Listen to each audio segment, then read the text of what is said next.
If you like the story, you can support the author on Patreon. Link is in the description.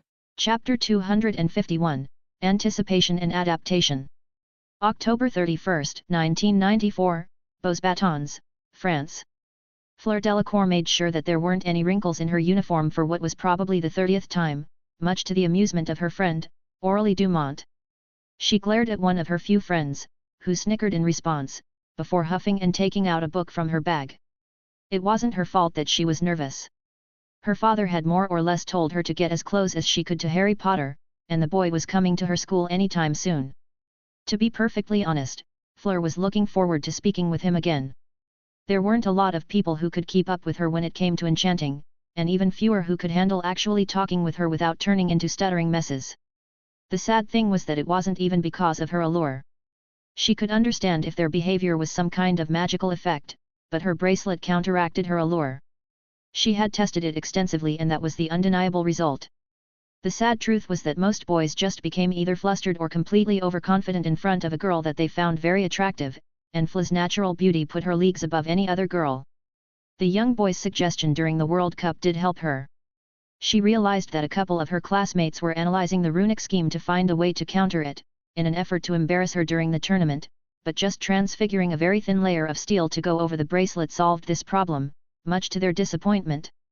She had thought that he was just a smart boy, whose brilliance was exaggerated. It wasn't really an uncommon thing. Every country promoted its youth as the next incarnation of Merlin until they inevitably disappeared from the spotlight when they didn't meet up with the expectations.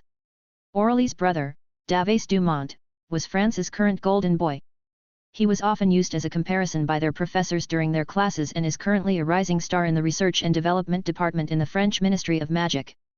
Aurélie had quite the inferiority complex because of her brother's success and worked herself to the bone hoping to surpass him, only to always fail.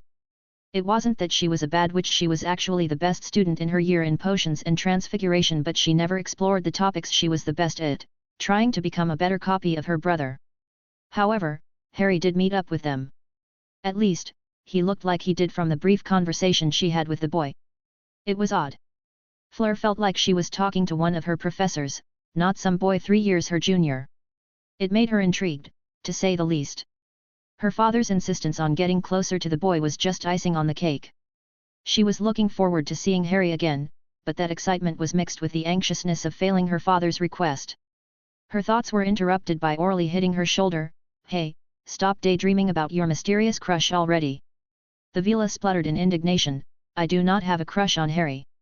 I've barely spoken to him for more than a few minutes and made a fool of myself while doing so." "But you've also talked about him more than any other boy you've ever met aside from your ass of a father." Fleur glared at her friend even further, making her raise her hands in defeat. "Fine, I won't talk about the love of your life or whatever. What are you reading, by the way?" The Vila suppressed the urge to throttle her friend. "It's called The Tragic History of the Triwizard Tournament. It's written by a brother of the headmistress who was killed during the tournament back in 1792. It's a pretty grim book, but it's one of the few actual complete books on the subject."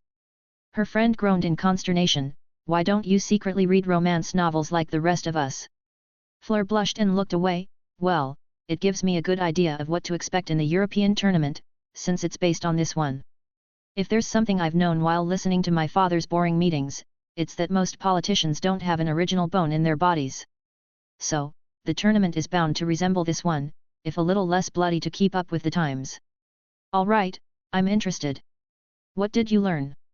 "Well, the trials of the old Triwizard Tournament in general authorized frontal assaults against magical creatures.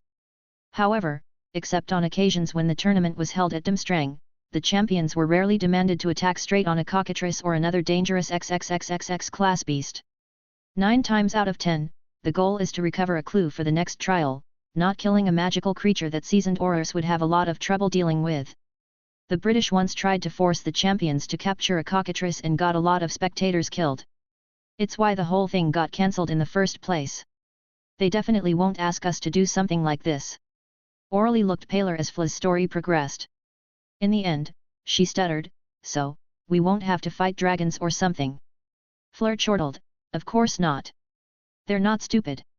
Personally, I think the best way to go about it, is to look for any documentation or filed paperwork involving the import of dangerous creatures. We'll be able to be prepared then. Wait, you're signing up for this task? I thought you were just going to do it in the dueling tournament, or at least wait until we're sure that the ICW isn't going to get the participants killed. Fleur grimaced. Papa told me that it wouldn't be that dangerous and strongly suggested that I sign up.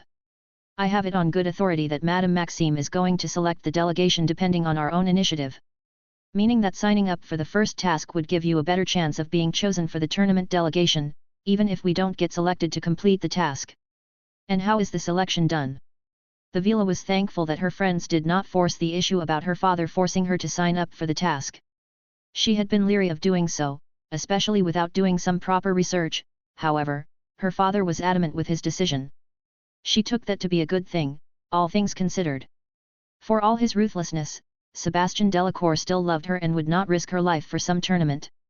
He must have known for sure the first task was when he asked her and dubbed the risk to be minimal. It was comforting in a weird way. Her father had essentially given her the opportunity to be part of the Beaux Batons delegation with the possibility of participating in a task with very low risk, assuming he really did not want her dead or crippled and would allow her to be free of any obligation for the rest of the tournament, as she would focus on making connections and learning magic from foreign schools. Fleur decided to respond to her friend's query. I don't know. I think it's up to every school to decide. At least they haven't used that loathsome goblet of fire. Who in their right mind would bind themselves magically for just a school tournament? She never heard Orly's response as the school started to shake slightly. Since Fleur was sitting near the windows, she noticed the lake outside the school rumble slightly. Seconds later, out in the very middle of the lake, a whirlpool appeared, as if a giant plug had just been pulled out of the lake's floor. In the midst of the whirlpool's turmoil, a long, dark pole started to rise slowly. Emerging from the whirlpool's center, a giant ship appeared, its outline highlighted by the moonlight. It looked almost like a ghost ship, with a skeletal structure that hinted at it being brought back from the sea's depths. The dim lights from its portholes flickered like eerie eyes in the night. As the ship fully emerged with a loud splash, it steadied itself on the choppy water and began moving toward the shore. A small platform appeared, providing a way for people to get off the ship and onto land. So, that was the Durmstrang infamous ship. She had read about it in one of the school's history books. It was an underwater means of transformation that was used by ancient Vikings to attack unsuspecting ships. It was later captured by a wizard who liked it and kept it to himself for years. A descendant of this wizard, Nerida Volchanova, would go on to create the Durmstrang Institute and donate the vessel to the school. Fleur did not have the time to admire the ship as she was blinded by a giant flash of light.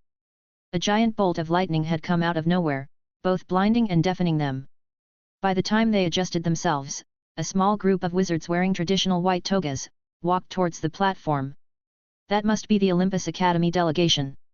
Of course, their entrances were followed by the earth shaking. Out of nowhere, a formation of spectral horses, conjured from the pages of Italy's legendary cavalry units, appeared with the students wearing centurion armor. So, that had to be the Accademia Arcana Italia students. A whirlwind followed soon after, and left behind a nice group of students, that Fleur recognized to be in Spanish traditional outfits. The Colegio de la Luz Oculta, or the College of the Hidden Light, was a rather new school compared to the likes of Beaux Batons, Hogwarts, and Durmstrang, but it had a solid reputation when it came to the competency of its graduates. Suddenly a giant rainbow appeared out of the sky and allowed a metallic chariot to make its way down. Hey, a play on the Bifrost. This must be the Nebelheim Academy delegation. It was a new school that was created less than a century ago in Germany before but grew very quickly after the Great War. It used to just teach the Muggleborns in the area, which weren't accepted by Durmstrang and was treated as nothing more than a joke. Unfortunately, after the Great War, Durmstrang's reputation as the school Grindelwald was enrolled in even if he was expelled was in tatters, and Nebelheim became a true rival for the older school, which spiraled into an almost infamous rivalry. Every single entrance was a show of power and magical knowledge. There was a reason why the schools decided on Samhain being the day they would arrive. They wanted to use the energy to power enchantments that they wouldn't have been able to use normally. It made the arrivals just that more dramatic. So far, only the Hogwarts delegation remained, and Fleur wondered what they would come up with. Her inquiry was quickly answered by a giant roar, as a metallic dragon flew through into the air and landed with a giant thud. The dragon, a colossal beast forged from shimmering, dark metal, its scales glinting under the sunlight, exhaled plumes of smoke from its nostrils as it settled before the awestruck delegation. Fleur didn't blame them, she was gaping as well. Transfiguration of this level, coupled with the expansion and animation charms, were almost unheard of. With a grace that belied its massive form, the dragon lowered its head, opening its maw wide to reveal a glowing interior, as if its belly were a forge alight with magical flames. From this fiery gateway, the Hogwarts students began to emerge, one by one, stepping out onto the dragon's outstretched tongue as if it were the drawbridge of a castle. Their robes, untouched by the heat, billowed around them, casting dancing shadows on the ground. 7 schools, and 7 tasks. A very powerful combination, and Fleur could not help but marvel at the scale of the tournament, and what its inevitable consequences were going to be. She had a feeling that Europe would not be the same afterwards. Chapter 252, Unforeseen Challenges. October 31, 1994, Beaux-Batons, France. The ride in the Hogwarts Express turned dragon was a lot more comfortable than Harry would have expected considering that they were riding inside a metallic dragon. The professors had truly outdone themselves with their entrance and he couldn't help but imagine the looks on everyone's faces as they arrived in Beaux-Batons. Truly, the entire transformation was amazing, and he could see both McGonagall and Flitwick's work in making this masterpiece. That's not to mention how efficient it was, storing as much magic as it could using jewel craft to store any remnant magic to be used later. McGonagall really had thought of everything. In a way, she had to. In the Triwizard Tournament, school entrances were often displays of power and intimidation. Hogwarts' new headmistress did not have Albus Dumbledore's reputation to be fair, no one really did, and she wanted to show the world that she was more than capable of succeeding the man. As for the flight itself, it was surprisingly normal, which oddly enough, was sort of weird. The stabilization charms made it feel like they were riding a normal train, while he was sure that they were flying at supersonic speeds at the very least. And of course, the passengers left much to be desired. There were 5 of Harry's yearmates in the delegation, and he was on good terms with only half. Unfortunately, Susan and Daphne kept glaring at each other, Neville kept glaring at Harry, and Hermione just ignored everyone. Yet, it was definitely an awkward ride. Harry wasn't sure where he stood in regard to Neville and Hermione. The former Longbottom obviously did not forgive Harry gaslighting him, and the last Potter could accept that. Sure, it was short-sighted to hate someone of Harry's magical capabilities, but no one ever accused Neville Longbottom of thinking into the future. The truth of the matter was that he had more than repaid Neville back for any harm he had caused. He had killed more of Voldemort's Horcruxes, Neville's prophesized enemy, than any other person. He had also likely saved his life, maybe even his soul, when he realized how the Horcrux was affecting him and told his grandmother the truth. And if it wasn't like Harry had any other options after the chamber. Dumbledore wasn't going to allow rumors of basilisks to spread around, and lying was the best way Harry could both protect himself and even protect Neville. His grandmother must have noticed this, considering that the woman did not try to retaliate in any way. She would have done so discreetly, since bringing things to the Wizengamot would have forced Harry to reveal Neville's disownment as a Longbottom, which would destroy the boy's reputation further. That's not even mentioning the fact that Harry knew what was in Neville's scar, which would easily result in countless attempts on the boy's life to prevent Voldemort from rising once more. Harry wouldn't do it, of course.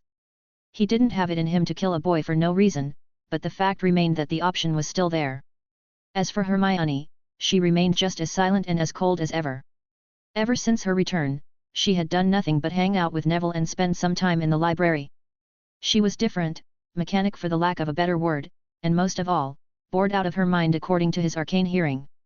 Harry didn't know why she and Neville even volunteered to join the delegation. Well, Neville, he could understand wanting to prove himself since he lost the Longbottom name, but Hermione joining him wasn't something he had foreseen. Was she assigned by the Unspeakables to protect Neville? For all the trouble the boy kept finding, he was still the subject of a prophecy, and fate was a very powerful weapon. Or it could be just Hermione supporting her friend. Maybe Hermione had other plans of her own? He didn't know. It didn't truly matter anyway. Choosing not to think about it, Harry palmed his hand and opened a chocolate frog. The animated construct leapt out of the packaging, only to be frozen in the air. It looked like a slowing charm of some sort, but it wasn't something that simple. The slowing charm was just a way to suck out momentum from movement, making it slow down, but what Harry was using wasn't something so standard. It was a spell he had been fine-tuning for months, to make an object experience time differently. If he cancelled the spell, the frog would continue normally as if nothing happened. The system was closed, but only the passage of time was affected. It was the extent of what he could do with time manipulation alone. The Gardens of Avalon had given him a lot of information about the concept of time, but Harry had spent years in his prison integrating it into his portal spell, nothing more. This was a completely uncharted territory in magic. He couldn't find anything about genuine time manipulation. Even then, from what he understood regarding the concept, traveling back in time was impossible. You could affect the flow of time, try to retrieve information from the past, maybe even stretch and constrict it, but creating a portal to the past or the future was impossible. Well, technically, you could stretch time to make it so 1,000 years passed in just a second, there wouldn't be an actual gap in the fabric of time. All in all, the entire concept was very complex, and Harry barely understood the high-level theory, let alone how to craft spells using those concepts. The time-slowing spell already took a lot of time to use, and even then, he was making improvements every day. Harry's thoughts were interrupted by a small cough. He turned and saw a woman with an obscured face looking at him. Interesting spell. Harry simply shrugged, found it in my family crest. Not really that useful compared to a slowing charm, but interesting nonetheless. He gave the woman a once-over. What's an unspeakable doing here anyway? Harry tried to use his arcane hearing to analyze the woman and almost flinched when he did. It was complete chaos. It was hard to put it into words, but it was like someone was playing 100 completely different songs at once, songs which changed every couple of seconds. Was that some kind of protection spell against magic analyzing tools? Still, there was some kind of sense of amusement in it, somehow, and the woman responded, well, Britain has one of the rarest collections of magical crests in the world. Sure, there are a few in Italy and Greece, but in terms of pure numbers, Britain has the most of them.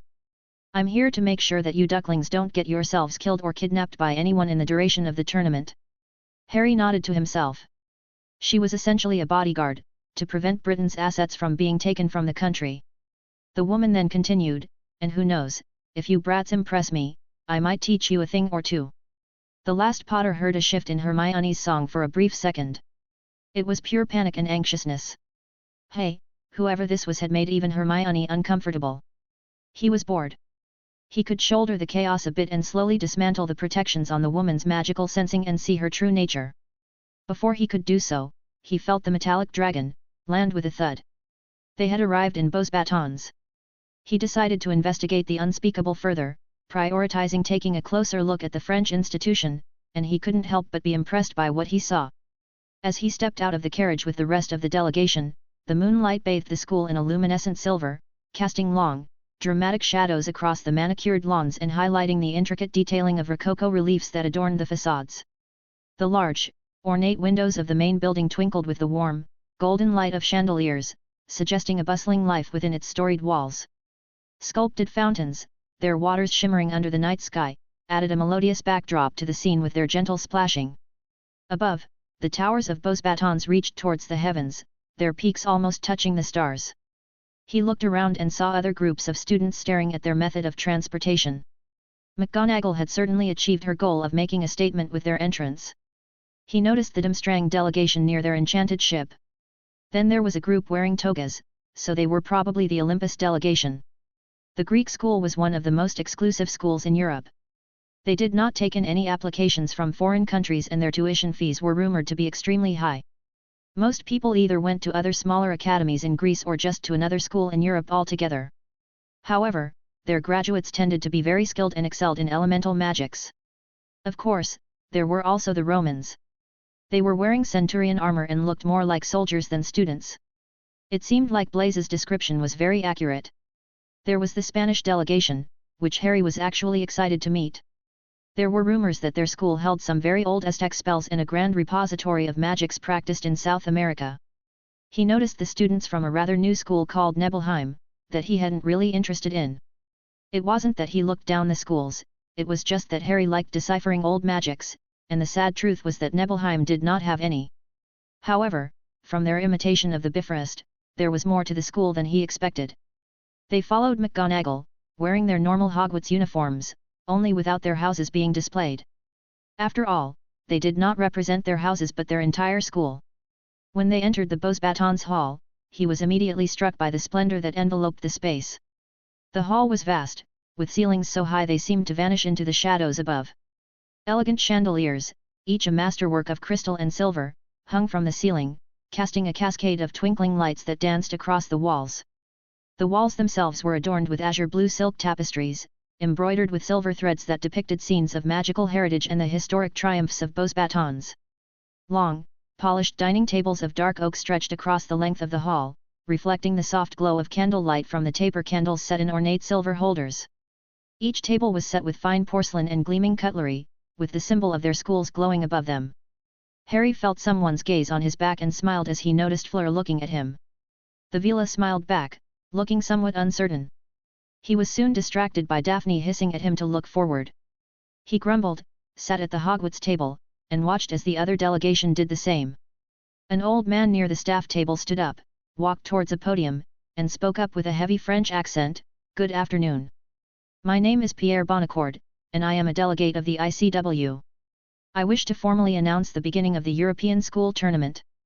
Applause and cheers followed his announcement, and the man raised a hand, quieting them. "You will probably see me around during this tournament, not just here in Beau's batons. My responsibility here is to make sure that everything goes smoothly and that no one will be injured, competitor or spectator. The ICW has put in place a large number of security measures, and hopefully, there will be no injuries. Of course, that said, there will always be a certain degree of risk to the competitors. This means that I must implore you to think very carefully before signing up for any task." The entire hall stood silent at the man's ominous warning before he nodded to himself and continued, "With that out of the way, I believe it's time for us to talk about the specifics of the tournament. As you probably know, there will be 7 different tasks, each one taking place in a different school. Madame Maxime, who has graciously invited us into this prestigious institution, will announce the first task after I am done with my announcements, so I will leave the details to her. Each task can have one or multiple champions, and the winner of each task will receive a very special prize which will be revealed with the tasks are announced. You will be scored with a score out of 10, from each of our expert judges, culminating in a score out of 50. Now, to introduce our judges, which will remain until the end of the tournament.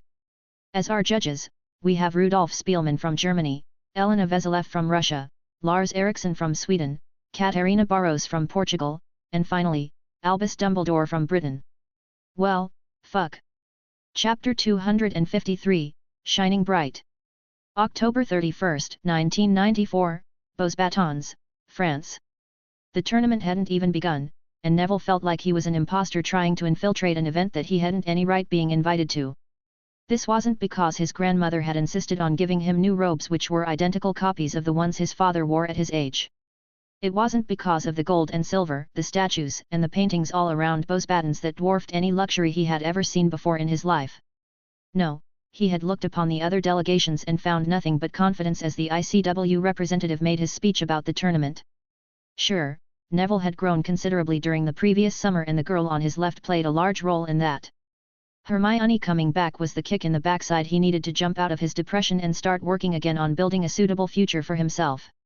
After all, he had lost the Longbottom name. The moment the rest of the wizarding world realized this, he would become barely better than the average Muggleborn in their eyes, barely better than Hermione. The Muggleborn taught him that there was something freeing in the lack of expectations. He would not have to join the Wisengamot and become a political figure.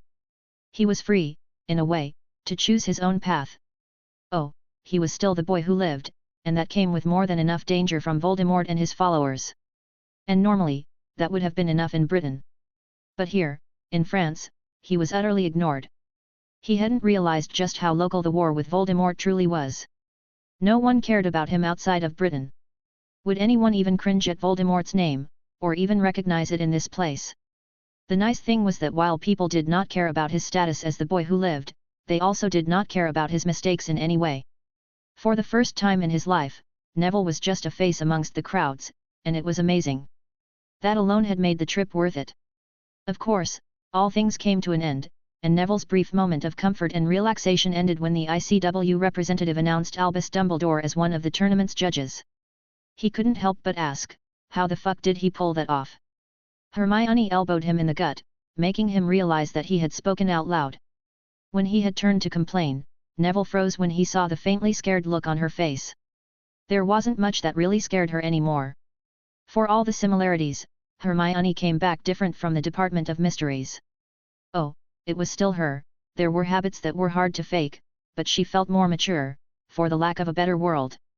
She gave him advice that he would have expected from an adult, and she was less emotional. She tried to fake it to hide her changes, and for a while, it did work, but Neville did notice the differences. He never commented on them. Whatever happened in the diary was something that Hermione obviously didn't want to talk about, and he wasn't going to risk upsetting his only friend. Just as quickly as it appeared, it disappeared, and the Muggle-born answered, he was never declared to be a criminal and Britain never called for his arrest. They never would without him being defeated and chained. The truth of the matter is that Dumbledore hasn't been defeated in any form of magical combat since his victory over Grindelwald, and the Ministry was never going to risk going to war against someone of this power, especially considering the damage he could make. Yes, shouldn't the ICW not let him near other schools? Considering the crap he pulled in Hogwarts. Hermione simply shrugged, power has its perks. Dumbledore's presence alone is enough to give a certain form of power to the countries he supports. It's why no one tried to antagonize Britain for decades, and why the ICW is pouncing on us the moment they could, since we can't hide behind Dumbledore anymore. Crimes or not, any country would love nothing more than to have him there, and this is a discreet show of power. He'll probably be getting letters from the progressive families in the Wizengamot, begging him to return as quickly as he could. The sad thing was that Neville could see it.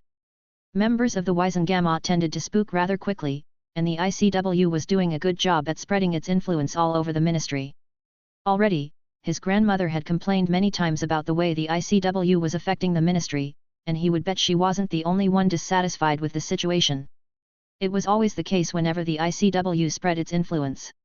As much as the institution liked to say that it was international in nature, its influence was greater in Europe and the regions close to it. It held very little influence on the American continent, which was mostly under Macusa's control in everything but name. It was even worse in Eastern Asia, where they didn't even have any ambassadors. They were already lucky that India had joined the ICW officially after the Great War. Hermione continued, Dumbledore resurfacing in another country to pressure Britain was the most likely scenario, but I never expected the ICW to accept him as a judge to this tournament, especially considering his track record last year. I think he probably asked for this position specifically for some plan of his and they just didn't refuse. The fact that he was never formally considered to be a criminal definitely helped them speed things up, not that it was ever going to happen. Now that he thought about it, the Ministry calling for Dumbledore's arrest would be like the Ministry calling Voldemort a criminal. There was very little they could do against someone of his caliber, and it would obviously not have any result but cause unnecessary trouble. That honestly made Neville wonder what the hell was the Ministry's plan during the war with Voldemort. Were they hoping Dumbledore would just arrest him for them or something? That said, would the Wizengamot truly try to invite the former headmaster back and give him power, just to avoid the ICW's influence? There were already grumblings about how much was changing. There had even been a bill about the ICW supervising the Department of Mysteries, which was insane. Thankfully, it didn't come to pass, but still, the fact that it even made its way to being voted was ludicrous. However, whatever Neville was going to say disappeared as the Beauxbatons headmistress, a woman almost as tall as Hagrid, stood up, dwarfing everyone else in the high table. She spoke in some very accented English, but Neville could still follow what she was saying. Welcome to Beauxbatons. My name is Olympe Maxime, and I am the headmistress of this prestigious institution. I am very proud to host the first task of the European School Tournament, which will hopefully become a tradition in the future. I wish you would all have a great time, whether or not you will become champions or not. The assets in Beauxbatons are open to everyone here, including our entire library, which I heavily suggest that you visit to make the most of your time here. The crowd applauded and she continued, the first task will take place on the 7th of November, and its details will be unknown to you until that very day. Each school will have a team of 5 champions competing with nothing more than their wands and inspected tournament clothes. It will be up to each school to choose its champions in any manner they wish. This will be the only task in the tournament that the competitors will not know what it will be without competing. Neville couldn't help but be wary of the prospect of signing up for something without knowing what it was. Sure, sometimes he was reckless, like going to fight a basilisk as a second year or trying to fight a man possessed by his parents' murderer during his first year in Hogwarts, but he wasn't stupid or insane. From the way the woman made it sound, the first task could be a Quidditch match, or slaying a dragon. Neville certainly preferred the former to the latter. Anyway, he was probably not going to sign up for the first task, as regretful as it may be. The reason he had even wanted to compete in the tournament was the number of opportunities he could have if he did so. Without the long bottom name guaranteeing his future, he needed every opportunity he could get to make a genuine name for himself, outside of being the boy who lived. The tournament gave him that. It gave him choices, something that he sorely needed. It was also why he was glad that Hermione had come with him. It was nice to know that someone cared enough to move all around Europe for a year just so that he would be able to make a name for himself. She definitely didn't need to, she probably had a job lined up as an unspeakable after her graduation, considering how much time she spent there, and he couldn't help but be grateful for her help. It wasn't just that. Hermione had helped him grow magically as well. Ever since his family crest was removed, he had stagnated magically. The lack of his enhanced learning speed made him feel like he wasn't making any progress in his magical studies. He was wrong. Sure, he wasn't learning spells in minutes, but he was a lot better than the average person. Hermione had made him realize this when she taught him the Vanishing Charm, a 5th-year spell, in less than half an hour. His grandmother had been overjoyed by this discovery and got a former Auror to teach him how to fight properly. It was very hard, but it was very rewarding. It was this improvement that got him to gain the confidence to sign up for the delegation. He only hoped that it wasn't misplaced and that he wouldn't embarrass himself on an international scale. His train of thought was broken by the headmistress of Beauxbatons continuing her speech. The representative of each delegation will have 3 days to submit the names of its competitors. I assure you that the dangers of these tasks are minimal and have been inspected by many ICW representatives and approved, so do not be afraid to compete. That said, here in Beauxbatons, we like to reward bravery, and competing in such a task is, in fact, very brave. This is why we have decided to add an additional prize for the final winner of the task. This will be an individual prize, meaning that only one person will win it.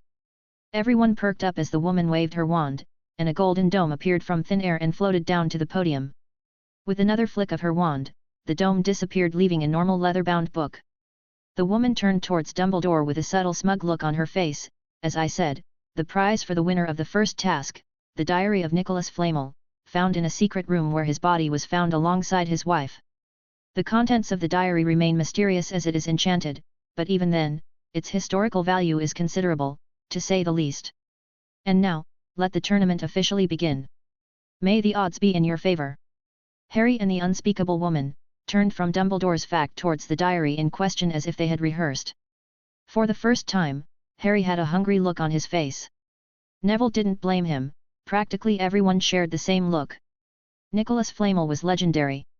The number of competitors definitely rose significantly with this announcement, and from the satisfied look on the headmistress' face, she knew that she had won this round. However, Neville failed to notice the pale expression on Dumbledore's face as the diary visibly disappeared with the Giant Witch's last declaration. Chapter 254, Game Theory. November 1, 1994, Beauxbatons, France.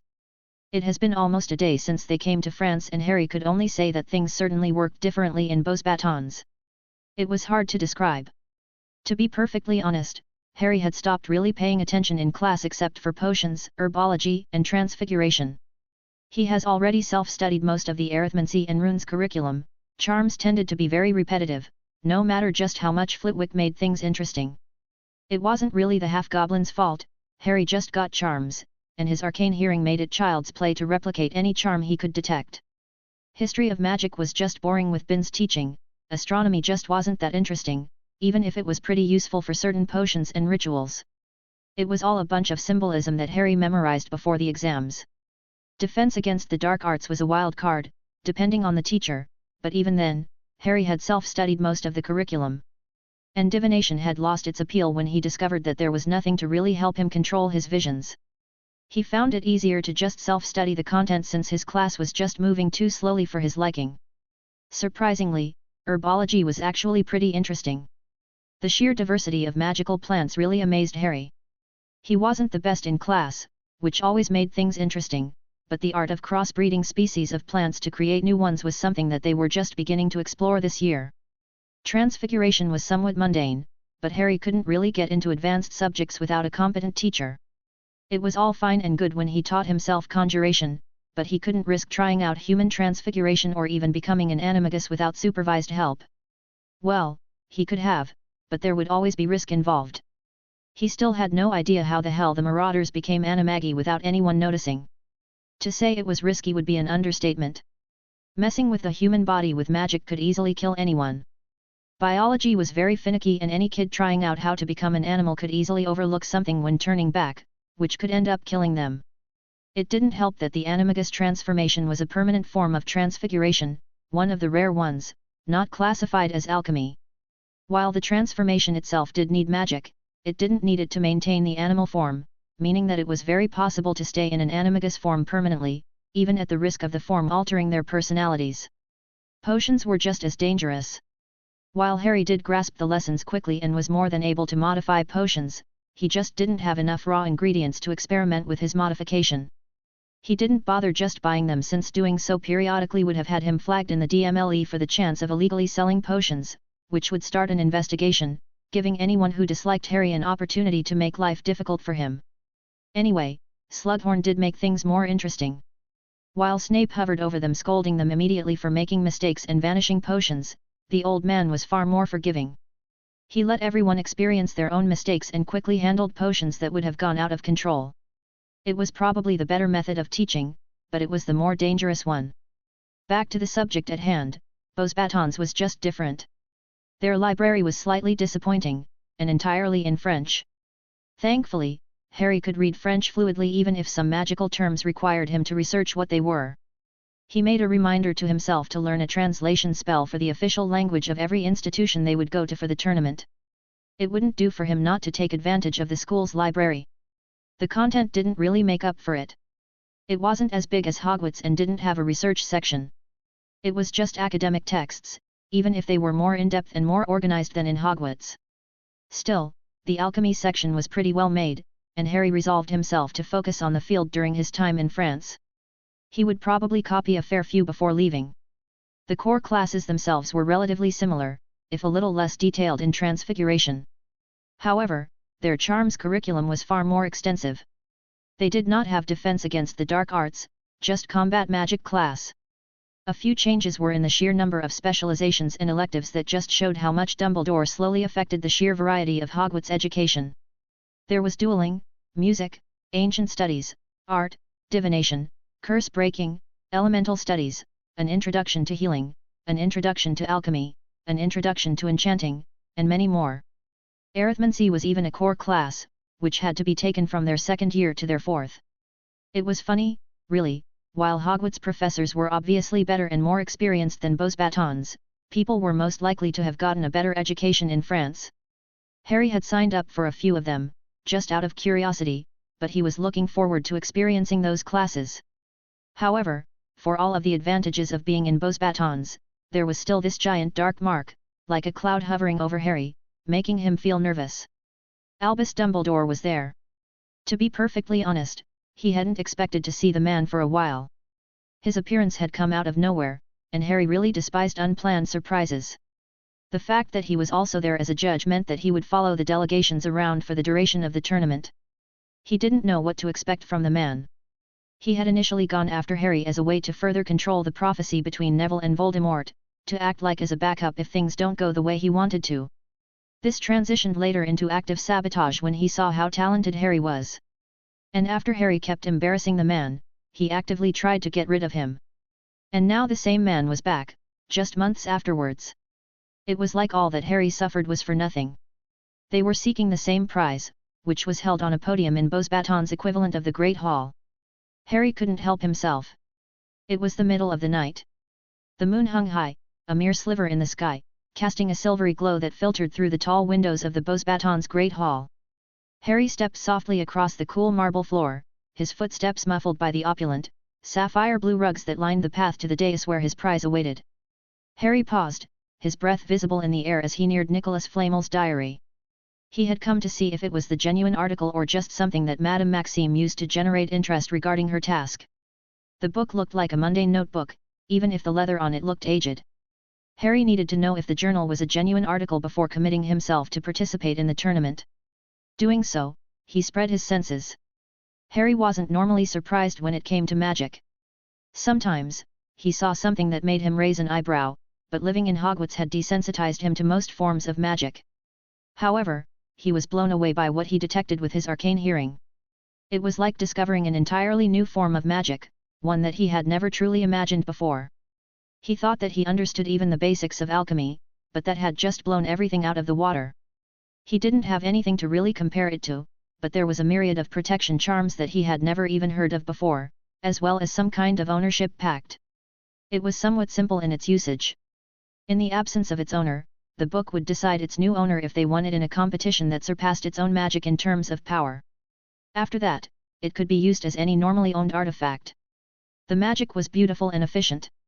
Yes, this was definitely the genuine article. It would be worth him entering the first task. His thoughts were interrupted by a voice behind him. I had my doubts as well, but this is Nicholas' journal.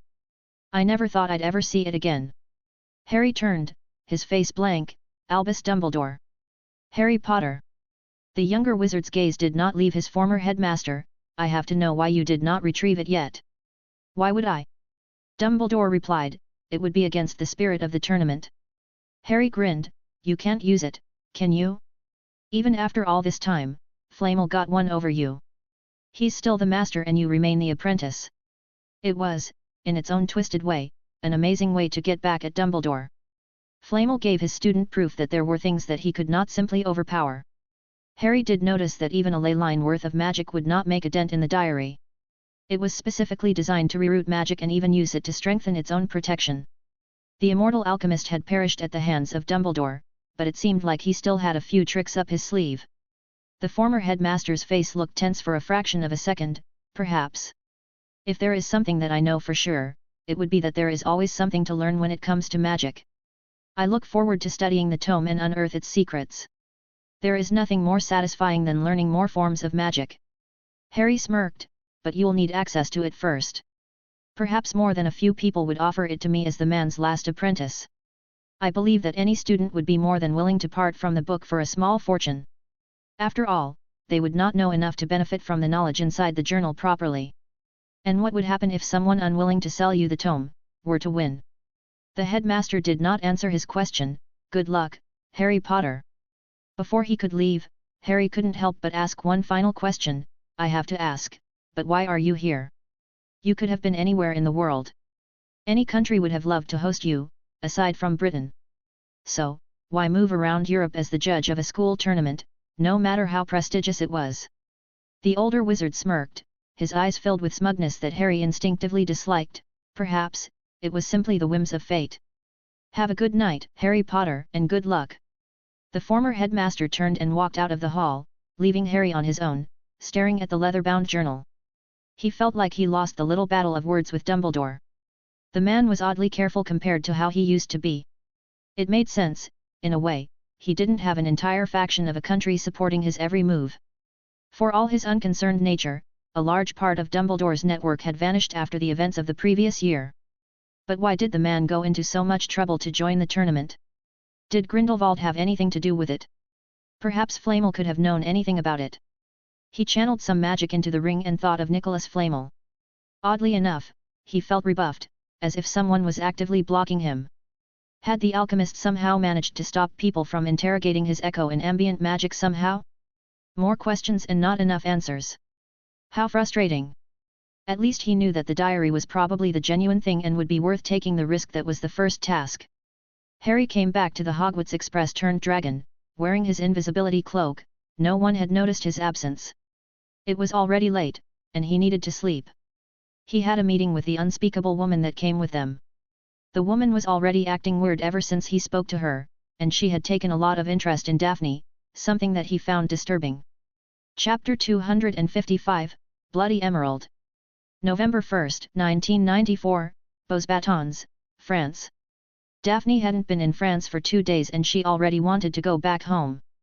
It felt slightly like a waste of time, especially considering just how much she had to work with to keep helping her sister's condition. There were better uses of her time. Honestly, she would have been perfectly happy with her and Harry remaining in Hogwarts and learning magic together. But her father wanted her to make connections to grow his business, or more accurately, he wanted to come during the tournament and make connections with the pretense of coming to visit his daughter. A part of her couldn't help but resent being forced into something that she couldn't control. Well, it wasn't all bad. The myriads of different cultures were nice, and the classes looked surprisingly interesting. She never realized just how much Albus Dumbledore trimmed down the classes during his time as Hogwarts headmaster. Daphne was looking forward to her beginner healing classes, even if it would probably be a refresher of what she had taught herself using the books in Hogwarts. Even in France, any form of advanced healing was mostly locked by the guild, and she wouldn't be able to join before graduating from Hogwarts. Still, things would have been a lot better if the damn French Vila stopped staring at Harry for no reason. The Vila, whose name was Fleur Delacour, obviously knew Harry from someplace. Daphne couldn't help but feel a knot form in her stomach at the thought of Harry not telling her about Delacour. It would have been better if he had told her. She wouldn't have been feeling as hesitant as she currently was. The blonde shook her head, choosing not to focus on those thoughts. She had nothing to worry about. Nothing at all. Instead, she decided to read a book she found in the Beauxbatons library. Bloodlines and Enchantments was a fascinating read on blood magic, even if it was very vague. She had found the book completely by chance when she muttered Harry's book lookup spell with the keyword blood magic. It was surprising that she had even found a book on the subject that didn't just say that it was a banned practice. It wasn't really all that useful, it wasn't a spell book, nor did it have any instructions on any magics. It was simply a recollection of known active forms of blood magic when the book was written. The book was filled with enchantments that anchor certain artifacts to a bloodline. There was an example in the infamous Leavatine, rumoured to be the sword held by Surtur himself, one of the strongest magical weapons ever devised, and last seen when the last Branson used it to defend against some Dark Lord before the Statute of Secrecy was put in place. The book also described the role of blood magic in creating formidable barriers and protections around ancient castles, some of which still stood impervious to modern magical attacks. It mentioned the Gudrodr lineage, renowned for their blood-sealed gates that no enemy could pass unless by blood or invitation. Each chapter laid out historical accounts filled with mystery and whispered secrets of long-lost magic that could bind a spell so deeply within a family that it echoed down the generations. Her fascination grew with each legend and anecdote, sketching a vivid picture of a mystical and dangerous aspect of magic that was seldom spoken of openly, yet undeniably powerful and awe-inspiring. She was so lost in her book, that she didn't notice the unspeakable woman sneak up on her. "You won't find what you're looking for in a book like this." Daphne tilted her head in confusion. "What are you talking about?" "Your sister, I mean. You won't find anything that could cure her here." The blonde stiffened at the woman's knowledge. The fact that the woman tended to oddly hover around her and Harry, hadn't gone unnoticed. It might be because Harry's family crest was just bullshit, but no one should know anything about it. It made her nervous, to see the woman display so much attention towards them. It was like they were constantly under surveillance. Honestly, Daphne didn't know enough to really trust the Department of Mysteries in any meaningful way. She didn't even understand why people did trust the place. Barely anyone knew what happened down there, only that every once in a while, a few unspeakables helped the ministry martially or by sharing certain useful spells.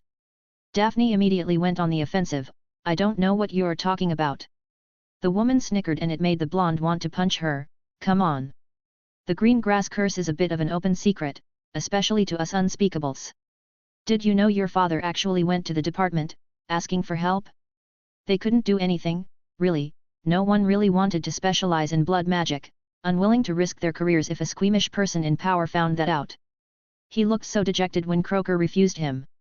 It was probably his last shot at saving her. She couldn't help but be surprised at the fact her father actually went to the unspeakables with Astoria's condition, that he had set aside his pride and family secrets to saving his youngest daughter. No wonder he gave up on her after this. He had literally gone to one of the sketchiest groups and researchers in the country, asking for help and came back empty-handed.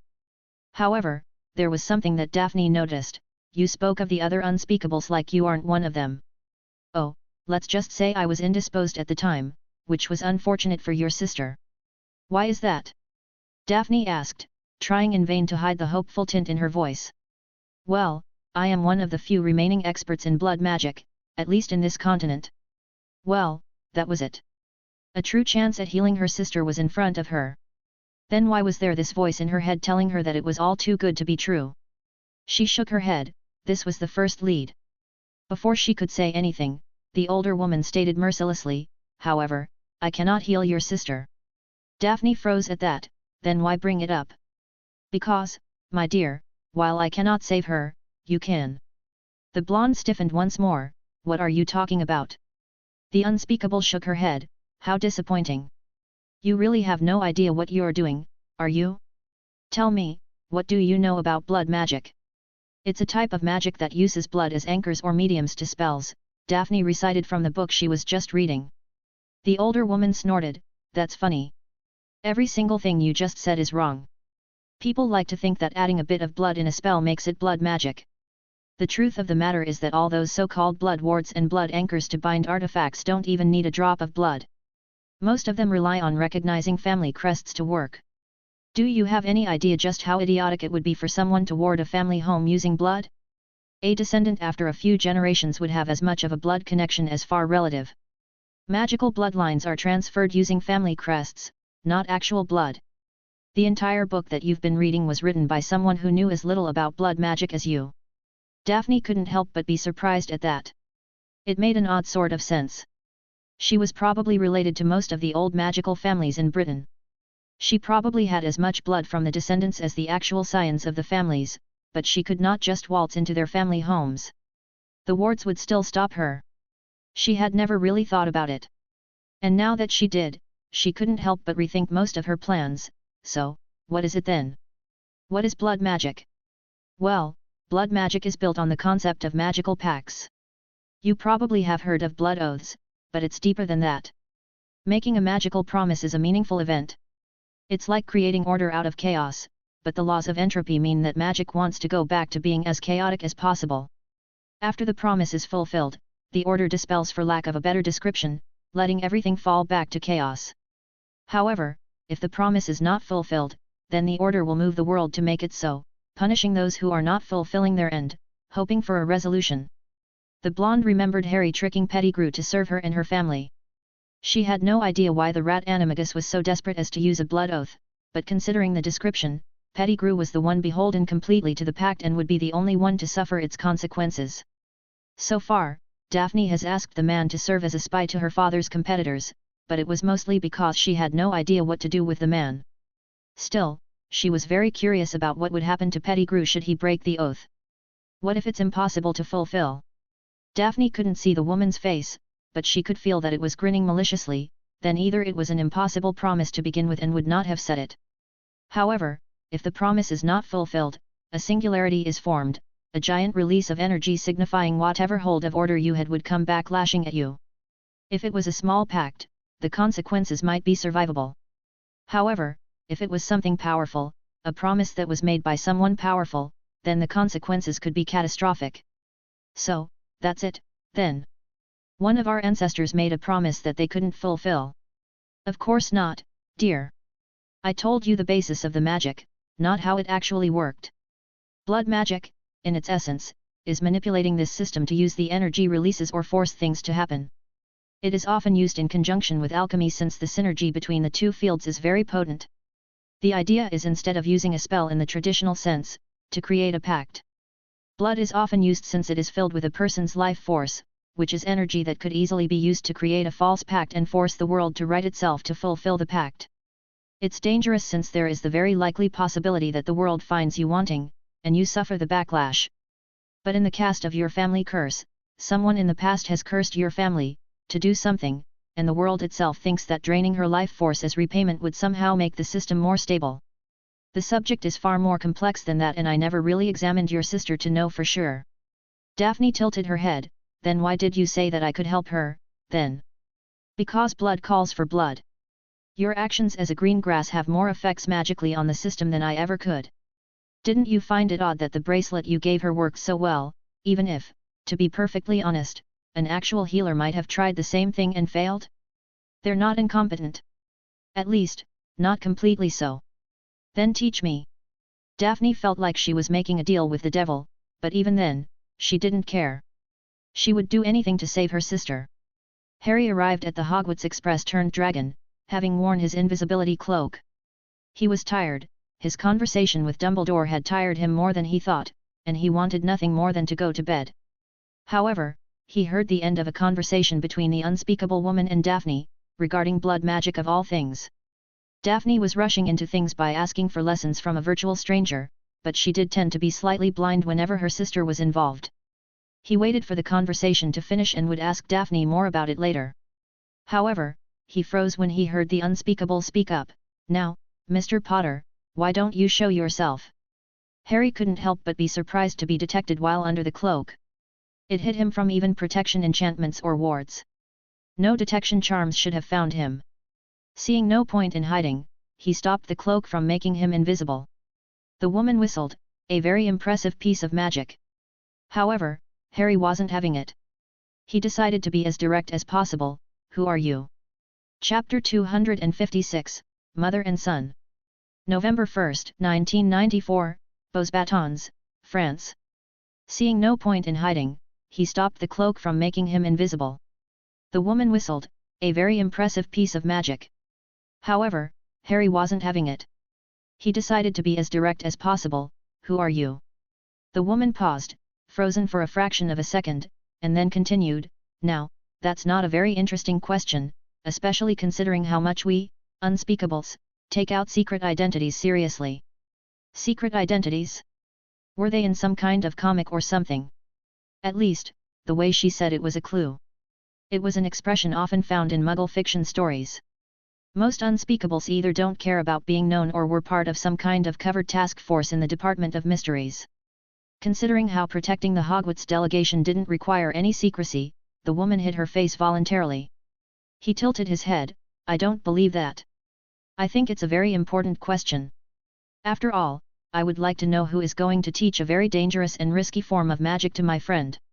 Just a friend? How curious. I would have thought you would have been a couple considering how close the two of you are. Again, you're evading the question. The redhead snorted, you're not one to leave anything be, are you? Considering what I know of you, you would have been more curious about my magic than my identity. Harry would be lying if he said that he wasn't interested in the woman's blood magic. However, he had learned a very long time ago that if things looked like they were too good to be true, then they probably were. No one just offered to teach a very dangerous, illegal, not to mention very rare field of magic, for no reason. Not even the kindest mage in the world would do this. Magic was an intimate thing and lost knowledge was something wars would be fought over. Blood magic was something that hadn't been seen publicly for centuries at the very least. Its value was immeasurable. No one would just teach it on a whim, and that meant that there was something else behind the scenes, and Harry had a feeling that Daphne was going to pay a heavy price for it. However, he didn't want to seem too confrontational. Perhaps I'm just doubting your capabilities and competence. Knowing who you are would make you liable in case you mess up, meaning that you would have to do your best.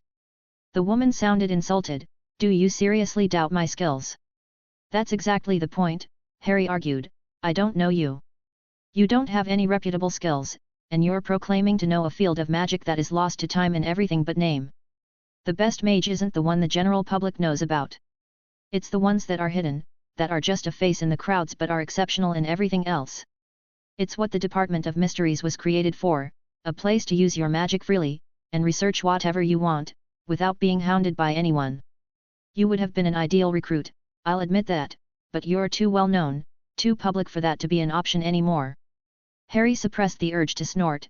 Do you seriously expect me to believe that any department would last more than a few months if people experimented with magic however they wanted? No, the unspeakables follow rules just like everyone else, like every single employee in the world. Look at you.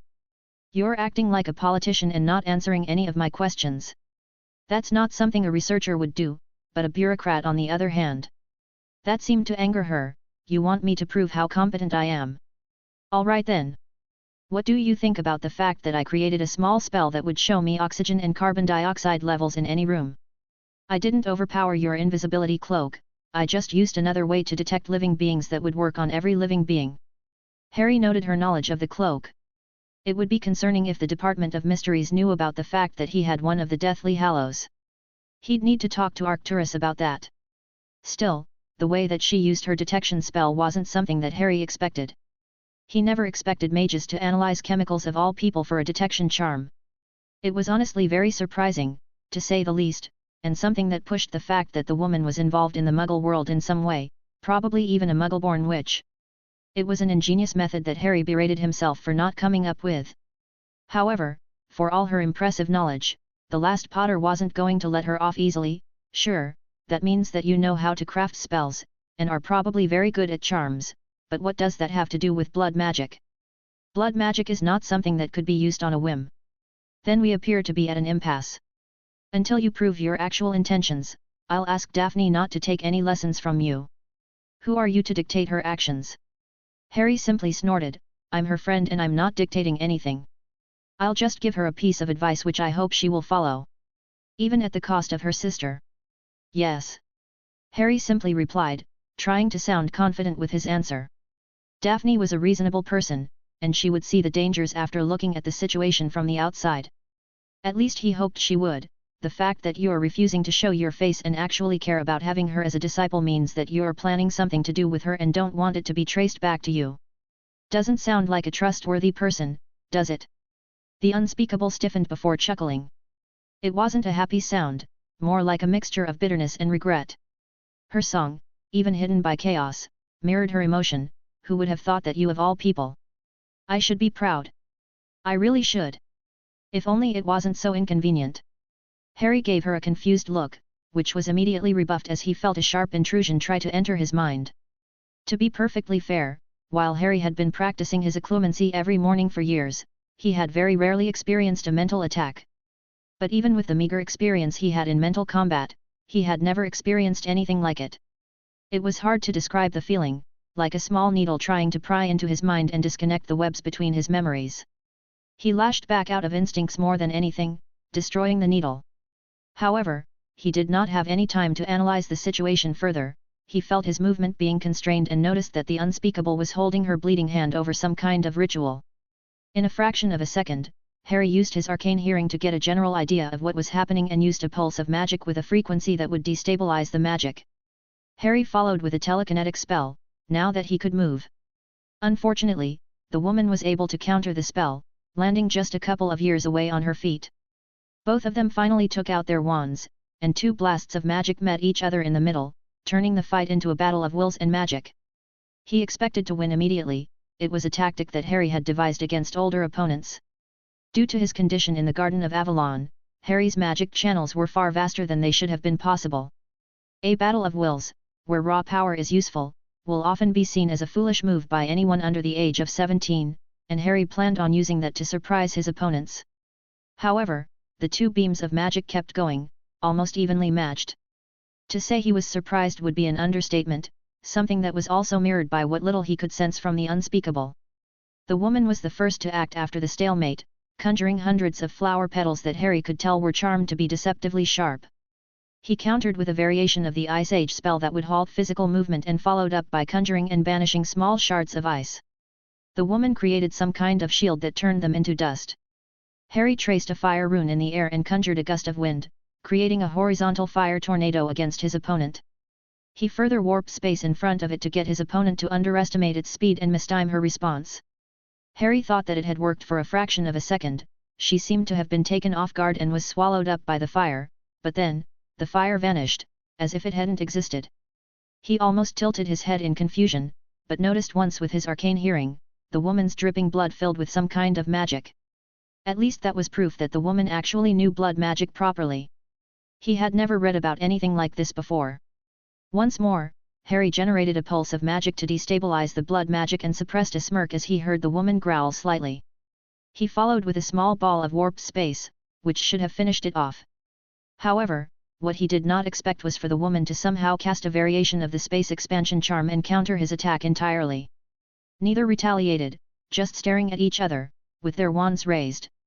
The woman tilted her head, looking impressed. Quite the arsenal for a student in his 4th year. Quite the display of blood magic. Harry returned. This is far more complicated than you could possibly imagine. The last Potter snorted, you have no idea how condescending you sound right now. I didn't ask for anything difficult, just that you would prove your trustworthiness before teaching my best friend a very dangerous form of magic. You're the one who jumped with legilimency immediately.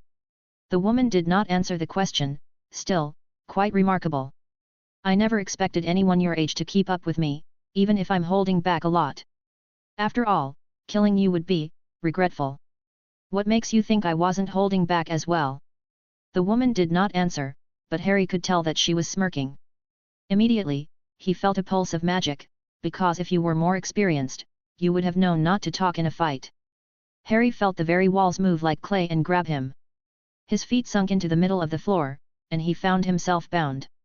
The woman walked slowly and stopped barely a couple of yards in front of him. Honey, you truly are remarkable. But you still need some experience. It's a shame that you won't remember this. The woman raised her wand, probably ready to obliviate him, and that was when Harry made his move. He activated his cloak and phased through the stone binding him. He leapt forward and used his new spell without his opponent even realizing that she was tricked. The moment he touched her, he activated his time magic. It was something he had been practicing for a while. The woman froze and stopped in a field of very slow time, while Harry was ready to follow up with another spell to bind her properly. The woman wouldn't have even realized what had happened to her yet. It was one of the perks of freezing someone in time, and not using a petrification charm. However, this unspeakable was different. Somehow, she had expected this. Did she use some kind of divination, realize what would happen and prepare another spell to counter it before? Harry's time spell was cancelled, but the impact sent both combatants flying back. The entire situation was just bizarre. The issue was that this was different. This was no ordinary spell. It was powered by something other than her magic, something far more powerful, something that was very familiar. Black. Sirius Black, he used something similar to use his phasing trick. Was this woman using the same dimension somehow? The only person connected to it other than Black was Lily Potter. He hadn't realized that he had said that out loud, but the woman froze, her wand in her palm, before slumping slightly. Hello, Harry. Chapter 257, Fire and Blood. November 1, 1994, Beaux-Batons, France. Sirius Black, he used something similar for his phasing trick. Was this woman using the same dimension somehow? The only person connected to it other than Black was Lily Potter. He hadn't realized that he had said that out loud, but the woman froze, her wand in her palm, before slumping slightly. Hello, Harry. It was hard to quantify what was going on inside Harry's head.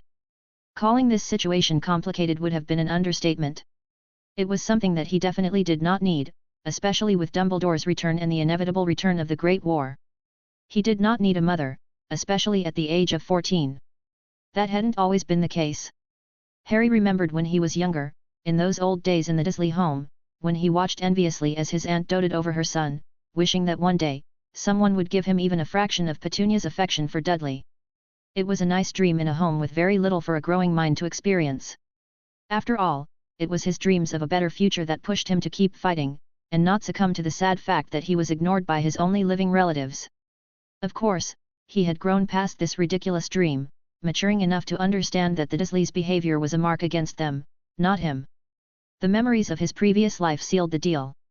Harry definitely did not need a mother, but the child he used to be would have done anything for one. Unfortunately for him, his mother happened to be a psychopathic woman who had murdered her husband and probably caused one of the biggest catastrophes that magical Britain had seen in decades. It was sad that her body count was probably higher than Voldemort's. He knew that she could be alive since the Resurrection Stone hadn't summoned her, but he had assumed that she was trapped in whatever dimension Sirius Black was connected to. Even if she had died there, her soul wouldn't have been recorded by the magic in his dimension, and the stone also wouldn't have been able to summon her either. Which brought him to another point. Sirius Black's crusade was built entirely on his hate of Lily Potter.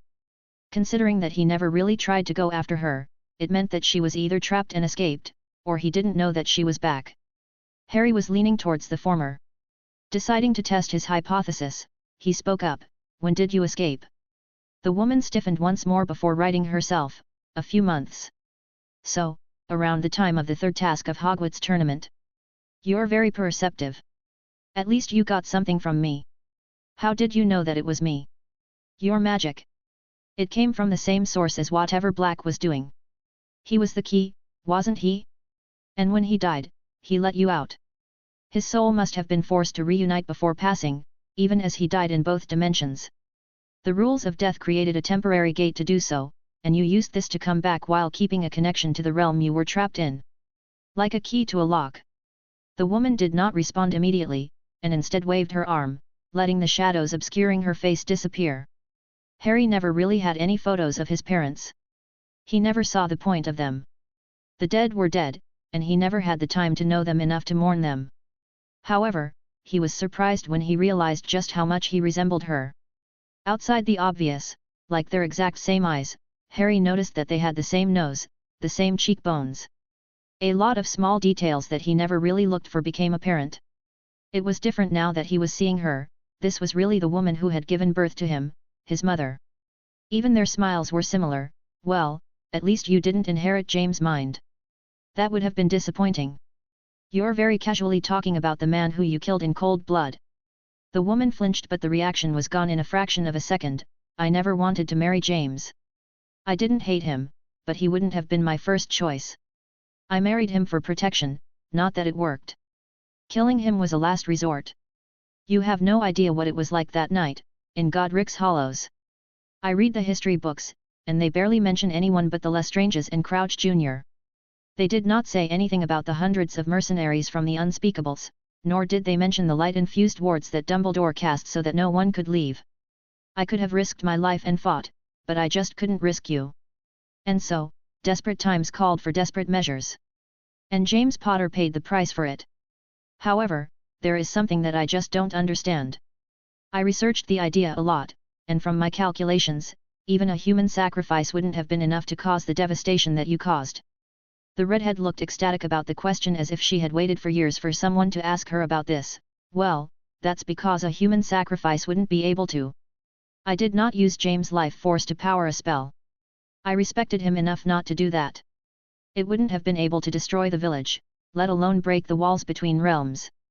But a broken prophecy, well, that's a whole different thing. A broken prophecy? Isn't that a contradiction? Harry asked, confused by the concept. You were there when I gave your friend an explanation about blood magic.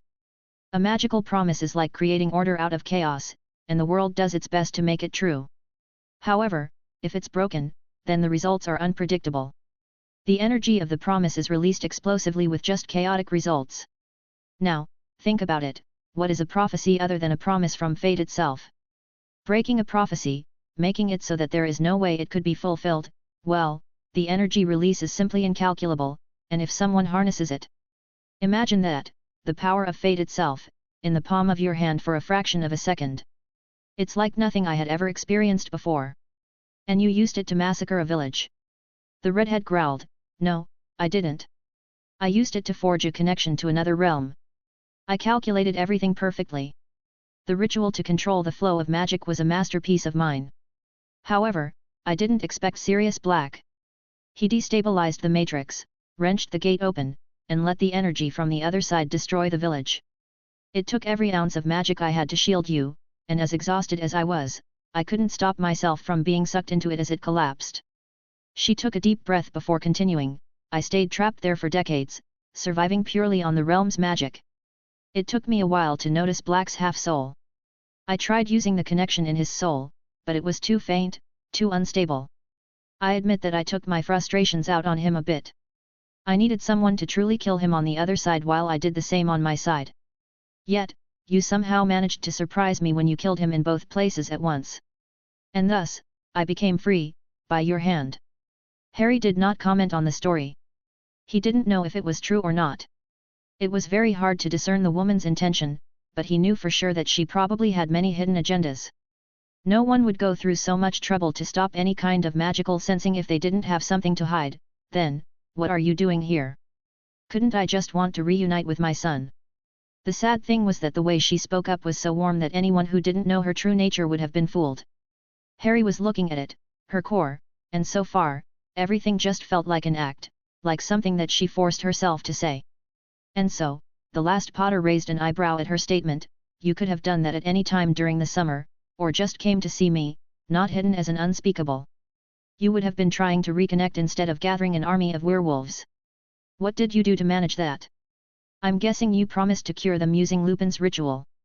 That's not even mentioning the Department of Mysteries. You must have some influence there because no one even doubted your presence. The attack on the Department of Mysteries, that was you, right? The woman refused to speak up and Harry continued, you're here for a reason, something that has to do with the tournament, right? Everyone is so obsessed with it. You, Dumbledore. There's something else going on in the background. There's more to this competition than meets the eye. I wonder what it is. And just like that, the smiling motherly look disappeared, and in its place was an icy expression, so, this is what it feels like to be on the other side of this. How unusual. No wonder people don't like it. She then looked Harry in the eyes. You're right, there is more at play here, but that's not the only reason why I'm here. You're my son, Harry. I have waited for over a decade to see you again, put myself through hell just so that you would be safe. Safe? How do you explain Sirius Black hunting me down, convinced that I was some kind of key? Yes, that was the crux of the problem. Sirius Black shouldn't have gone after Harry out of anything but hate, yet the man was convinced that killing Harry would have stopped Lily somehow. He knew that deep down, with a conviction that spanned down to his very core, to his very soul. And, considering that a part of his soul was near Lily, it wasn't hard to make a conclusion. That was a mistake, I'll admit to that. But everything worked out, didn't it? You need me, Harry. You know that for a fact. All this time that I stayed here, I was just gathering strength, creating another faction outside of Dumbledore and Grindelwald, to make sure that we wouldn't be so easily threatened by them. It was a nice offer, a third faction with enough firepower to oppose Dumbledore, Voldemort, and Grindelwald. That was the thing though, would that be enough? He didn't know, and if it was, and they won, then what would Lily do? That was the main thing. What did he know about Lily Potter, really? She was brilliant, there was no doubt about that. She was a Muggleborn that surpassed any other mage in her generation. She was manipulative. Harry saw the way Lupin was obsessed with the woman, and the way she had gained a dedicated army of werewolves in months meant that she was charismatic enough to make people follow her. To be perfectly honest, she sounded a lot like Tom Riddle. Not Voldemort, but Tom Riddle, the first person he considered to be his equal in both mind and magic, not the madman he became in his mad quest for immortality. The question remained. Ignoring their familial relation, would Harry ever join someone like Tom Riddle to make a stronger power block? He didn't know. And it wasn't like he was pressed for time. I need time to think. Until I make a decision, I want you to stay away from me and Daphne. The woman looked solemn when she nodded and turned. Before she left, she decided to speak up one last time. You know, Harry, I really do hope we'll get to know each other. I just want you to know me without other people's biases, and I am confident that you'll see that I'm not a bad person. Oh, and one last thing. If you're planning on joining the first task, I'd recommend that you be very careful. Dumbledore wants Flamel's diary, and he won't be afraid to play dirty.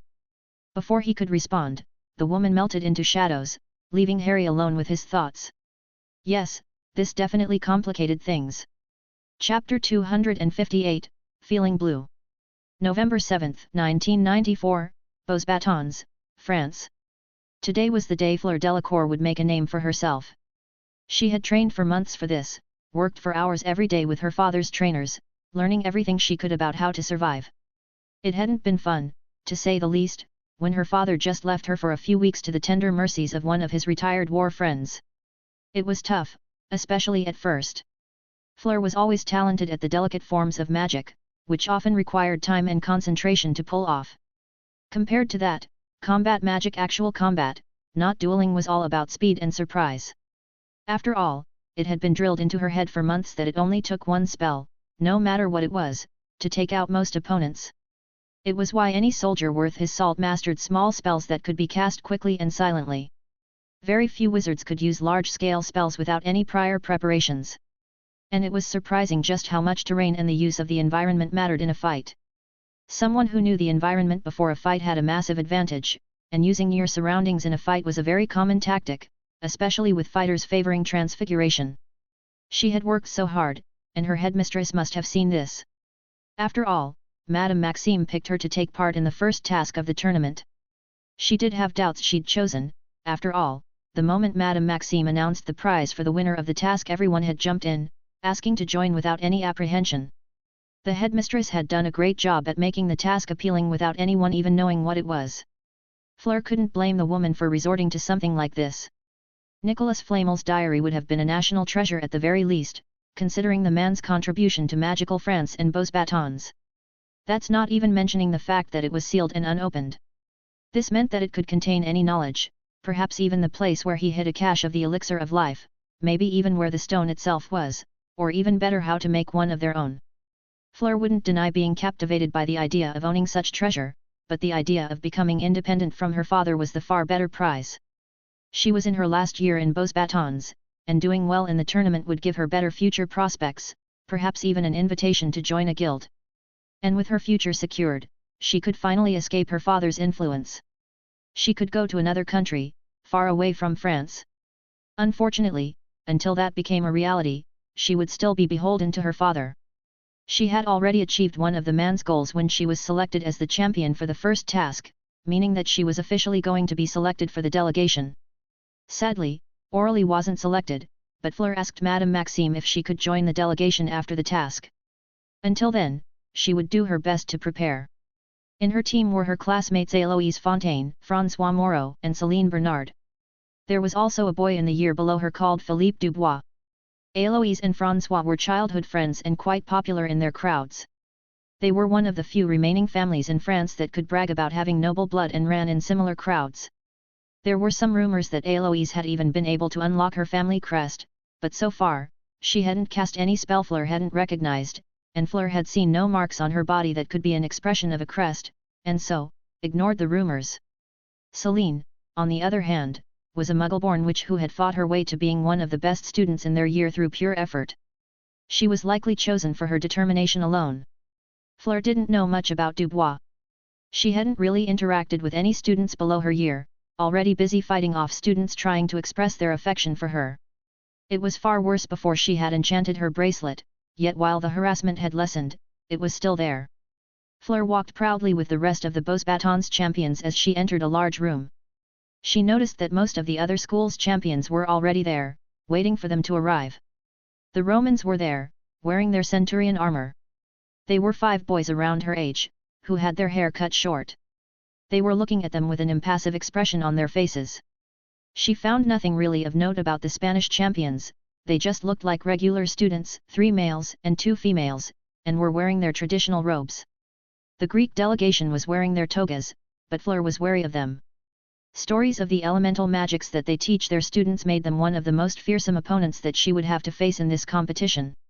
The Nibelheim champions came afterwards. Their headmaster was wearing an eye patch and a spear. Each of the students was wearing a different outfit, each representing a different Norse god. They were really leaning on Norse mythology. Of course, that was when the Dumstrang students came.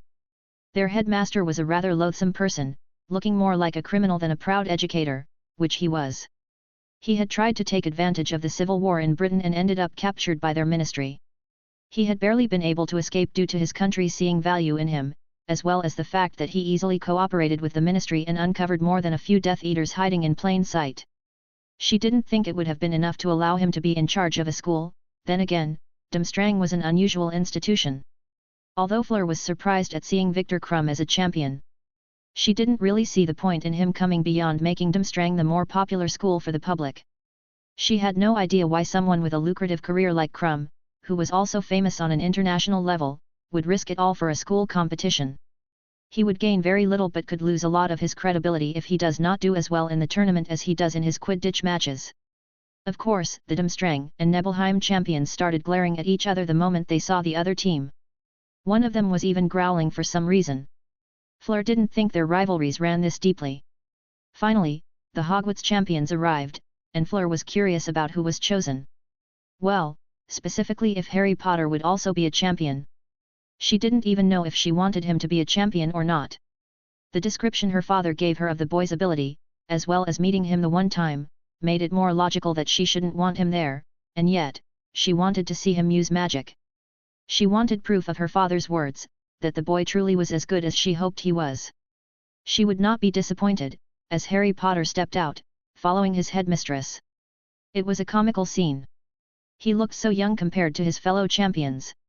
There was this rather attractive boy, a dark-skinned girl, a rather bulky boy, and a tall boy who kept staring at her. Ignoring the uncomfortable sensation, she chose to focus on the object of her interest. He looked focused. She had noticed that he was slightly distracted the previous week and thought that something had happened that would have stopped him from competing. Fla's father had asked her to get closer to the boy. So far, she hadn't really done anything, choosing to focus on being selected for the delegation, since that would give her more time to achieve this. Nevertheless, all she had done was observe him, trying to figure out his habits, his likes and dislikes. So far, he hadn't done anything to truly stand out. Fleur caught a few of her fellow champions giggling at him. He just looked so out of place. He was, by far, the youngest person in the room. They didn't understand that there was a reason why the Hogwarts delegation let him compete. With the arrival of the last champions, Madame Maxime stood up. "Good evening and welcome, champions of the first task. We have kept the details a surprise to see how you manage under pressure." She paused a few seconds, and Fleur tensed up, hoping that the task wouldn't be too dangerous. Thankfully, the imposing woman continued, "The first challenge will be a test of both your ingenuity and resilience. At its core, the task is very simple. It is a race." Fleur found herself taking a deep breath in relief. She expected something ridiculous like those old Triwizard Tournament tasks that would ask her to fight a dragon or something. Unfortunately, the giant woman continued, "You are to navigate the enchanted forest that embraces our beloved Beauxbatons to the finish line, but, unfortunately, you will not know where the finish line is. You might accidentally find it, or do it through investigating a few clues around the forest. You will have to find the best path forward yourself. But be wary, for the forest is laced with enchantments traps to ensnare the unwary creatures that might hinder or aid you. It will be up to you to discover which it is and deal with it accordingly." Fleur groaned at this. She had never been able to explore the enchanted forest surrounding the school. Apparently, it was a magical ecosystem in itself that the Ministry had not wanted to mess with. There were stories, of course, of fairies and werewolves, of giant spiders and even dragons. It was probably all meaningless, but Beauxbatons students would not have an advantage in this one. And the idea of just moving around, trying to find clues or just looking for the finish line randomly meant that this would be a tedious affair. However, there is another way to find the finish line. Each champion will be given a medallion representing their school, each in a distinct hue. When a medallion of each school is united, these medallions will briefly reveal the path forward, but you may only invoke their guidance thrice before their magic is expended. The champions are allowed to fight each other, but any form of permanent harm will not only disqualify them, but will be considered a criminal action, and could end with incarceration depending on the damage caused, she warned. And there it was, the motivation to fight each other. Fleur had wondered when the shoe would drop. A race or a glorified scavenger hunt was just too boring for the public to appreciate. They needed a little violence and conflict, and that was exactly what those medallions offered. The Vila could already see more than a few champions light up at the idea, and who would probably be actively looking for people to take their medallions. Armed only with your wands, you must fend for your necessities as nature offers no reprieve. Speed is essential, for your completion time will be critical in accruing points for not only yourselves but also your school. The task will continue until all champions have either reached the finish line, been disqualified, or have forfeited, so there will be no time limit. The score of each school will be calculated by adding up the scores of each of its champions, with the highest scoring institution winning the task. Bone chance. Hey, so it was an individual task, where the scores were calculated based on their position in the race, but the school's score was calculated by adding in the score of each of its champions. Fleur wasn't worried about staying in the forest, she had already gone through some survival training. Her father probably knew something about the task since he was the one who suggested it. She was as prepared as she could be, and she only hoped that the odds would be in her favor. Chapter 259, Leafy Distractions. November 7, 1994, Beauxbatons, France. To say that the previous week was confusing would have been an understatement. Truth be told, meeting Lily Potter changed things. She had always been this invisible figure in Harry's life, having shaped his life in very significant ways even without him having met her once.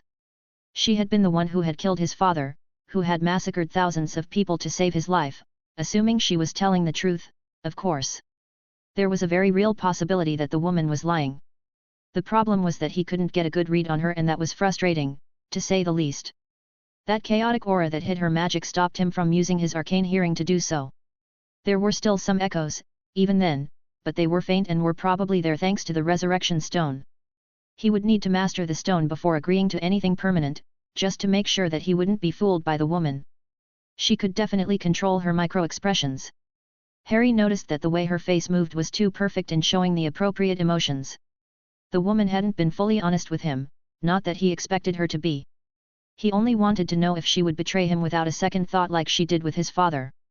Harry couldn't help but make even further connections between her and Tom Riddle. The way their expressions were so smooth, so perfected. The way they hid from his arcane hearing, one by melding into the environment, and another by creating a chaotic field of some sort to overwhelm any sort of magical detection. Yes, Lily Potter would have probably become a Dark Lady if the position hadn't already been filled. As much as he wanted to, he couldn't trust her. This was a woman who had fooled the world, acting as a loving wife to James Potter. He would not be her next victim. Honestly, if it had been anyone else, he wouldn't have taken the risk, but the truth was that he needed the support. Harry couldn't afford to have another enemy. Dumbledore, Grindelwald, and Voldemort were more than enough, and the manpower behind Lily was very impressive.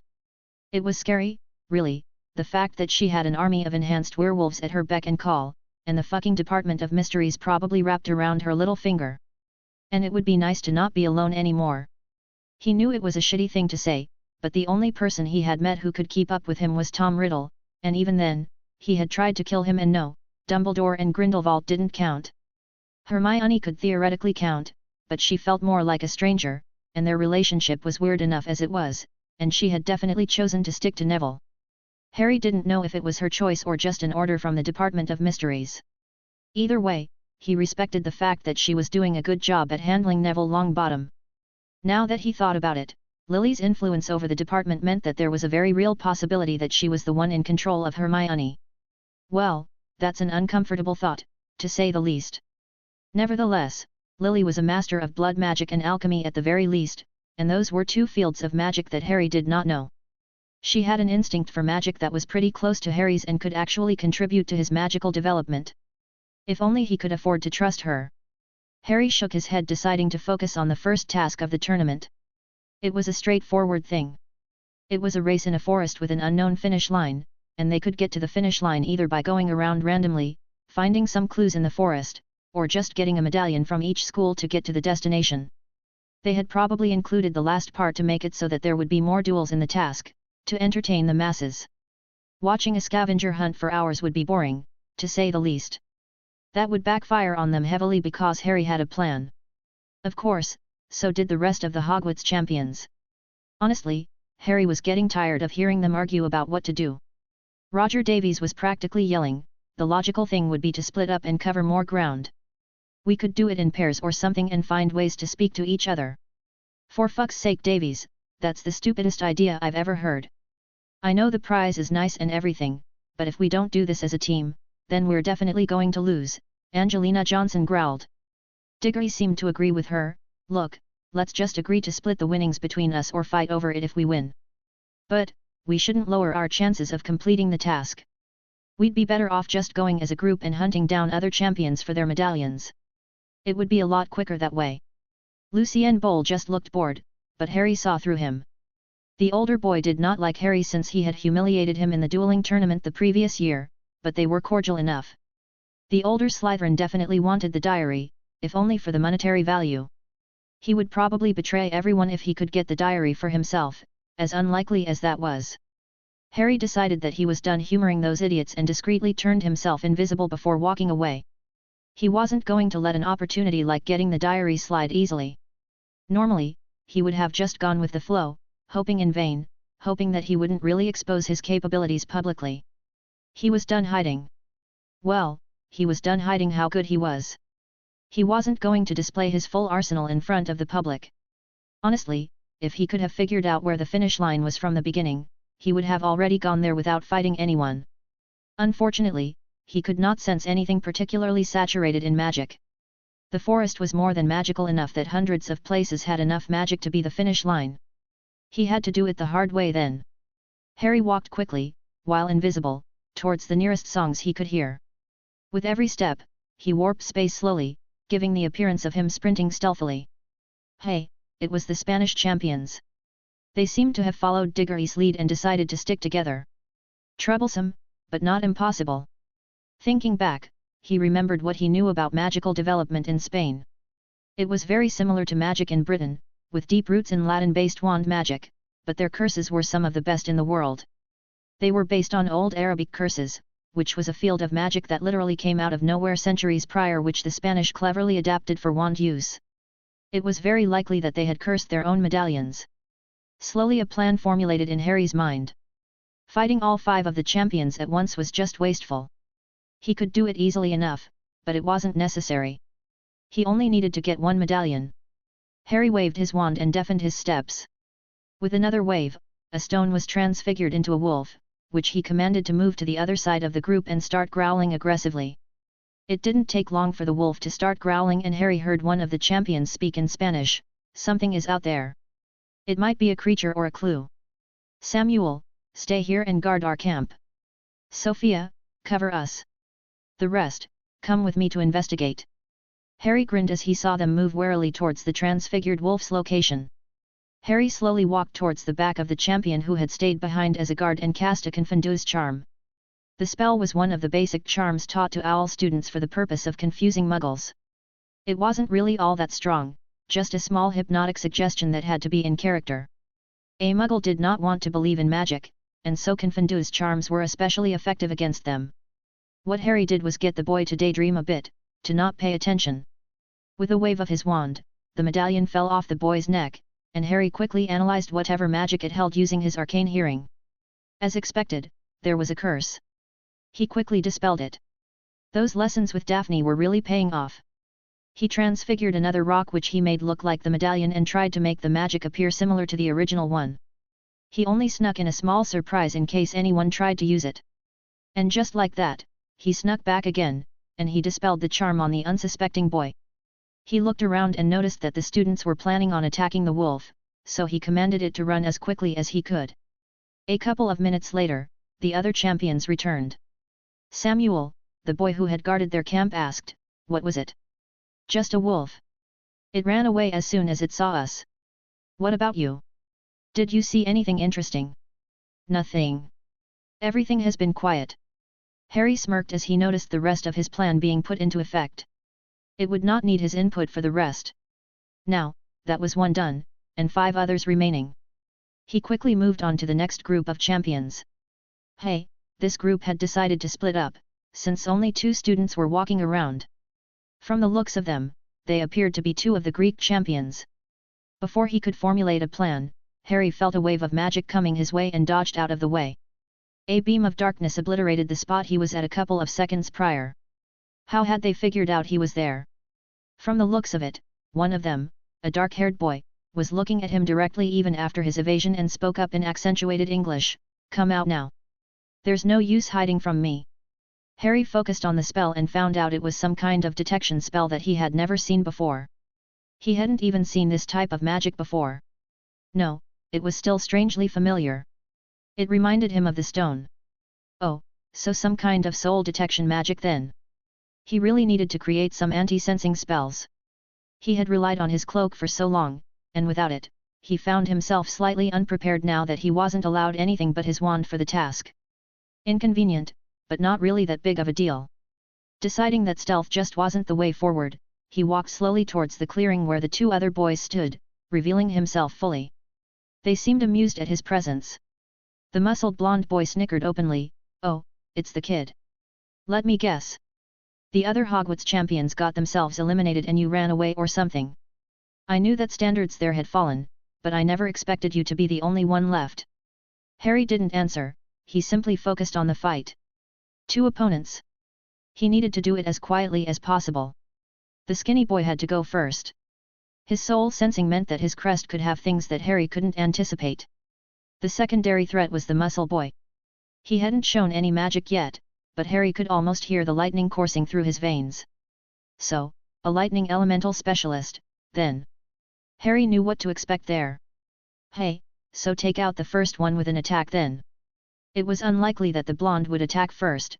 Lightning was really bright and could have adverse effects on darkness magic. Their stances confirmed Harry's theory. So, considering the duo, the darkness manipulator would start first. That would be enough cover for a small attack from the back.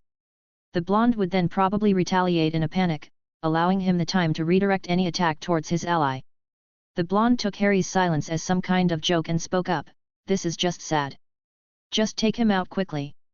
The boy sent a beam of darkness towards Harry, who shielded against it with a beam of light and conjured some ice spikes with wings that he animated to attack the boy from the back.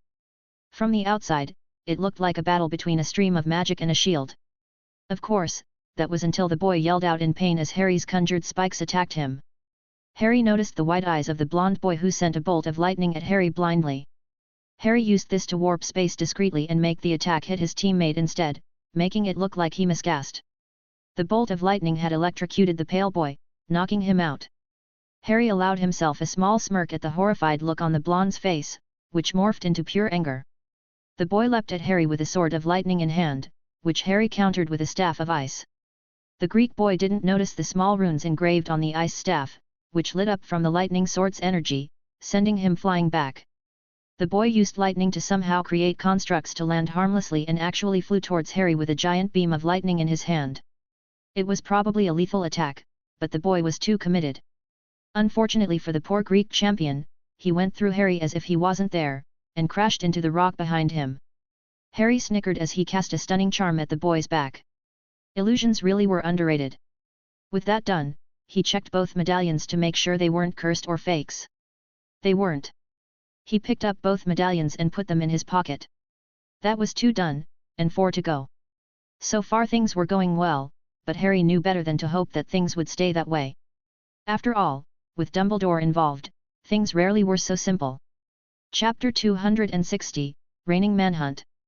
November 7, 1994, Beauxbatons, France. With that done, he checked both medallions to make sure they weren't cursed or fakes. They weren't. He picked up both medallions and put them in his pockets. That was 2 done, and 4 to go. So far things were going well, but Harry knew better than to hope that things would stay that way. After all, with Dumbledore involved, things rarely were so simple. Harry quickly analyzed his position. He had the British, Greek, and Spanish medallions. He needed one from a Roman champion, one from a Durmstrang champion, one from a Nibelheim champion, and one from a champion of Beauxbatons. The faster he was, the easier things would be. It sounded like a paradox, but whoever designed this task had obviously wanted it to last days at the very least, maybe even a couple of weeks. By taking into account the task's conditions, it acted more like a survival game than a race. The organizers either had to deliver clues to the champions so that they could find the finish line, giving them total control over the task, or the champions literally had to fight through every single competitor and win to find the finish line, which would also make the task exciting, even if it was unlikely. The forest was vast enough and they were far away enough from each other, that it was unlikely that all champions would meet each other frequently. All in all, they were going for the excitement and pacing of a Quidditch match, while maintaining full control over the action. No, it was better to say that they controlled the narrative. They were going for drama, making the champions go through challenges to make a story out of it. It was clever. It was a modernization of the Triwizard Tournament, which was essentially a glorified gladiator match in a time that had different moral values. Now, in a time where society was different, the tournament itself was structured differently, making the people see what they already knew they enjoyed. It was quite brilliant from a marketing standpoint. No wonder Dumbledore was so confident. Harry was literally stepping inside his territory. It was a race, all right. It was a race against time, against taking the medallions quickly enough that the organizers wouldn't be able to deploy all the other challenges without seeming unreasonable. To be fair, they couldn't really anticipate someone like Harry. While it was relatively known that he was a powerful young wizard, a prodigy even, no one truly knew what Harry was capable of. When people think of magical prodigies, they think of immense forms of magic, not the efficiency that Harry liked to display. Harry heard the clouds rumble. They had come out of nowhere. It was safe to assume that it was artificial. It looked like they were probably going to activate the first challenge. A little early in Harry's opinion, but it seemed like they didn't expect someone to be a third of the way there in less than an hour. He needed to hurry up and find his next targets quicker. He ran forward, each step warped subtly to make him faster. It took less than a quarter of an hour to see his next target. 3 Roman students were in a camp, conjuring and transfiguring a shelter for the obvious rain that would come. He expected the remaining 2 to be scouting along to make sure that they were alone or looking to ambush any other students. Harry walked towards the camp and analyzed his chances. Unlike the Spanish champions, they had put up some wards around their camp. It was actually quite impressive for a student. One of them was surely going to be picked up for an apprenticeship for this skill. The wards were based on battle wards, which were often taught to Aurors and hit wizards to allow them to ward an area that did not belong to them. This wasn't as effective as actual home wards, but they could change the tide of battle if they were ambushed, especially by inexperienced opponents. No wonder they felt confident enough to work on their shelter. The sad thing was it meant that he couldn't be as stealthy as he wanted to be. He couldn't do to them what he did to the Spanish delegation, taking a medallion while they were unaware. The moment a spell is cast in the wards, they would know. Harry could easily break the wards, but that would alert them as well. Harry hummed, he needed to plan this very accurately. First, he needed intel. And thankfully, he could easily sneak past the ward. Slowly, he used his arcane hearing to alter the magic that was around him, making him essentially invisible magically. It wouldn't work on any kind of soul detection or even advanced magic as his cloak did, but for this, it would be more than enough. He slowly snuck into camp and decided to listen to them. The biggest problem was whoever put up the ward. He was the one he needed to take out first. The rest would follow easily enough. Hey, now how to know who the warder was? Harry exited the ward and conjured a wolf. He walked back inside and commanded the wolf to try to enter. Immediately, one of the champions, a boy with olive-colored skin, stiffened. Something is trying to get in here. Harry's Italian was rusty. He had learned it when he was bored as a child since he already knew a couple of other languages that originated from Latin. But, it was more than enough to understand them. The three champions immediately donned their armors, which they had probably transfigured and enchanted themselves, and grabbed their swords and wands, moving in a formation towards the direction of the wolf. Harry grinned slightly. So, that was the warder identified. Now, for the rest of the takedown. He elegantly carved small runes near the areas where they were sitting, as he commanded the wolf to lead them around. They all came back around 20 minutes later, looking frustrated. I can't believe that you made us chase a wolf for almost half an hour. The warder looked indignant, the damn thing shouldn't have even come close. I had a ward set up that stopped wildlife from noticing us. The wolf shouldn't have even noticed our camp. The beast was probably magically resistant or something. It could have easily been an intruder. Or maybe you aren't as good as you think you are. What do you think the public are thinking after your little fuck up? The warder growled but did not respond. The smirking boy spoke up, I can't wait for Romeo to hear about this. He should come back sometime soon.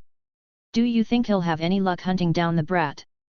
The two other boys shushed him, we're not supposed to talk about it. Relax, stuff like this was very common in the Triwizard tournament. It's practically a tradition to hunt down a specific opponent. Did anyone give you any rules about making alliances and targeting people? I wouldn't even be surprised if other champions are hunting him down. The bounty wasn't really that discreet. But why him? It's a lot of gold for a kid. I know he's supposedly a prodigy and stuff, but the kid is barely 14. I wouldn't be surprised if he accidentally took himself out. Jupiter knows that I wouldn't have lasted young in the wild at his age.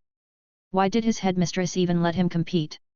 The larger boy shook his head, I don't care, the gold is more than enough. It just feels wrong. Dishonorable. Centurions wouldn't. The other boy interrupted him, honestly, man. Stop lying to yourself. That's just sad. If you think for 1 second that centurions wouldn't have carved a random boy for a bit of gold, then you're delusional. Hey, so someone had put a bounty on him. Harry could say that he was surprised, not at the behavior, but by the fact that it was so unsubtle, it wasn't even funny. To be fair, being in a forest with 44 other teenagers hunting him down should have technically made things difficult. Was Dumbledore losing his edge or something? Or was it someone else? To be fair, Harry could have technically been taken by surprise if one of his fellow Hogwarts champions attacked him from the back. Well, not really, Harry's arcane hearing would have helped him see this coming, and he would have dealt with it. Anyway, it didn't matter, Harry had left the other Hogwarts champions behind. The three Romans had charged up the hidden runes with their own magics, making them invisible to the wards.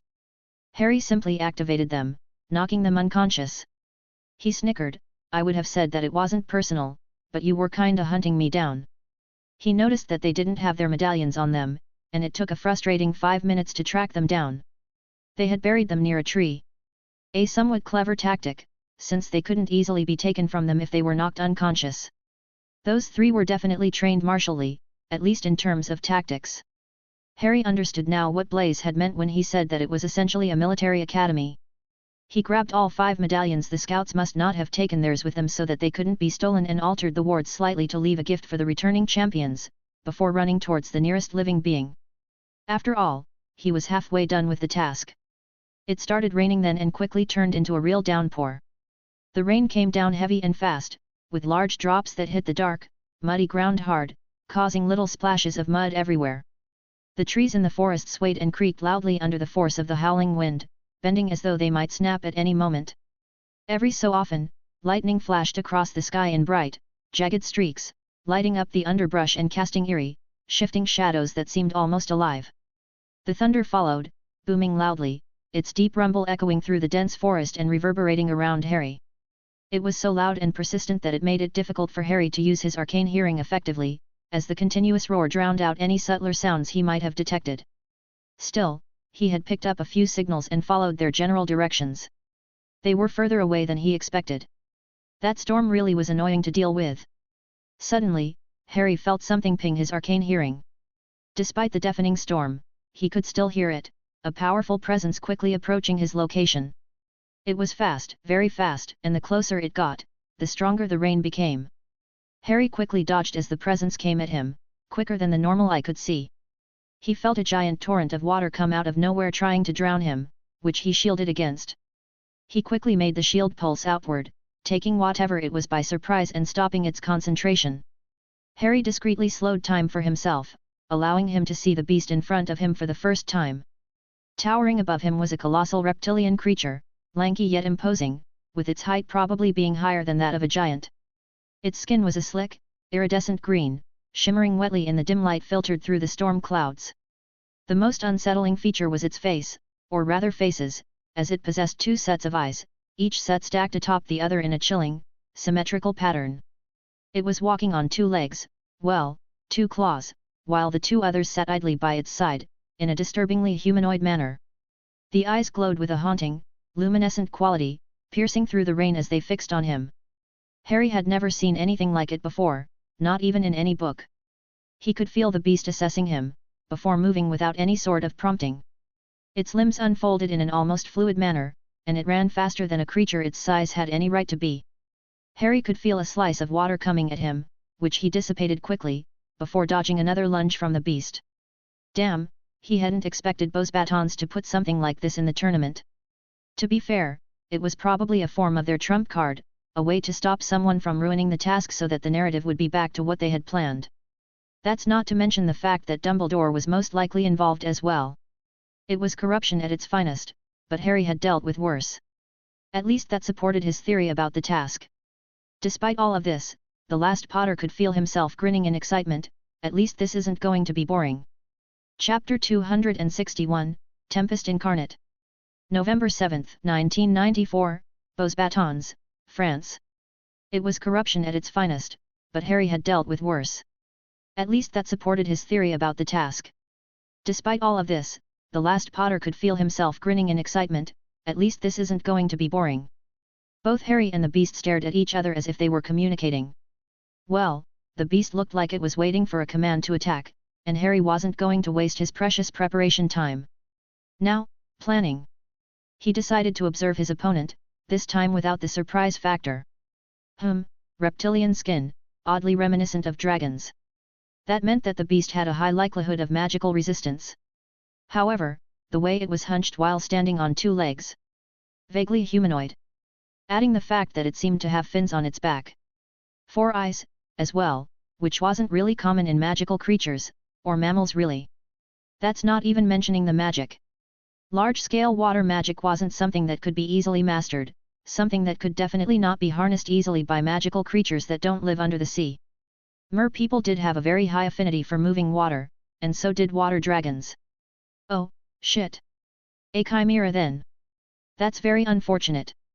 Harry never expected the ICW to allow that kind of selective breeding of magical creatures, and that's not to mention the definite use of alchemy to make this happen. When people spoke of chimeras, people expected to see the head of a lion, the body of a goat, and the tail of a dragon. Unfortunately, that wasn't really true. Chimera is what every single magical combination of two beasts is called until they are officially named by the Ministry. The lion-goat-dragon hybrids were simply the first ones to be made successfully. Whoever made the creature in front of Harry was a master in chimera creation, that was for sure. Harry could see the signs of water dragons, some kind of bipedal creature, probably a demiguise from the creature's agility and graphorn for the aggression and claws. And that was just scratching the surface. Harry wouldn't have been surprised if hundreds of creatures were used in small ways. He could tell that thunderbirds could have definitely been used considering the lightning storm that was above the forest. Well, wasn't that a pickle? Normally, a creature like this wouldn't have been anywhere around the tournament due to its aggression. So, that meant that it had to be controlled with some kind of enchantment, to make it the weapon the ICW wanted it to be. Messing with the control enchantment was a bad idea, since the moment the beast was free, it would probably massacre everyone in sight. A bolt of lightning landed next to them, and the beast must have taken this as a sign to start its assault. Harry dodged once more and saw hundreds of scenarios follow in front of him. So, yeah, the chimera was mainly draconic in origin, so eyes were obvious targets. A strong sense of smell was probable.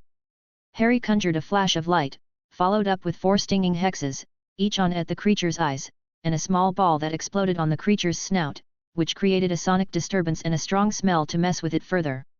The creature screamed in both pain and anger, and he took the chance to hide himself with an invisibility spell, sound dampening, and smell removal spell.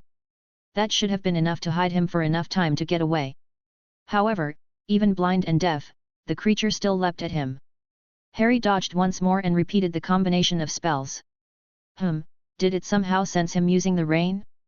Harry created a large spherical ward that stopped all rain from falling in their location. The beast roared and the rain got even stronger. Even then, the beast was coming for Harry, who conjured ice chains in front of it, stopping the creature. He needed to defeat the creature without using his space or time magic. Those two were probably going to paint a large target on his head if his usage was too obvious. Slowly, a small idea popped up and he grinned at the reactions this was probably going to take. The last Potter was on his way to implement his plan, only for his arcane hearing to warn him that there was a spell coming his way. Harry dodged and animated the ice chains to fling the chimera towards whoever did that. It was probably a petty move, but they really should have known better. The beast righted itself in the air and landed on its feet. However, its tail took out a few people, who happened to be Durmstrang students. Harry dodged the beam of water coming his way and used a shield to redirect it at the other champions who were trying to hide from him. Harry quickly conjured a spear of ice, that he enchanted to have a strong piercing charm and act as an overpowered lightning rod and banished it at the creature. The chimera tried to dodge it, but it was impaled by the spear on the back. It was a shallow wound at best, and it was already healing around the ice spear.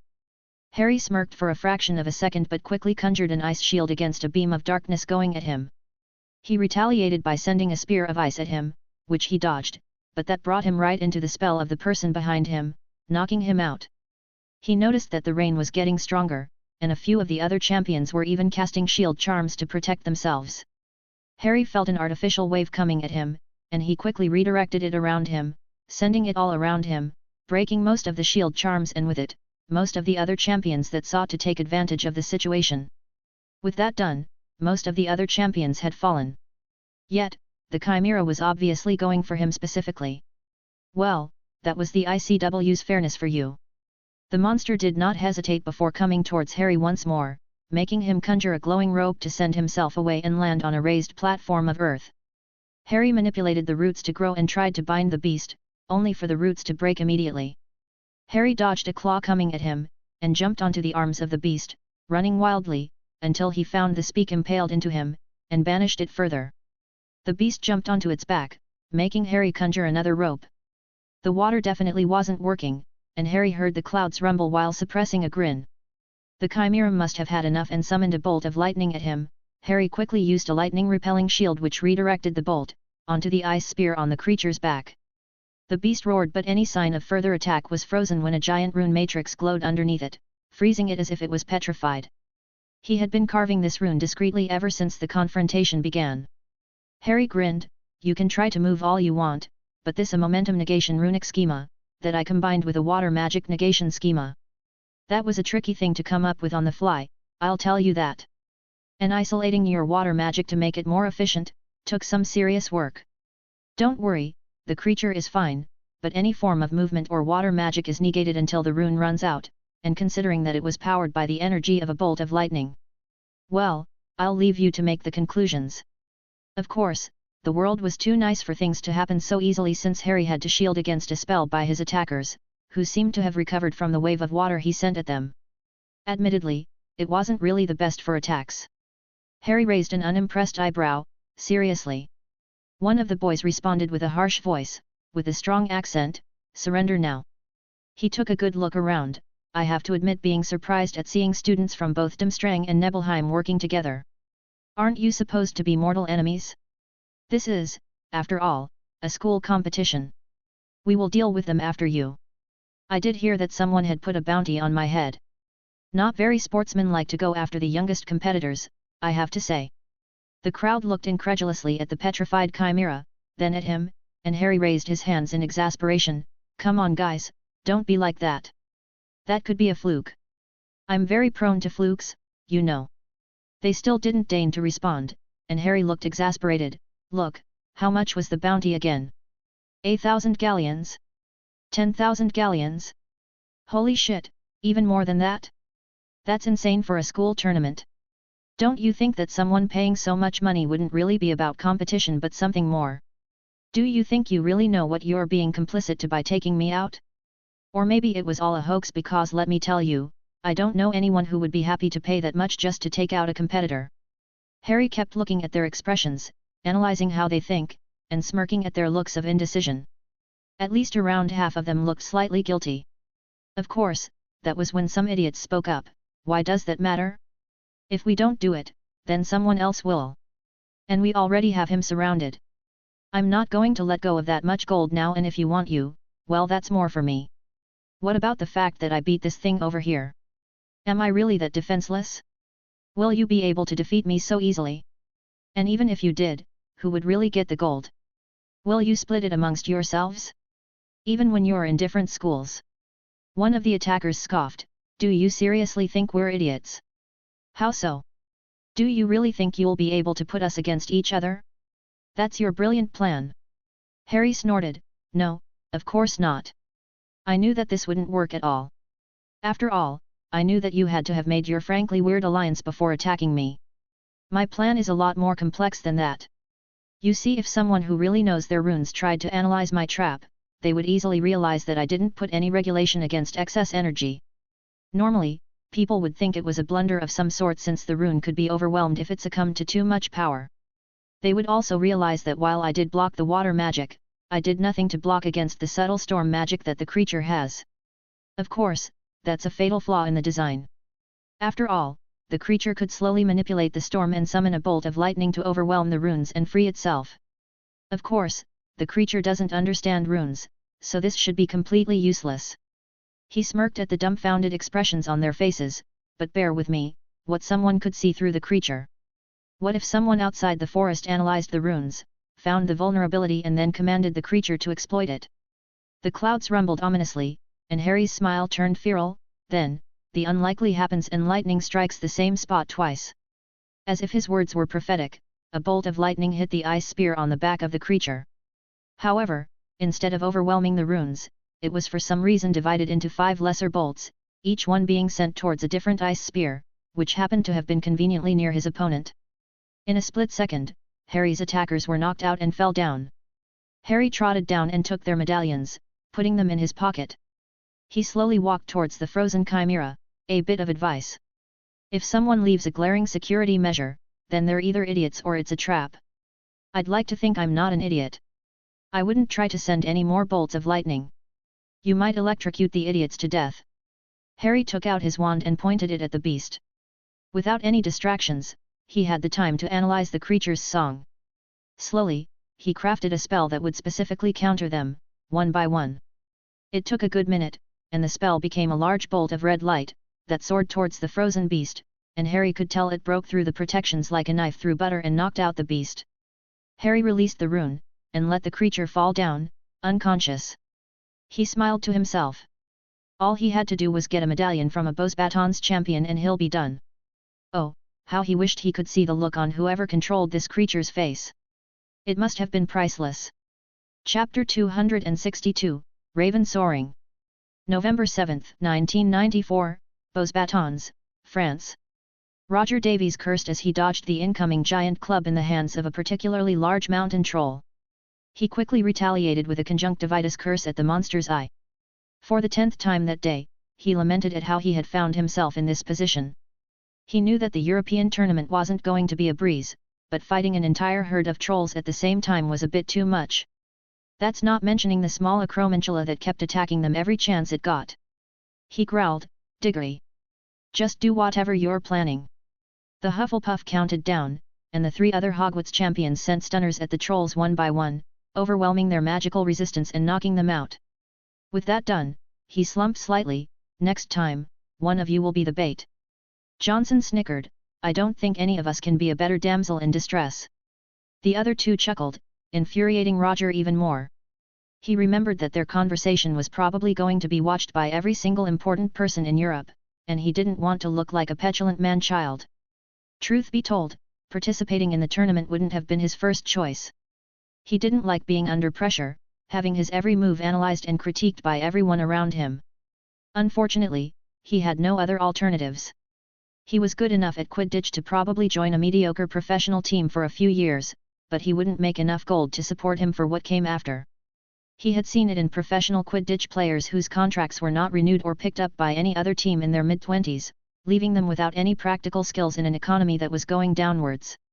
Roger also knew that it was unlikely that he would be picked for an apprenticeship or by a guild, especially considering how bad Hogwarts' reputation was on the international scene. He had to prove himself during the tournament and get any sort of opportunity. It was better than graduating with nothing. Even if he didn't win, his future might be set. They couldn't be all lucky bastards like Warrington, who the Longbottom matriarch paid off to avoid suing her grandson. That guy might have been hurt during a duel, but he more than made up for it. Roger had a similar opportunity.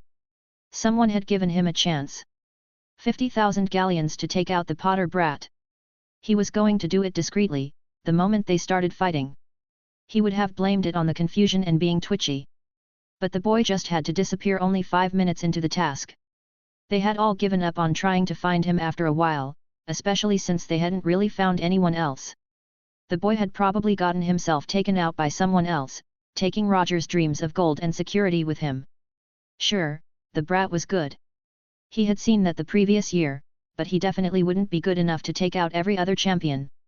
Now that would be ridiculous. Even an experienced Auror wouldn't be able to do it. No matter how skilled someone was, numbers did matter, and so did raw power. Potter was, after all, just 14 years old. So, yet. Roger was pissed. The constant attacks by trolls and giant spiders did not help in any way. The Ravenclaw heard Bull's voice from the other side, "Guys. I think I see some kind of camp." Finally, Johnson murmured audibly. He didn't blame her. This was probably the first headway they'd made since the task started. Sure enough, there was a camp. It was actually a decent one. However, he heard nothing. "It looks deserted. Damn it. They could have scored a medallion out of it." Bull didn't seem as pessimistic. "This is too much work for them to just leave. It's been a few hours. They're probably on their way back. We could ambush them." As he started to step forward, Diggory stopped them with a frantic expression. "Don't. It's warded." They froze and turned to the Hufflepuff, who sighed in relief. "Don't worry, I'll take care of it." The boy waved his wand a few times, revealing a dome of light surrounding the camp, which he hit with a burst of spells, making it crack like glass and disappear into mist. Angelina Johnson whistled. "I didn't know you knew any curse breaking, Cedric." Diggory looked embarrassed. "I have a knack for it. My neighbor, Bill Weasley, has been teaching me a few tricks during the summer.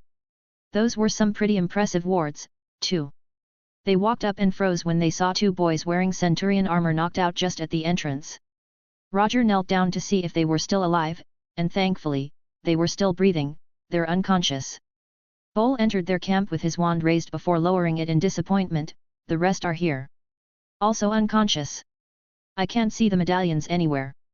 The attackers must have gotten them first." Diggory looked around and hummed. "No, it was an ambush. Someone broke in here and knocked the 3 of them out at once. They then either waited for the others and knocked them out as well, or just left another trap." "It doesn't matter anyway," Bull complained. "Whoever did this took all of the medallions, not just one. This means that even if we find the others, we won't be able to find the finish line. We need to find whoever did this." "They still have to go through us to win too," Angelina answered back. "Unless they already got Potter's medallion," Roger commented. Yet, Potter's actions really were biting them all in the ass. It was already bad enough that they'd wasted hours looking for him, but now he was also a liability. Diggory, ever the optimist, shook his head. Look at the bright side, an entire school is out of the task. That means that whoever attacked them will have to be tired and maybe even injured. I trust Harry to take care of himself, and even if he's taken out, I'm pretty sure he would rig his medallion or wear a fake one to get one over on them. You know how tricky he can be. Even if he was frustrated by the boy's actions, he couldn't help but be amused by the way the boy just liked to outsmart others. There was a real chance that Diggory was right and that Potter would pull one on whoever managed to eliminate him. It didn't really matter in the end. They still needed to reach the finish line anyway. Potter's fate would not really change anything. Roger was about to respond if it wasn't for Angelina Johnson exclaiming in surprise, "Fuck me." His eyes met what she was looking at and he almost did the same. He settled on just gaping at the sight, feeling a mixture of horror and shock. A giant reptilian creature, one that he had never seen before, laid face first on the ground. The damn thing was taller than a fucking giant, had claws that were probably sharper than swords, and was impaled by some kind of ice spear. The trees around it were so uprooted that the area became some kind of artificial clearing. Grass became nothing more than mud, and the ground looked like a dozen wizards had cast explosive charms at the same time. What fucking kind of battle happened there? Holy shit, they really were getting lucky, weren't they? Bowl was the first to stop gaping. What the fuck is that? Diggory answered him absent-mindedly, and didn't even comment on the Slytherin swearing, I have no clue. My father works in the department for the regulation and control of magical creatures. I know my magical creatures, but I've never seen anything like it.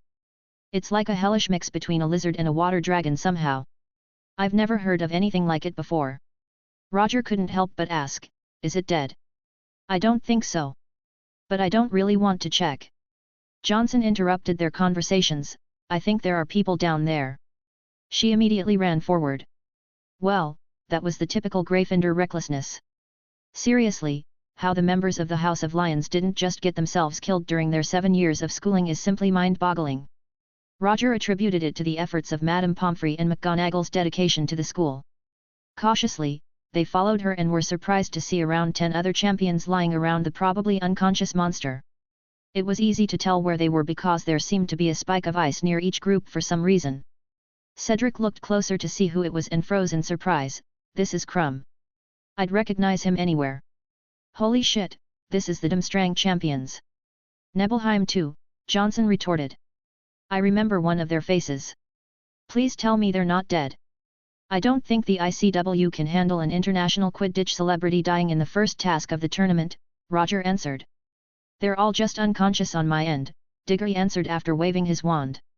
So are the ones on my side, Johnson spoke back. Roger decided to check on another group of students. He waved his wand and saw that they were also still alive. There were electrical burns around them for some reason. Seriously, what the fuck happened? Did the two schools fight each other and they were interrupted by the monster, and took each other out? Bowl shook his head, if they did, then they would have still had their medallions. I can't see any. Can you? Diggory shook his head, nothing on my end. As far as I can tell, there are two ways that this could have happened. The most likely scenario is that the two schools were fighting, either each other or were working together to fight the monster. Someone used a large-scale spell that knocked out not only the beast but also every champion. Another school, who could have cast the spell as well, would have come here and reaped the benefit. If you look closely, they've all been taken out exactly the same way. Roger nodded. It sounded logical. From the way the battlefield looked, they were all surrounding the beast, their wands in hand. They were all taken out by a lightning spell. Maybe one of the Olympus champions did it, they were known for their elemental magic and lightning was obviously used in the fight.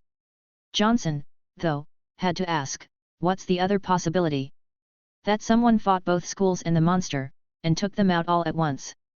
And wasn't that a terrifying thought? Roger suppressed the urge to shiver and said, unlikely. Even an Auror team would have had a hard time against 10 wizards, let alone whatever this monster is. Bowl shrugged, in my time in Slytherin, I've learned just how ridiculous things could be. What's that supposed to mean? Angelina exclaimed. Nothing you need to worry about. What we should do is think about the ramifications of this. 3 schools are completely out. That narrows down the culprits easily enough. The Greeks, the Spanish, and the French. Roger spoke up, "My guess is that it was the Greeks. That kind of lightning spell isn't something that's normally taught in other schools. I remember that one of the other champions was bragging about his lightning magic. It might be him." "That's all guesswork now," Cedric retorted, "we need to find people who aren't actually taken out. Or else, they'll find us, and I'm not really looking forward to being on the receiving end of this."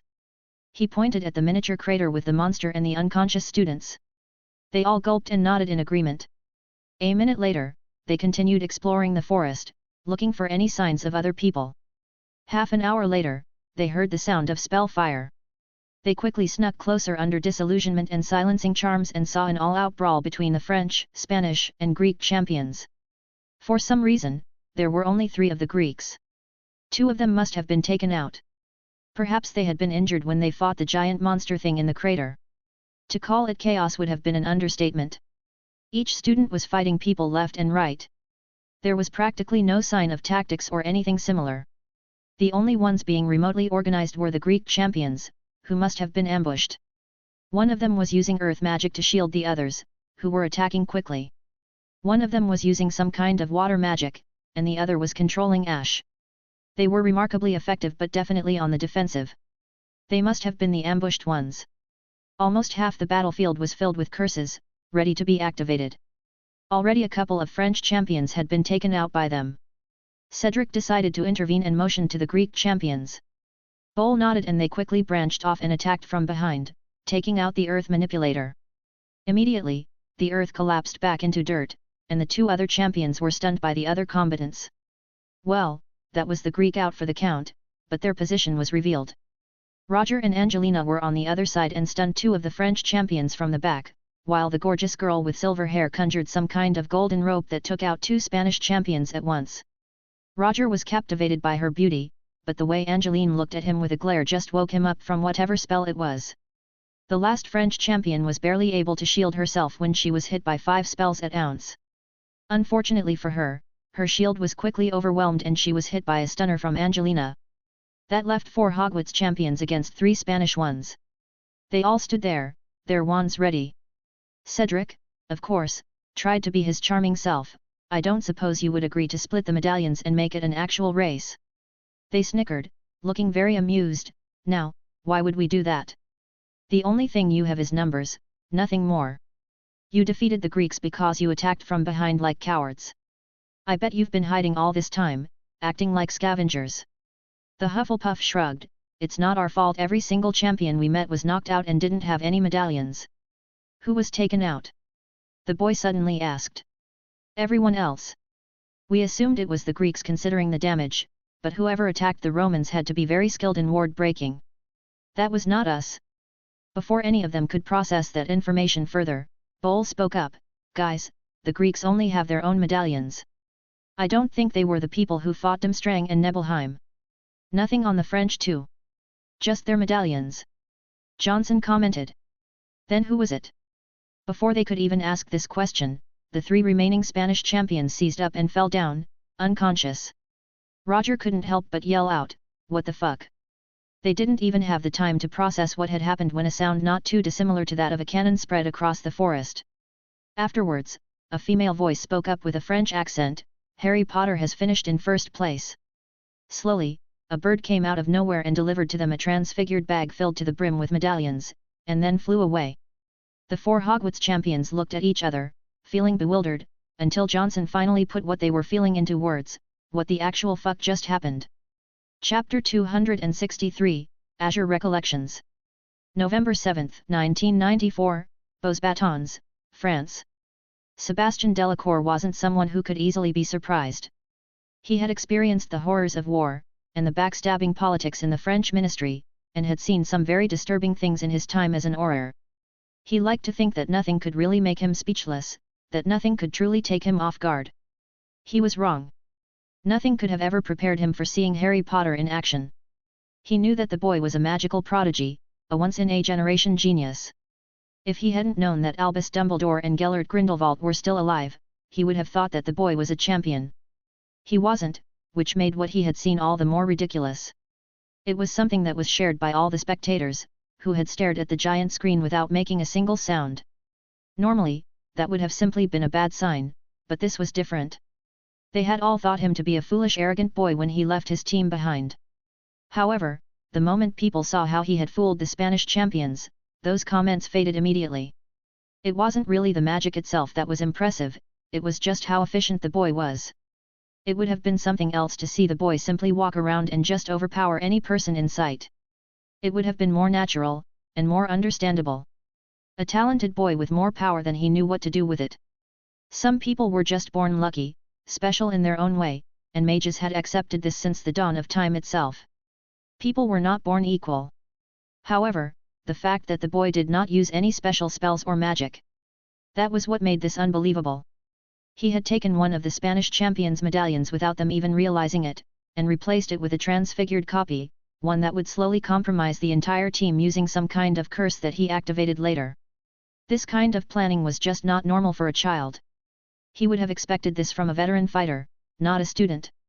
He had effectively held the entire Spanish champions team in his hands just a few minutes after the beginning of the task. And when he couldn't do the same to the Italians, because of their wards, he had used their discipline and ordered nature to predict where they would sit, and carved runes that they would power themselves to take them out. Outside of whatever he did to sneak into the wards, he didn't cast a single spell in that takedown. He had even modified the wards to knock out anyone else who would try to get inside. His martial prowess against the two Greek champions sealed the deal. He'd used conjured items without any souls to defeat the Azure's scion, a member of a very old family rumored to descend from Hades himself, and that had an affinity for soul and darkness magics. It was a clever deduction on Potter's part to realize it, but the takedown of the two opponents was just so efficient, so mechanical. That was when the ICW representative and headmistress Maxime started to speak in hushed tones. It was true that the boy was ruining their task, neatly dodging most magical creatures in the forest, and just going out of his way to hunt other champions. There was a reason why he had asked Fleur to get closer to the boy. Oh, his daughter was a rebellious one and just didn't understand that he could see right through her. She wanted to use the tournament to make a name for herself, to get away from his authority and make her own way. He respected that and wanted nothing more than to see her succeed. The issue was that Fleur had a romanticized idea of the world. It was his fault. He had coddled her during her youth, and she had clung to her dreams even in school, probably because she had a hard time adjusting due to her nature. The sad truth was that she needed to handle things her way. Sebastian used his role as her oppressor to push her, waiting to see any sign of defiance, of true independence that would mean that she would press forward. He tried to oppress her dreams and hobbies, hoping to see her lash out, or even try to barter with him to get her way. Yet she did nothing. And if she could not become independent of him, then she would not fare well in the world, where his protection became less significant the further she went. Fleur was just not ready. He sincerely hoped that the tournament would help forge her into the person he could see in her. And Harry Potter was the key to that.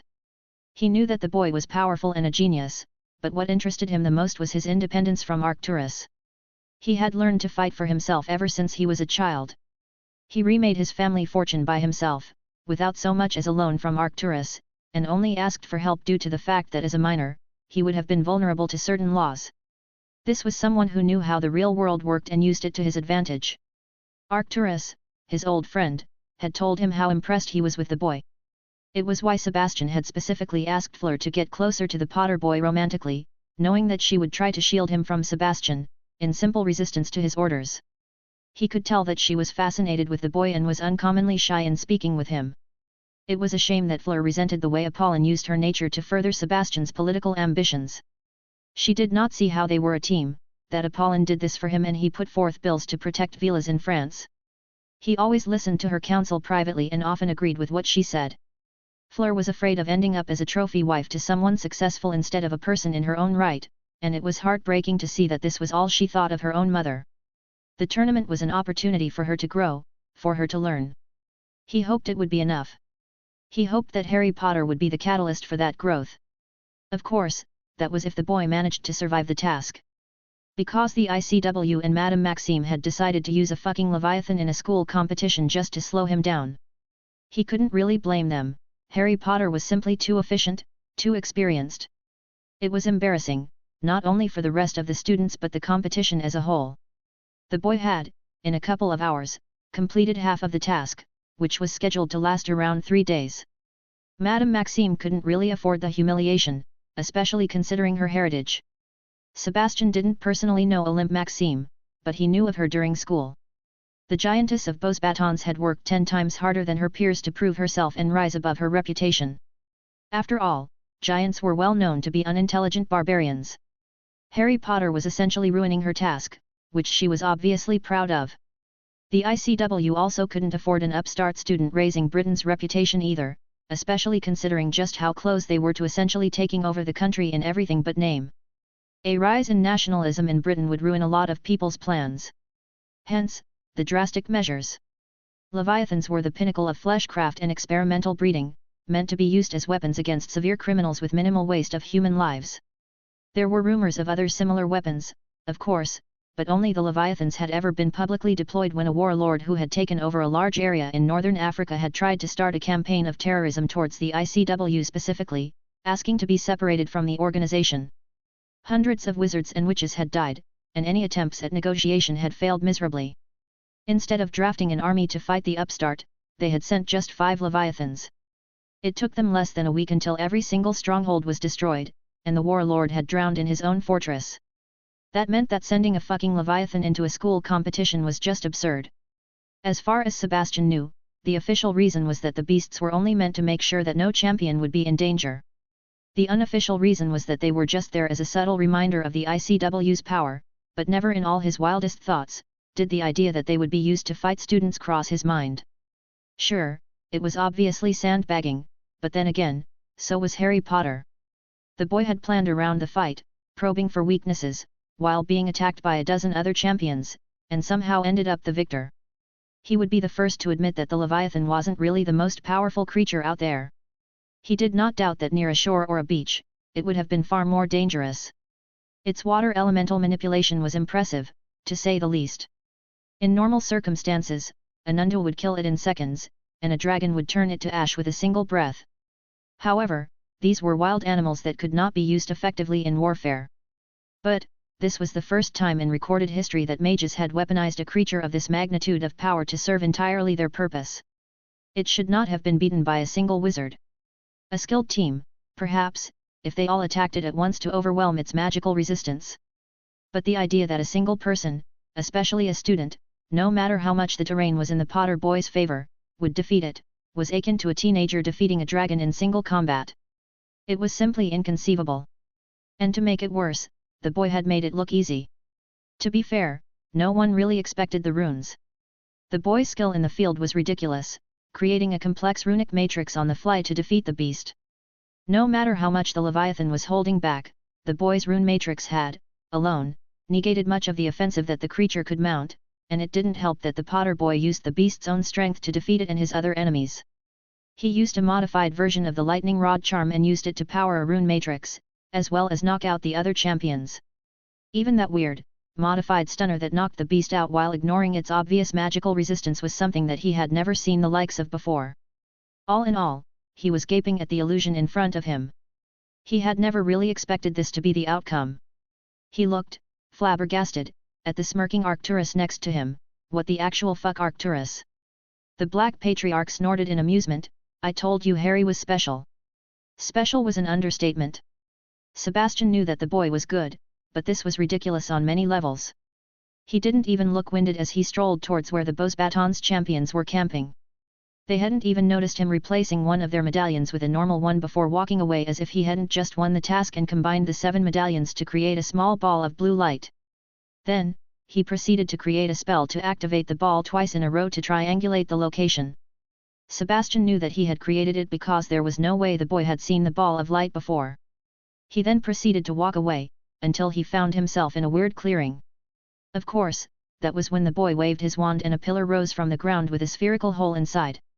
He put his sphere in and was announced as the winner.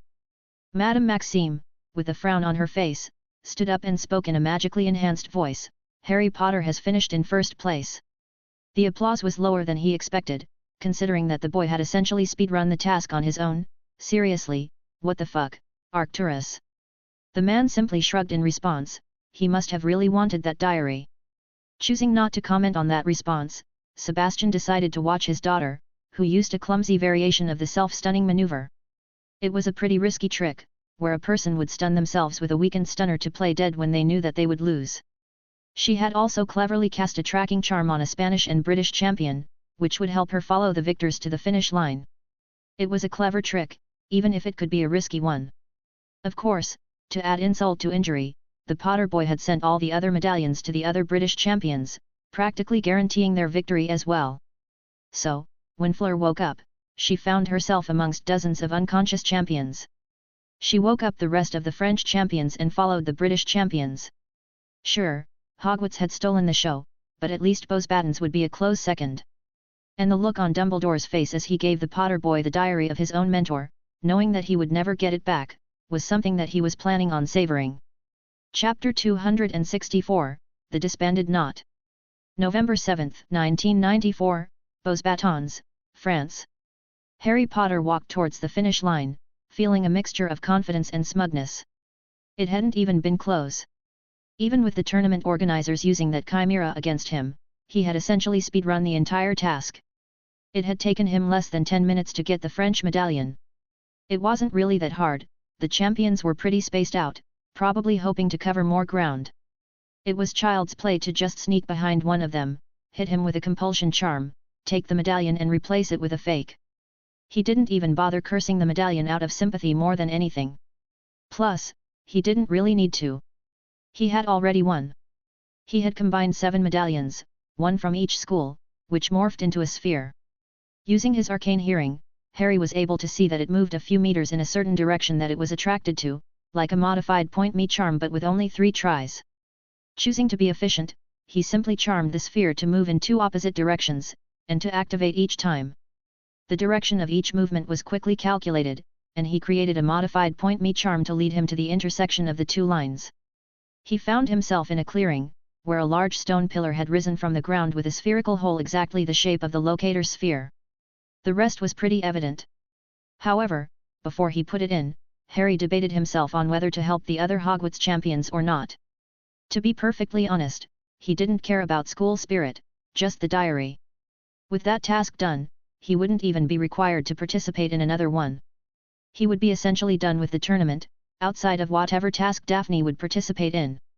It was a shame that the Green Grass Scion hadn't participated in this one.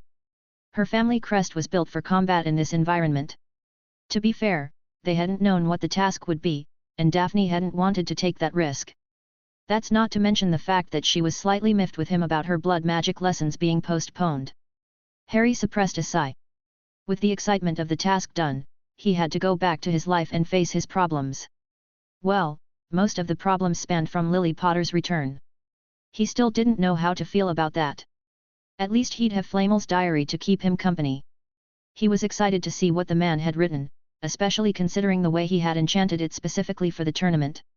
Had he faked his own death and wanted to share some information? There was only one way to find out. Back to the issue at hand, he decided to just transfigure a rock into a bird and command it to fly towards his fellow Hogwarts champions whom he had tagged with a tracking charm. After all, he had technically abandoned them, putting them at a disadvantage. Well, not really, he had taken out half the competition on his own, so he did help them, in a way. To be fair, without the medallions, no one was going to reach the finish line, and he had taken all of the ones belonging to the Nebelheim, Durmstrang, and Roman champions. Yes, he was going to get some backlash if he didn't give them back since he would have ruined the task. He didn't entirely ruin things though. Harry expected that there had to be a scavenger hunt of some sort, with clues spread around the forest, leading to a sphere. The medallions were probably there to motivate students to fight each other. They probably never expected a team to take out every single competitor. No wonder they sent that chimera at him. Sucks to be them, hey. To be fair, the task wouldn't be over. Harry had only stunned or knocked out most of his opponents, and they could wake up later and finish the task with the scavenger hunt. However, the task wouldn't be as exciting. Well, whatever, he had already sent the medallions their way. It would be up to the organizers to figure things out later. He was almost going to finish the task when he remembered the curse he had put on the Spanish medallion. It was a tricky bit of magic that could spread to the other Spanish medallions, which would also knock out the users with a command from Harry. He had almost forgotten about them. That task really was eventful. With a snort, he simply activated the curses. After all, it wouldn't be fair for every other champion to be knocked out. The only ones that would probably be up would be the Beauxbatons, Hogwarts, and maybe 3 of the Olympus champions. With that out of the way, he simply put the location sphere into the rock, which activated a portkayat, placing him in front of the stands.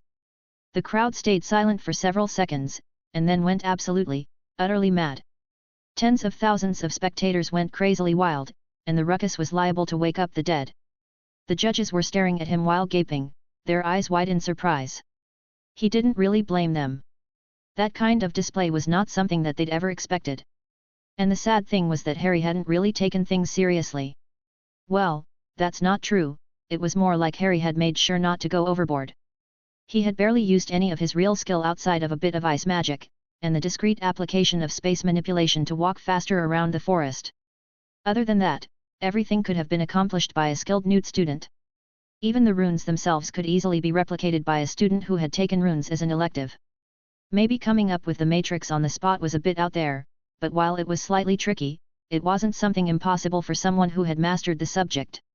However, something else happened. Something more. It was as if a large bomb had gone off in the distance and yet no one else could hear it. Harry turned around in slight panic and saw nothing different. No, something had definitely happened. Did he hear it with his arcane hearing? A large noise like this, a large release of magic, just wasn't something that happened naturally. Someone had triggered something, and Harry had no idea what it was. He wouldn't even have a chance of finding out because of how loud everything was. And now people were looking at him weirdly as he looked around him in a panic. Choosing to reassure them, he raised his hand and waved, making the crowd roar even louder. Absent-mindedly, he was guided by some random wizards and witches and walked slowly towards the area where the judges and organizers stood, applauding. With a wave, the crowd stopped yelling and Madame Maxime stood up. She looked as regal as ever, but Harry could sense the displeasure from her and her fellow organizers. The woman spoke up with a magically enhanced voice, "I am proud to announce the winner of this task, Harry Potter of Hogwarts. As promised, I entrust you with the last piece of Nicholas Flamel's legacy."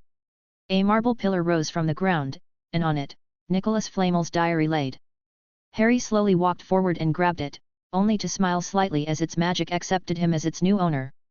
He wouldn't open it in public.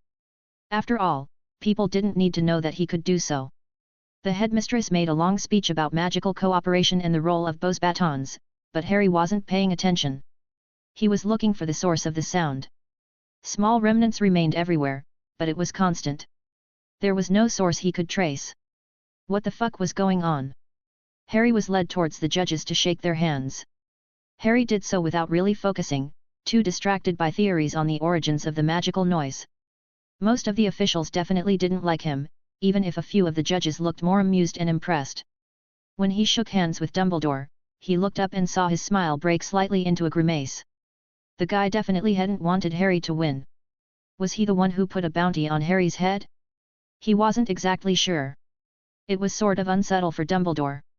Harry had dealt with the man, and it would have been easier to use a small curse, or a compulsion to take Harry off guard. Public forms of cheating like a bounty were simply below him. He would have found them distasteful. This wasn't Dumbledore's doing. Someone else had tried to sabotage his task. To be perfectly fair, the attacks had barely even done anything to hinder him. Nevertheless, it was always a good idea to know if he had any more enemies. Really, things were getting ridiculous at this point. Still, having finished with the useless ceremonies, he sat next to the rest of the Hogwarts delegation and shared a smile with Daphne. He noticed the masked form of Lily Potter looking at him and decided to just give her an acknowledging nod before looking at the giant illusion. Instead, he absent-mindedly watched as the other Hogwarts champions walked towards the finish line, with the French champions on their heels. Fleur Delacour had managed to trick them into thinking that she was unconscious before waking up her fellow champions and following them, securing Beauxbatons an easy second place. It was admittedly clever of her. Harry would have voiced it, but most of his concentration was taken up by focusing on processing the task's events. Even with it effectively being over, he had ended up with even more questions than answers. He looked at the closed form of Flamel's diary, hoping that it would somehow give him the answers he was looking for. It didn't. In the bleak shadows of the towering Nurmengard fortress, a place steeped in a history of dark deeds and bitter incarcerations, Albus Dumbledore appeared with a faint pop of displaced air, the silence of the ancient stones greeting him like a forgotten whisper. The fortress itself loomed imposingly against a backdrop of dark, swirling clouds, its walls, thick and constructed from cold, grey stone, rose ominously, casting a pall of foreboding over the barren landscape that surrounded it. Dumbledore's footsteps echoed through the vast, empty corridors as he navigated the labyrinthine passageways toward the tower his former friend resided in. Each step resonated against the stone, a somber drumbeat in the heart of this fortress of despair. As he entered the sparsely furnished room, Grindelwald was standing by the window. "The first seal is broken," Grindelwald said without turning, his voice carrying a trace of dark amusement. "I sensed it, Albus." Dumbledore's expression was one of weary frustration as he responded, "Yet I wasn't able to secure Flamel's diary. The Potter boy won, despite my efforts." He confessed to employing subtle compulsion charms on the officials, hoping to tilt the scales against the young champion.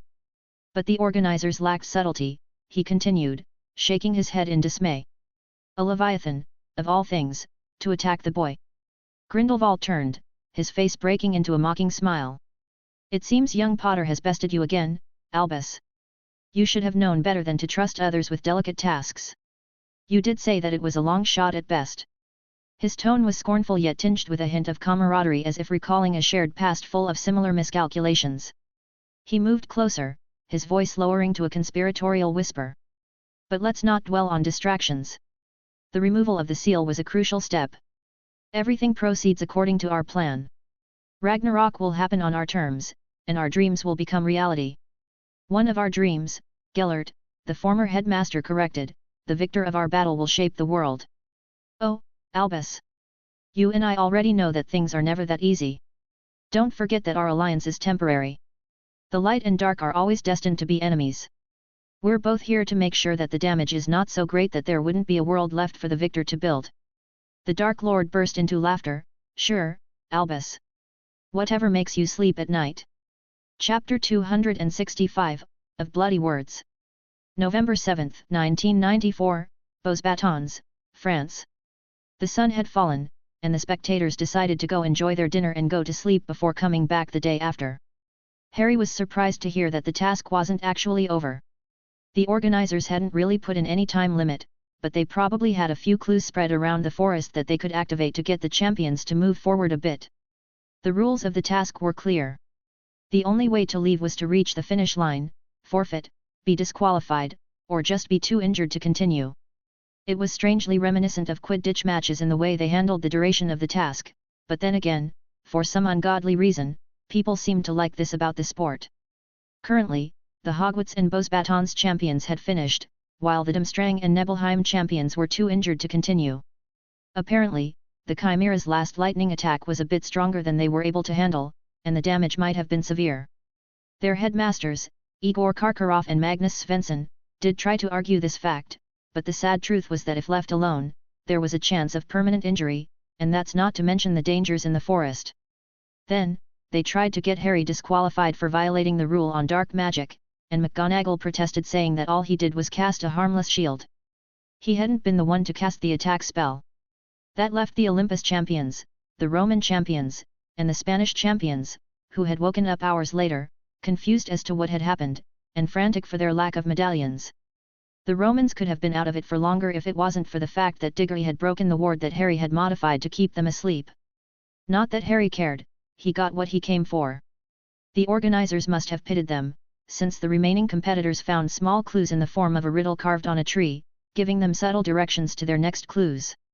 Truth be told, it hadn't taken Harry too long to be bored out of his mind. At least the squabbling headmasters were entertaining. Harry decided that he'd stayed more than long enough to be polite and made up his mind to leave. He wouldn't come the following day. The whole thing got rather tedious, all things considered. He expected that many of the spectators wouldn't return as well. Well, perhaps the organizers' fears were founded after all. As he made his way back to the castle, he was finally able to see Arcturus, who gave him a proud smile. "You were always good at scaring the shit out of people, kid. Have I ever told you that?" Harry couldn't help but snort. "Seriously? I know that I stopped holding back a bit, but I haven't really used any outrageous pieces of magic. Was it really that terrifying?" "You're joking, right? You beat one of the ICW's weapons in minutes, and even used its attacks to defeat it, and the idiots who tried to attack you from the back. Sure, Your whole stealth attacks at the start were good, but what you did with the Leviathan just took the cake. Harry hummed, so, that's what it's called, a Leviathan. What are they? Some chimera that the ICW created and managed to weaponize somehow. I remember people saying that it did some very good work against some terrorists in northern Africa a few years back. They would be pretty effective near the shore, I'll give them that. I can see one of them taking out a small stronghold if it could obey orders. The Black Patriarch snorted, more like a dozen strongholds each. You made a lot of enemies just taking it out like that, especially with the way you did it. Harry simply shrugged, I hadn't really used that much magic against it. In a fight against something with more raw power than you, your best bet is to use their own power against them. If it had been a dragon, I would have used the fire to power a runic array, and found a way to counter the magic it used to fly. Nothing is truly invincible, and all it takes is to find that small vulnerability to bring even the mightiest of opponents down. And you couldn't have hit it with the modified stunner from the start. It was too quick. And that kind of spell takes me a lot of time to cast even once. It barely even qualifies as a spell, since I end up doing a lot of calculations in my head to specifically get it to bypass different forms of magical protection. It's better on an immobile opponent so that I can analyze the protections and modify the spell to work around them. A familiar voice from behind him spoke up, I was wondering what that was. Harry turned with a surprised look on his face, Gemma.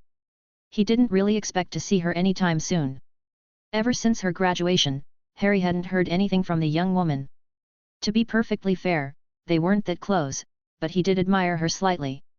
She had taken over the House of Snakes without a strong family name to lean on, and no one had risked trying to take her position. Harry expected her to have started working in the ministry or to have accepted an apprenticeship, especially considering her good showing in the Hogwarts tournament. The former Hogwarts student gave him a small smirk, and just gave Arcturus a small pile of parchment. The Sultan has agreed to your terms, Mr. Black. He gave me this broad contract to give to your solicitor to review. Good job, Farley. Keep up the great work. The girl preened at the compliment, turned, and left without saying another word. Harry turned towards his guardian and raised an eyebrow, seriously. She impressed me in the last year, and I snatched her up before anyone else could. She's acting as my assistant while I teach her the ropes of navigating the politics of magical Britain. Don't worry, when you graduate, I'm making you suffer the same as her. Harry gulped, I'd really rather not. He really didn't want to do that.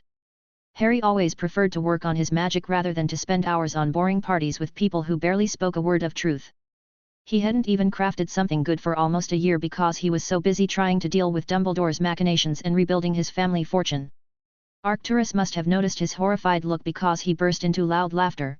That look on your face was the exact one your grandfather had when my sister forced him to attend the Wisengamot meetings. They both remained in a comfortable silence until the Black Patriarch broke it. So, did you open Flamel's diary? I can, but not yet. It's fascinating that he turned this frankly normal book into an artifact which would also recognize an owner. I'm planning on going over it tonight. Wise of you. It wouldn't have been a good idea to publicize the fact that you can open the book. Now, don't let me keep you. I'm sure that your fellow champions want to celebrate with you. Harry simply nodded and walked towards the metallic dragon, where McGonagall and the other members of the Hogwarts delegation were waiting and started to applaud when they saw him. Sure enough, when he entered through the dragon's maw, the entire place exploded with cheers and yells again.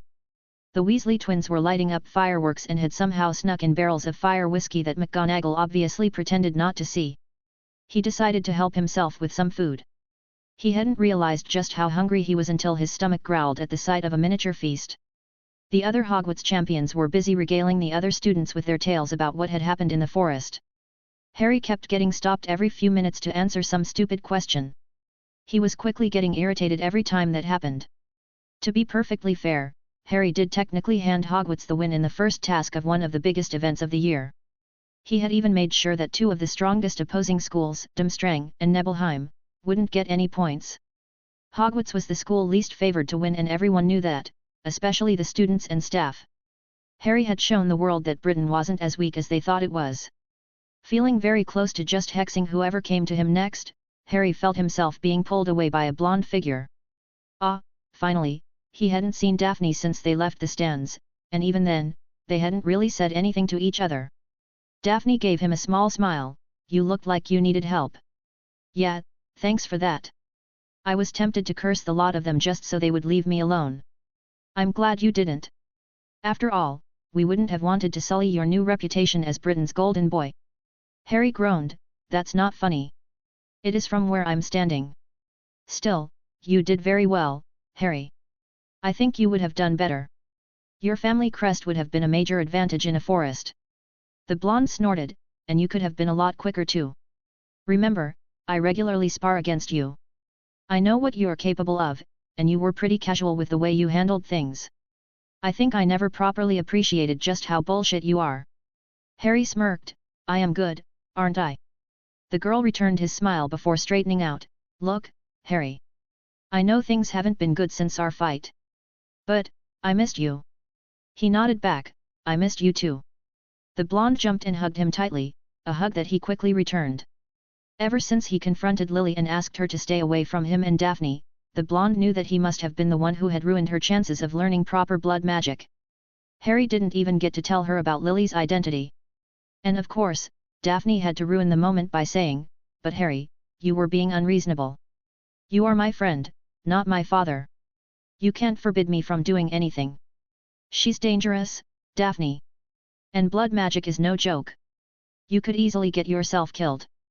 But that's still my decision. I don't care if she's some monster. I told you years ago that healing my sister was my first priority. I would make a deal with the devil without hesitation if it meant that she would be cured. I have respected your ambitions for years. I'm only asking you to do the same for me. Harry hesitated for a moment but resigned himself. There was really nothing he could do to stop her, fine.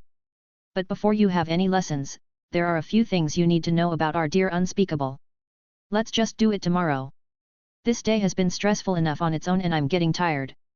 She gave him a blinding smile before turning away and leaving. There was really nothing he could do here. Even if Lily was planning on hurting her, she had already sunk her claws into Daphne with her offer.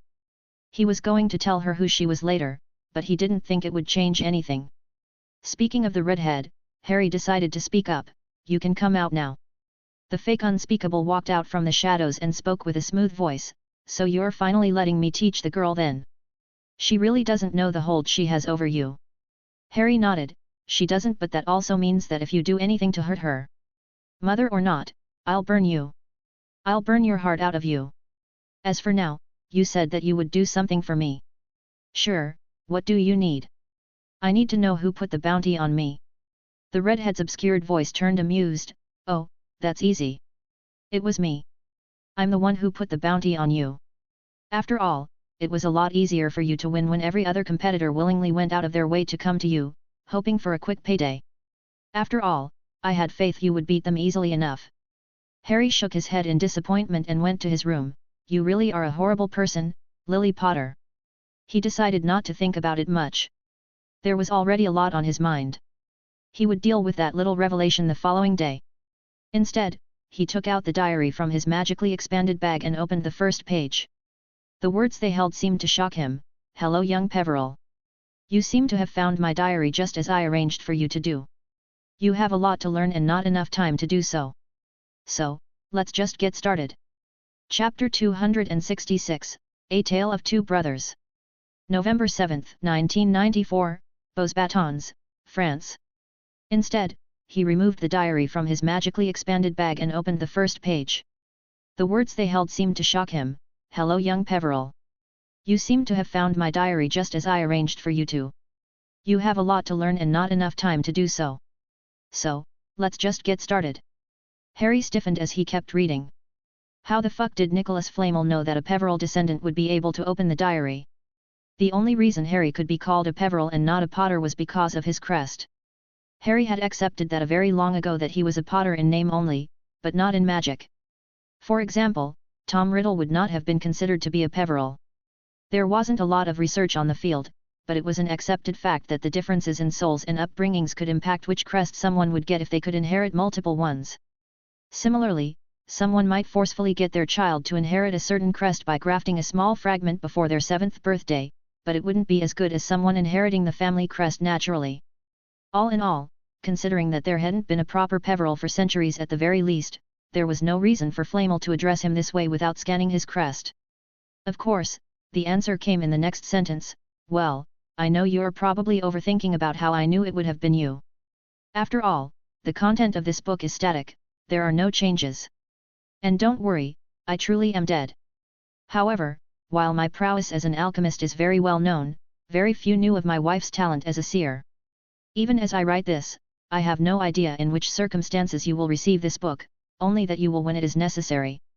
For some reason, Pernell asked me to bring this little journal to the Beauxbatons headmistress.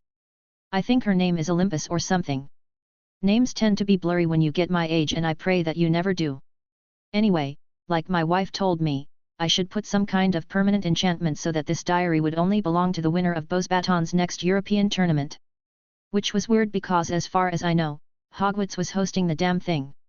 Nevertheless, I've learned many times not to question my wife. Hey, Harry never expected Pernell Flamel to be a seer. It was kind of terrifying to see just how good she was, considering how spot on her predictions were.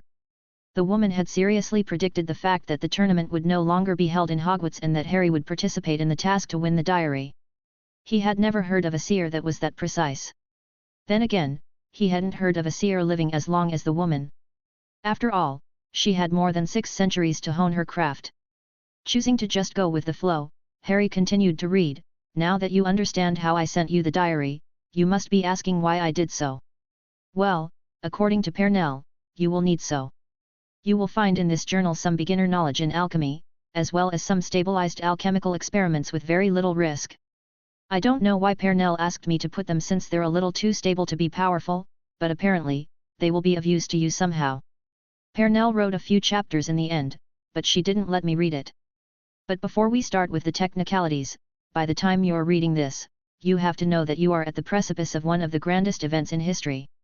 I wish I would have been there to see it, out of curiosity more than anything, but unfortunately, I should have died at my traitorous apprentice's hand sometime soon.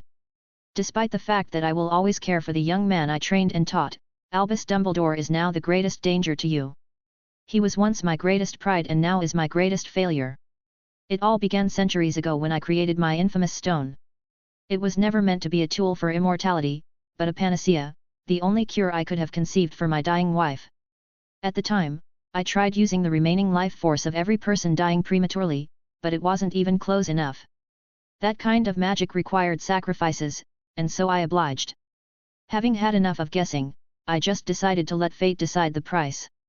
I created a plague that would not stop until the price would have been enough.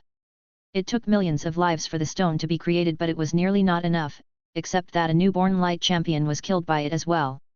It was able to supercharge the ritual and become the tool for immortality that it is today. Apparently, the light had a lot of plans for the champion and did like having it interrupted for a ritual, let alone having a small fragment of its power absorbed into a stone. Decades later, the next light champion cornered me, and bound me to the light, to track down the light champions and train them until my dying breath. I saved Pernell but lost my freedom. I would have destroyed the damn thing, but it still held a fragment of the light. The consequences would have been chaotic to say the least, and in a way, I did weaken the connection the light had with its champions, which happened to be completely blood-bound to me. It was a petty form of retribution considering the light bound me for an accident. However, I later learned that I wasn't the only one cursed to serve the powers.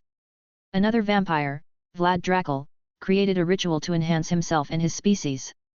He also accidentally used a fragment of the dark and ended up bound to it. And so, Dracul and I hatched a plan and collaborated to get the champions of the light and dark to work together, to end the cycle of war and death that followed their endless battles. The plan was to have them unite the magical world, and I would have offered them doses of the elixir of life to avoid any other champion from being born. As you probably realized, it did not work. Gellert was too taken with his power over people, and Albus grew up with an obsession over control. They fought and our dream died, and now the world is in danger because of it. I wish I was there with you, young Peveril, but Pernell told me that it would have been a bad idea. The moment is nearing, the first prophecy, the last battle between the light and dark is soon. Ragnarok is coming. We had hoped to delay it with our plan of peace, but we failed, and now you will have to deal with the consequences. You are hounded by the light and dark. But I believe you should, at the very least, understand their nature. It all began with a kingdom, older than recorded history, yet it might live on in myth. We do not know its true name, but most people call it Atlantis. It wasn't an island like you imagined, but a true kingdom of magic and might.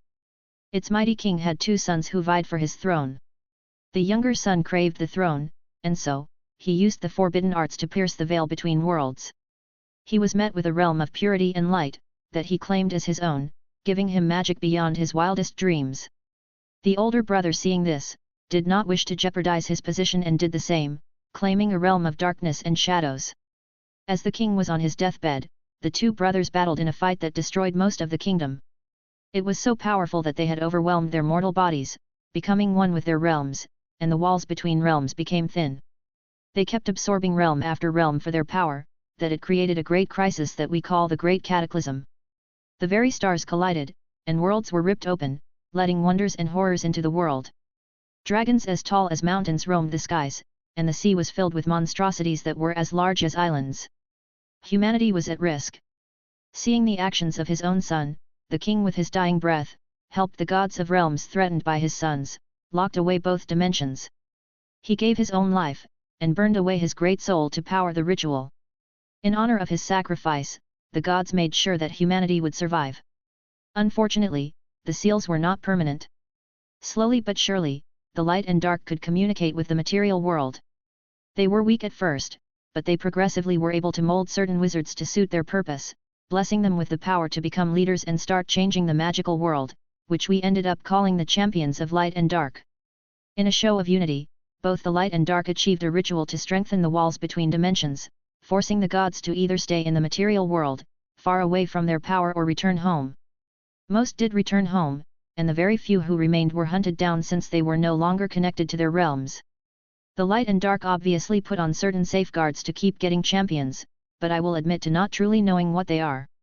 Of course, the gods did not leave quietly. The last god to ascend, the mighty Odin, proclaimed the first prophecy.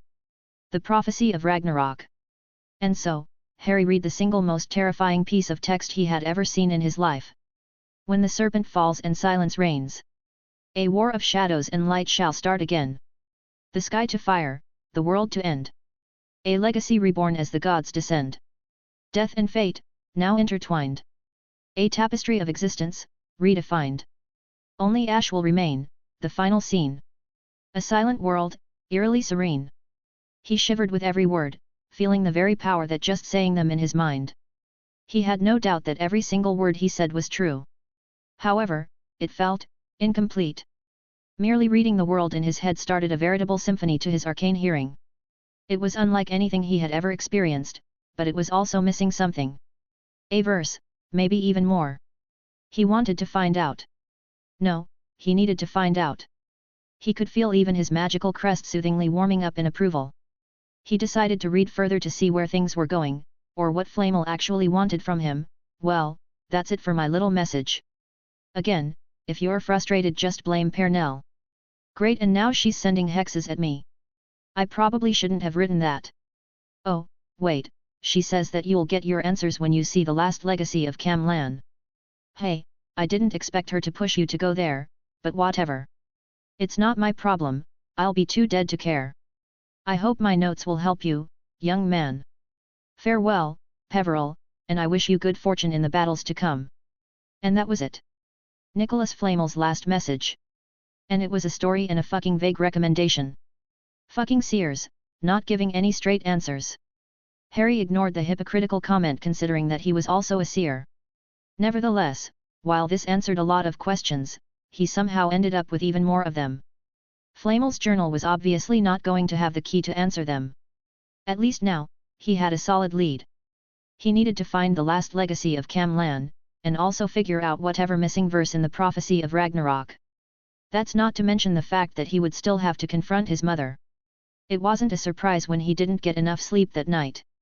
Chapter 267, Wands and Roses. November 8, 1994, Beauxbatons, France. Harry woke up feeling a mixture of tiredness and comfort.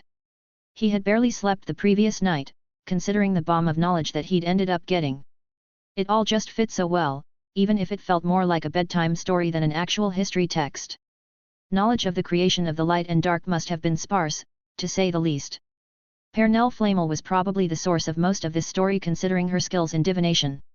She could have potentially tried to scry the past, but considering just how chaotic things must have been during the convergence of realms, seeing anything from that era must have been like trying to see through a storm. Nevertheless, the story just made too much sense. The way champions of light and dark tended to have similar motives to their predecessors. The dark always tried to oppress the world and mold it the way it wanted to, while the light always tried to cleanse what it considered to be imperfections in the world. It just fit too perfectly for Harry to try questioning it, even if he wanted to do so. Speaking of Pernell, that woman was fucking terrifying.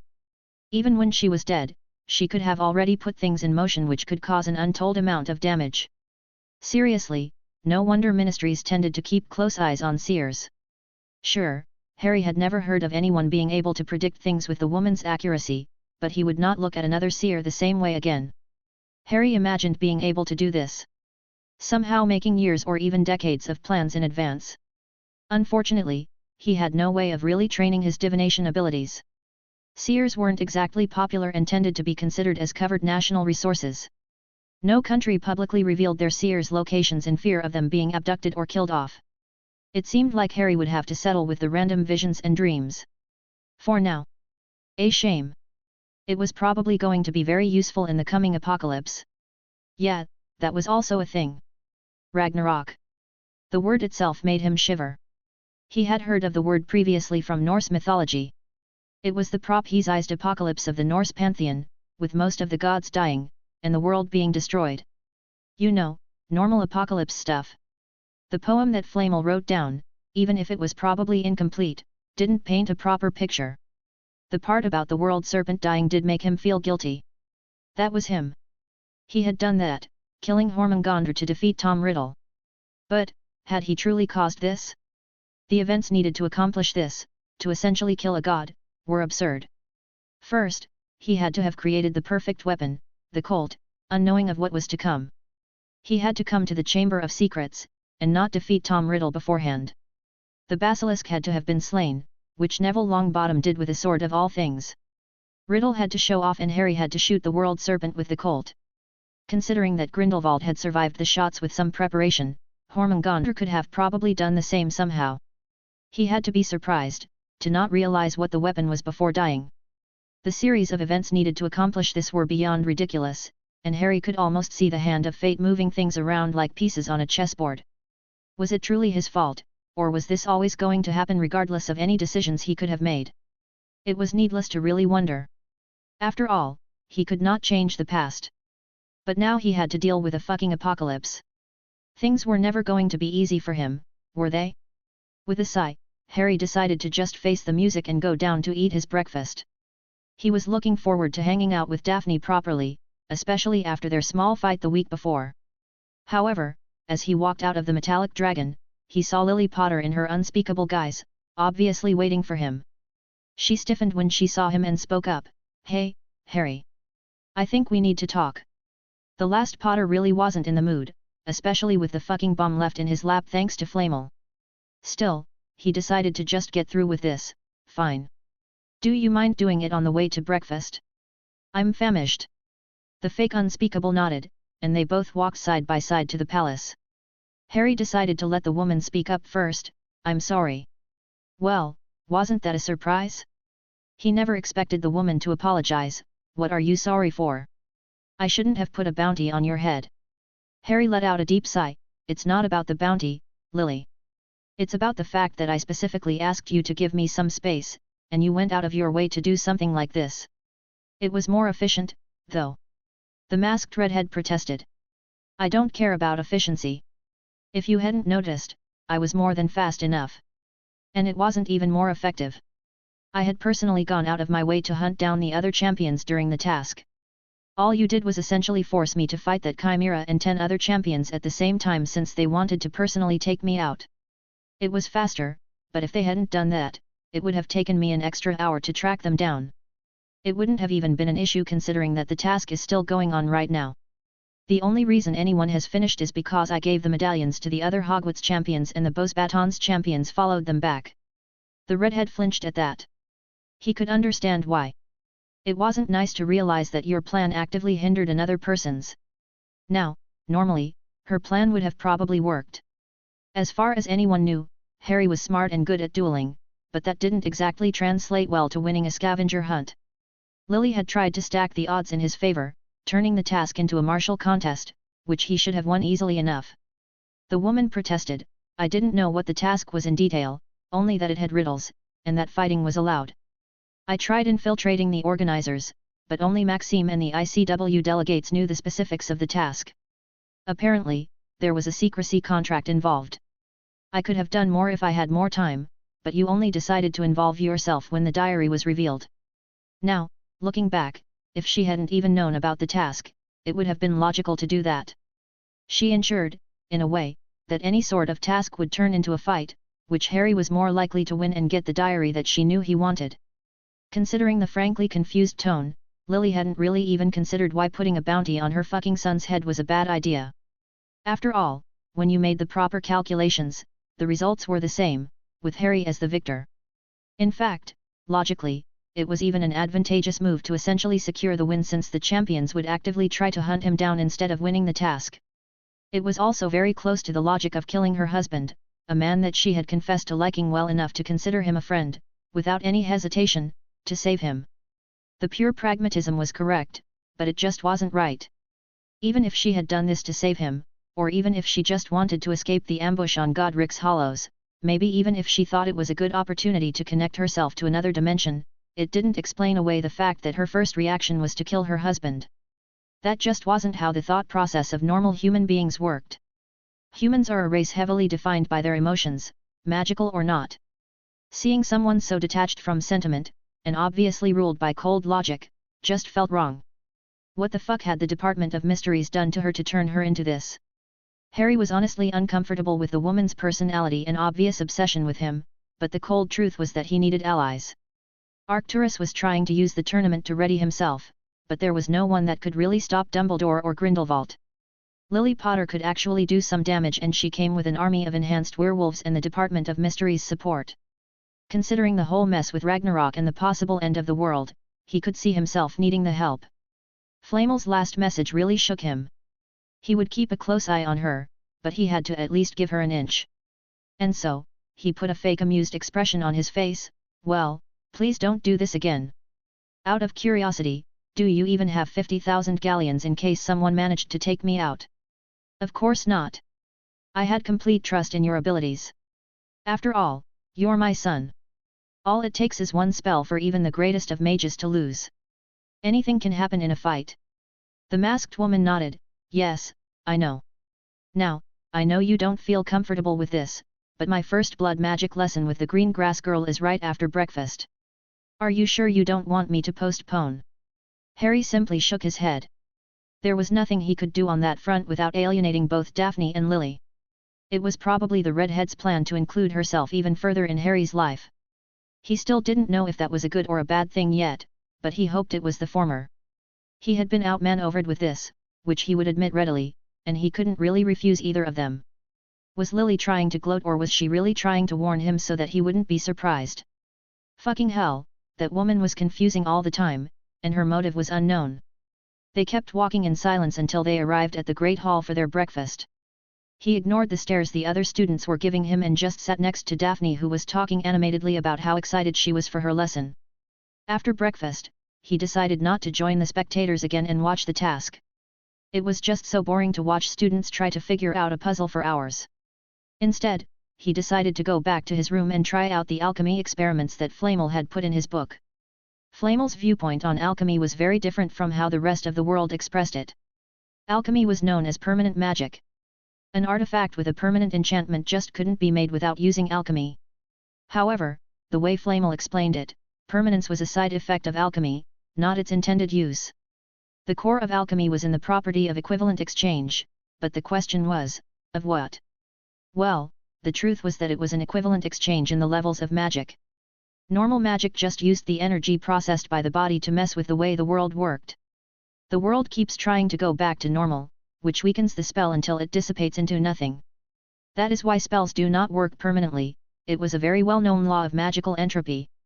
Technically, in a closed system without any connection to the rest of the world, a spell could be permanent, but such a separation was almost impossible. Mages have tried to do so for centuries, but they weren't able to achieve much to create such an effect. Alchemy was different. Instead of shaping the world, it convinced it that its new state was always the one it should have been in, that the spell was its default state. To do so, it manipulated the very veil of magic, cast a spell, and sacrificed something in exchange for stabilizing the system. If the world was satisfied with the balance, the exchange was complete, and the spell became permanent. The more complex the spell, the harder it was to fool the world, hence the high degree of danger that came with the field. Harry followed the instructions in Flamel's book and made a very stable array, that he quickly activated after checking everything. Suddenly, he felt a piece of timber be consumed into nothing, and another one start burning, and Harry could tell that the fire was not the product of magic, but genuine natural fire. However, while this was a rather useless piece of magic considering just how stable it was, there was a reason Pernell Flamel had asked her husband to include these kinds of instructions. Harry grabbed another piece of timber and recreated the magic thanks to his arcane hearing. Immediately, it was consumed, and a ball of fire appeared in his hand, which he threw at the enchanted wall. The wall was destroyed by the impact, and Harry quickly extinguished the fire with a wave of his hand and repaired the wall. Well, for all her terrifying nature, Pernell Flamel knew what she was doing. Yeah, this was going to be fun. Chapter 268, Eagle Eye. November 8, 1994, Beaux-Batons, France. Luca Romano felt proud as he finally put the glowing sphere into the large rock he found in the clearing. He had almost lost hope when he woke up in his camp and realized that all of his team's medallions had disappeared, but outside of that, he was very confident that he had done well in solving the task. He knew from the moment that the medallions were given to them that the whole thing was barely more than an incentive for them to fight, but nothing more. To win this way, a person would have to somehow defeat at least a single champion from each school, who would definitely not be alone if any of them had any form of critical thinking. To be fair, they probably had no clue about the art of battle like his schoolmates did. The Accademia Arcana Italia was very militarized. Luca had worked very hard and fought a lot in the school war games to be recognized as the praetor of his own cohort. He had worked his subordinates to the bone, and his methods had worked since his cohort was not only one of the few selected to be part of his school's delegation but actually chosen to compete in the first task of the tournament. It had been nerve-wracking at the start, especially considering that he knew very little about it, but he and his centurions were chosen for a reason. He had picked the 4 best centurions and simply hoped for the best. After all, life was an unknown battlefield, and this task would be no different. It had started out well enough. They had transfigured themselves weapons and armor, which they enchanted. They had made a defensible position in the form of a warded shelter and had designated roles for the duration of the task. He and his top lieutenant were designated as the scouts, while 3 would remain in camp, one of them acting as a warder, and the others as guards in case they were infiltrated. Everything was looking good. Until it didn't. Somehow, someone had knocked them all out.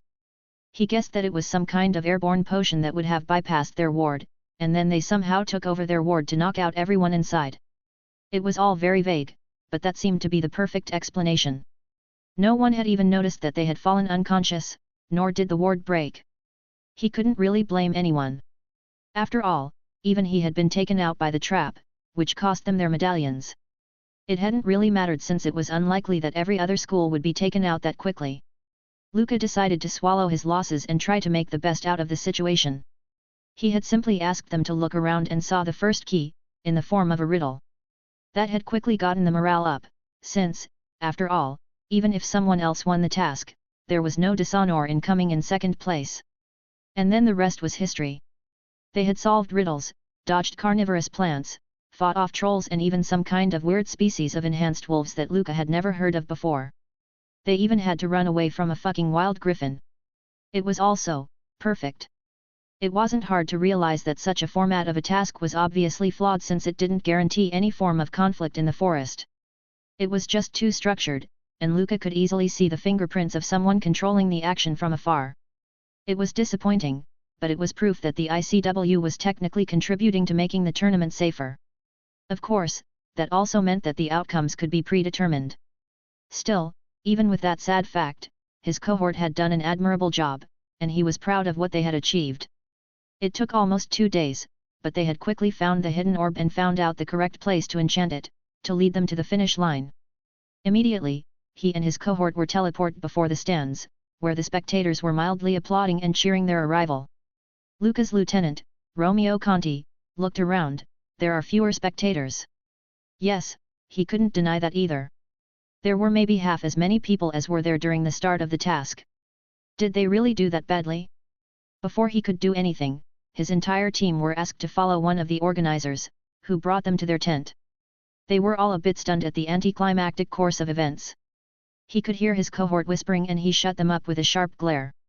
It didn't take long for Luca's best friend, another praetor called Marco Bianchi, to sneak inside. The Italian champion quickly motioned him to follow and put a few privacy wards up to avoid anyone eavesdropping on their conversation. Immediately after doing that, he turned towards his friend. What the fuck happened? It's a bit complicated. Just give it to me straight.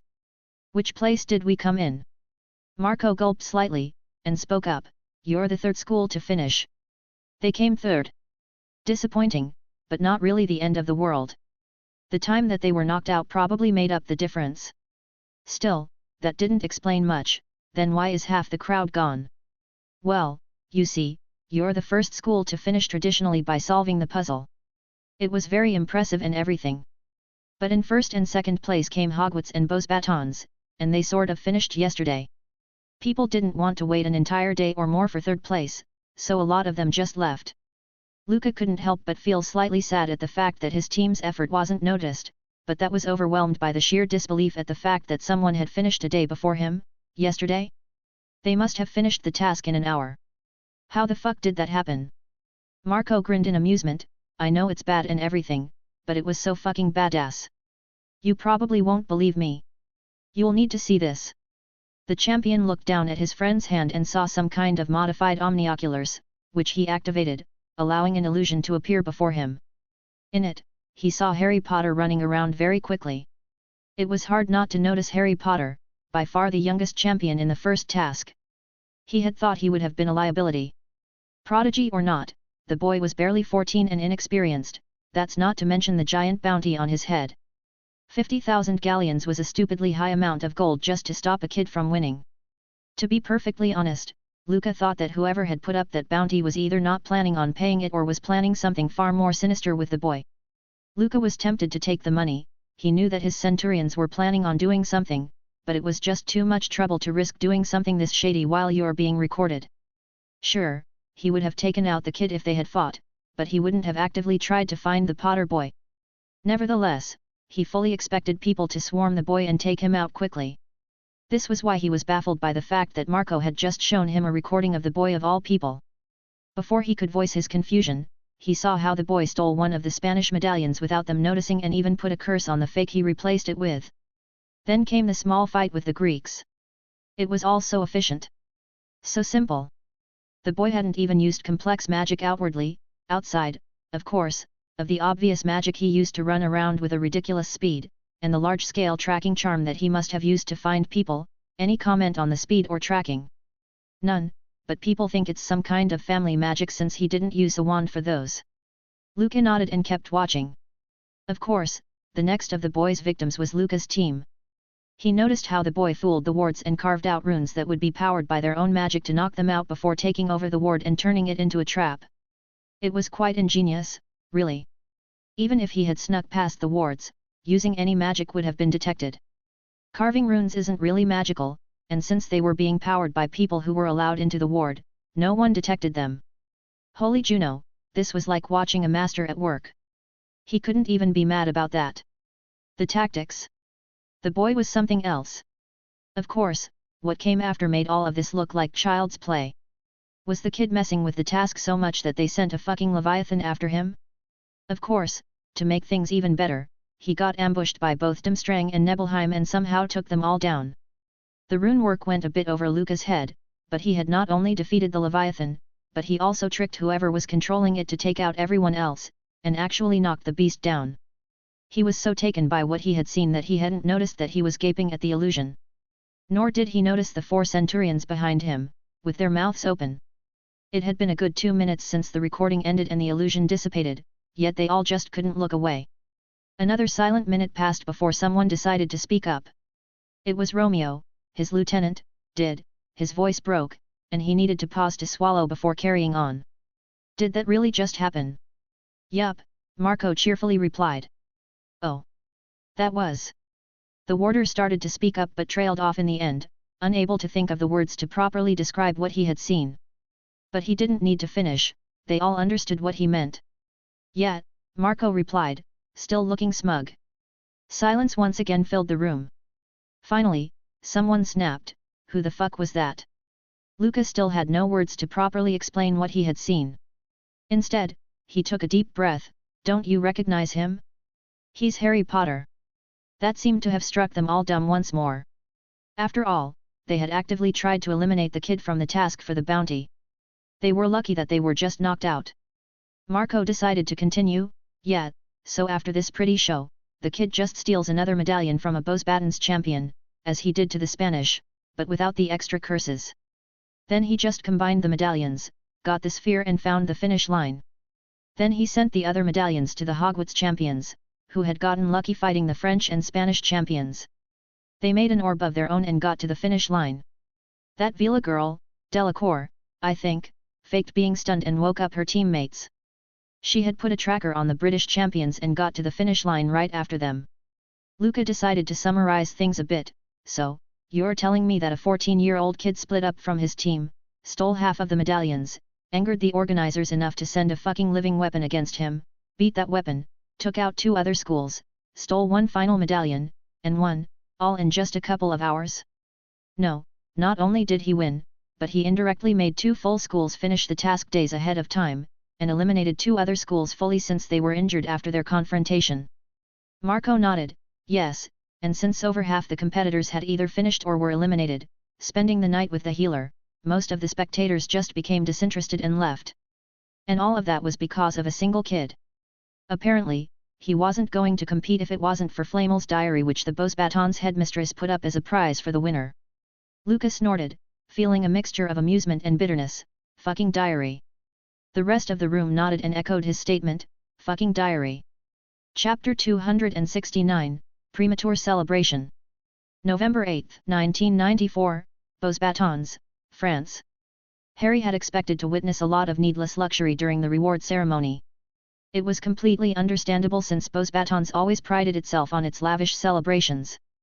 As he entered the grand hall, the air was thick with the scent of thousands of blooming flowers arranged meticulously around the room. The walls themselves seemed to shimmer with subtle magic, adorned with silk drapes in hues of deep blue and silver, reflecting the school's colors. Overhead, enchanted chandeliers floated gracefully, casting a warm, golden light that made the polished marble floor glisten like a calm sea under moonlight. The guests were an array of colorful figures, each dressed in their finest.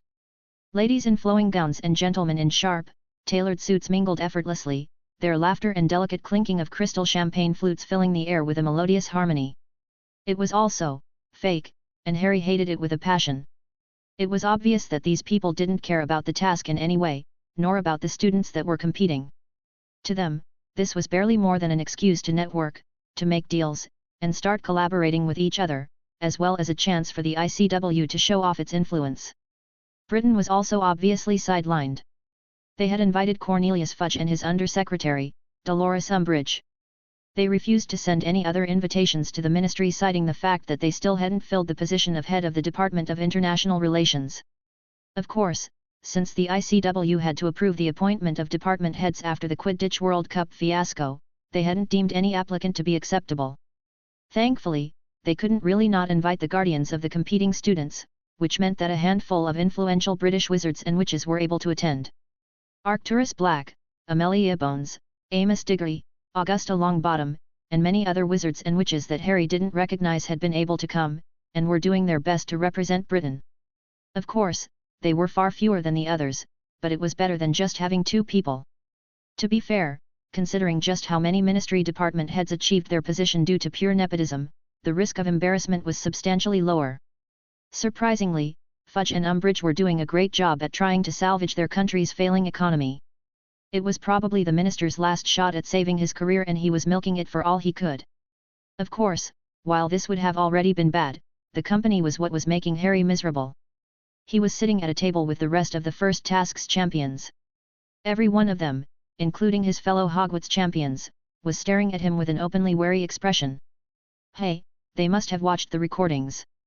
Apparently, a few spectators had made a fortune selling his fight with the Leviathan in an omnioculars or something. The Nebelheim and Dumstrang students were the ones that looked the angriest. Harry didn't really understand why they felt this way, considering that they could have easily walked away, or even helped him with the Chimera. Even if they ended up as the only teams that didn't finish the task. Yet, he could understand being angry at the humiliation. Other than them, no one really expressed any real anger at the task. The French had won second place, which was acceptable considering the circumstances. The Italians were third, which was also good enough considering first and second place only finished early because of Harry.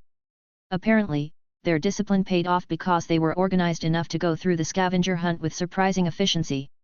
They were followed up by the Greek, and then the Spanish champions. However, this had been a wake-up call. No one had expected Hogwarts to win this decisively. Everyone wanted to put down Hogwarts, and the ICW especially wanted to use the opportunity to put its claws into the institution. Minerva McGonagall looked especially smug at the head table. Harry liked the woman well enough, so at least she was enjoying herself. It was a bit of a known joke that while the average wizard in Britain was pitiful, it had the disturbing tendency of creating mages with monstrous talent and raw power. However, this did not stop the fact that everyone kept staring at Harry openly without even starting a conversation. No one had even spoken a word since sitting down on the champions' table. It was creepy and weird, to say the least, not to mention that it was a huge waste of time. After half an hour of pure silence, Fleur Delacour of all people started the conversation. "So, how do you like Beau's batons?" Harry simply shrugged, "I like it well enough. The library might be smaller than Hogwarts, but it's easier to navigate. I actually had to create my own spell to be able to quickly get books on any particular subject to save some time. A few books weren't even in English, and there aren't as many translation charms as you would think for extinct languages and dialects. Other than that, the extra electives are pretty nice. I think I would have had a good time here if I had transferred as I had planned, but then I would have still missed Hogwarts." That seemed to shock everyone at the table. One of the Spanish students spoke up for the first time, "You were planning on transferring?" "Yet. I don't know if it's common knowledge, but Albus Dumbledore and I don't really like each other. He even tried to kill me and make it seem like an accident a few months ago. I was planning on transferring to just get away from him. Thankfully, he ended up losing his position, for, you know, almost killing a student and everything. I have no clue as to why anyone would trust him near students again, especially in an international event, but whatever." And again, the uncomfortable silence returned. It was expected, though. While no one really wanted to talk about it, it was easy to guess that Dumbledore had forced himself into the tournament and people were obviously uncomfortable with that. To be fair, it wasn't a good idea to oppose Dumbledore without being able to back it up. The only way to coerce a vastly more powerful opponent was to find some leverage, something that they treasured enough that they wouldn't really do anything to you if it risked destroying or harming that thing. Harry had done it by threatening to reveal Dumbledore's past, risking his foothold in Britain. However, without that, he really didn't know how to deal with the man. One of the Dumstrang students wanted to say something but was silenced by a glare from Crumb. The Quidditch star then continued in heavily accented English, "I am curious. How did you beat us? I barely even recognized the spells that you used." Harry simply shrugged. When you're surrounded by multiple opponents, your first plan is always to use them against each other. I had 11 opponents, the Chimera, and 10 other champions. You definitely were not acting as a unit, so friendly fire is very expected. My main priority was the beast since it was the more dangerous one, no offense, which no amount of friendly fire would have defeated, so I went with runes. I couldn't really afford to power something that big, hence the lightning, and I couldn't really block the lightning using runes, since it would have destabilized its own power source recursively and I would have ended up with a spectacular explosion.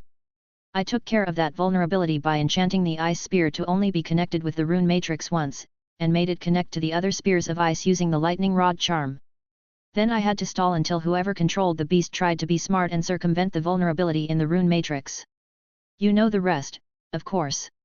Again, they kept staring at Harry for a good minute. He didn't really understand why. Now that the plan was revealed, it should have been obvious. It was the simplest one to get out of the situation as the victor without using too much magic and straining his circuits. The first rule of combat is to always use the enemy's strength against them. The explanation should have demystified things, and made him look less special, in a way, like a Muggle magician revealing his trick. Thankfully the awkwardness was broken by Madame Maxime standing up, immediately silencing the guests. Ladies and gentlemen, honored guests, it is my pleasure to announce the victors of the first task of the first European School Tournament. In 5th place, representing Beauxbatons Academy of Magic, Fleur Delacour. The Vila stood up, put a radiant smile on her face, and walked up towards her headmistress. It was surprising that other students were also getting prizes. Fleur was given a nice bouquet of white flowers, and a very old, enchanted ring that could turn its wearer invisible at will. Following her came Roger Davies and Lucienne Bowl, who also received flowers and some very expensive dragon hide clothes. Afterwards was Angelina Johnson, who received a dress made up of griffin feathers of all things. Diggory, who was in 2nd place, was given a weird egg made of gold, filled to the brim with precious stones. This thing alone might set the Hufflepuff for life. To be fair, most of the prizes were. Harry could see what they were doing. Beauxbatons was obviously not paying for all this, it was the ICW. For all its luxury, it was still a school, and it couldn't afford such lavish spending. Harry's best guess would be that they didn't want to risk him competing in the other tasks and winning everything, making the event meaningless. It was a nice way of preventing what happened to Dumbledore's tournament. The last Potter hadn't really planned on competing in any other task, so he didn't really care. At least Daphne stood a better chance at winning something nice when she inevitably competed. Finally, it was Harry's turn. They had asked him to give back the diary for the award ceremony. He hadn't really wanted to do that and had just transfigured a duplicate, which he then enchanted using his arcane hearing to have a signature as similar to Flamel's journal as he could. It must have fooled them. He stood up and shook the headmistress' hand and was given the fake diary once more as well as dozens of other very old books. He'd expected that to be it, but then one of the organizers gave him a fucking sword. Looking at it closely, he could see that it was made with goblin silver. Well, that alone made it worth a small fortune. Still, he used a small telekinetic force to prevent any of the prizes from touching him directly. He wasn't going to touch anything that might have been tampered with by Dumbledore. He nodded and returned to the feast, having left his prizes in a small, expanded pouch that Arcturus had bought for him. He hadn't really thought about its usefulness, especially during an official feast, but it did end up paying off. The next hour was spent on people walking up to him and asking for insights on his plans, dreams, or descriptions of the task. He hated every moment of it. He hadn't even had a chance to spend any time with Daphne. Deciding to just go for it, he excused himself and walked out onto the terrace next to the hall. Fucking hell, that was horrible. He heard an amused chuckle behind him. Indeed it was, young Harry. I have been in your position many times, and I've always had to restrain the urge to just hex half of them. Before he could process what was being said, Harry found himself in a room, on the other side of the castle. Everything just seemed muted for some reason, even the colors just looked wrong. Where the fuck was he? He hadn't even felt anything with his arcane hearing. Still, Harry couldn't help but turn towards the person behind him, feeling some trepidation from the familiar voice. He dearly hoped that he was wrong, that someone was messing with him. Unfortunately, his suspicions were correct. He was alone in a room with Albus fucking Dumbledore. Chapter 270, of Bright Delights. November 8, 1994, Beauxbatons, France. Harry turned, feeling some trepidation from the familiar voice. He dearly hoped that he was wrong, that someone was messing with him. Unfortunately, his suspicions were correct. He was alone in a room with Albus fucking Dumbledore. It was hard to explain what was going through Harry's head. His heartbeat had gotten louder, and he was visibly starting to sweat. He was afraid. That's what it was. Everything hit him all of a sudden. He was alone in the company of the man who had almost killed him once before. He had suffered for years at the very least in that infernal Garden of Avalon and ended up crippled for months afterwards, barely capable of using magic due to the damage. It wouldn't have been an understatement to say that he fully hated Albus Dumbledore with a passion. It was odd, he rarely ever hated anything, but seeing the man looking unbothered just made his blood with a burning passion. He wanted the man dead. He didn't care about the politics of it all, or who the next champion of light would have been. He didn't care that it would have left Grindelwald to do whatever he wished without impunity. Harry only wanted to see the former headmaster dead. Before the gardens, he wouldn't have been this way. He would have thought about the repercussions, about how much the man was technically a stabilizing influence. He wouldn't have liked the man, but he wouldn't have hated him. Even when he knew he was nearby, he had subconsciously put it in the back of his mind. Dumbledore was just an enemy, just another opportunistic man. Harry didn't want to think about the consequences of the man's presence, yet now, he had to face them. It was odd, to truly and fully hate another human being. He had never experienced anything like it before. True hate. Harry did his best to ignore the terrifying fact that the old man was able to transport him without realizing it with his arcane hearing. He needed to keep a clear head. He was able to suppress the urge to attack the man, especially since he would have probably lost. He was also alone in some kind of subspace, and he needed to be patient on how to proceed. Instead of panicking, he decided to respond to the man's comment, "I never thought I'd see the day where you would actively seek me out." The elderly man put a fake smile on his face. "Oh, I wouldn't say that much. You're such a fascinating child, Harry Potter. Why wouldn't I want to speak to you? You know, the whole trying to kill me and everything might have tainted any image I had of you." The former headmaster chuckled, "And you have destroyed my life's work in your childish tantrum." There was some bitterness there, to say the least, but something was different. Something was wrong with Dumbledore. Now that he had stopped panicking, it was all clear to see. The way Dumbledore behaved was odd. He was always patient, and ready to manipulate people. To be fair, he had taken them both when Harry was completely alone, and to the world, it would have looked like he had just taken a breather or wanted some privacy. It wouldn't have been that unusual for teenagers to sneak away during feasts. Sure, if something happened to him, Dumbledore would have been the main suspect, even if many of the other competitors or even the ICW could have wanted him gone, either for revenge or in fear of another potential archmage. After all, Harry had made a splash with his task. However, there was this surety in Dumbledore's expression that had been absent before.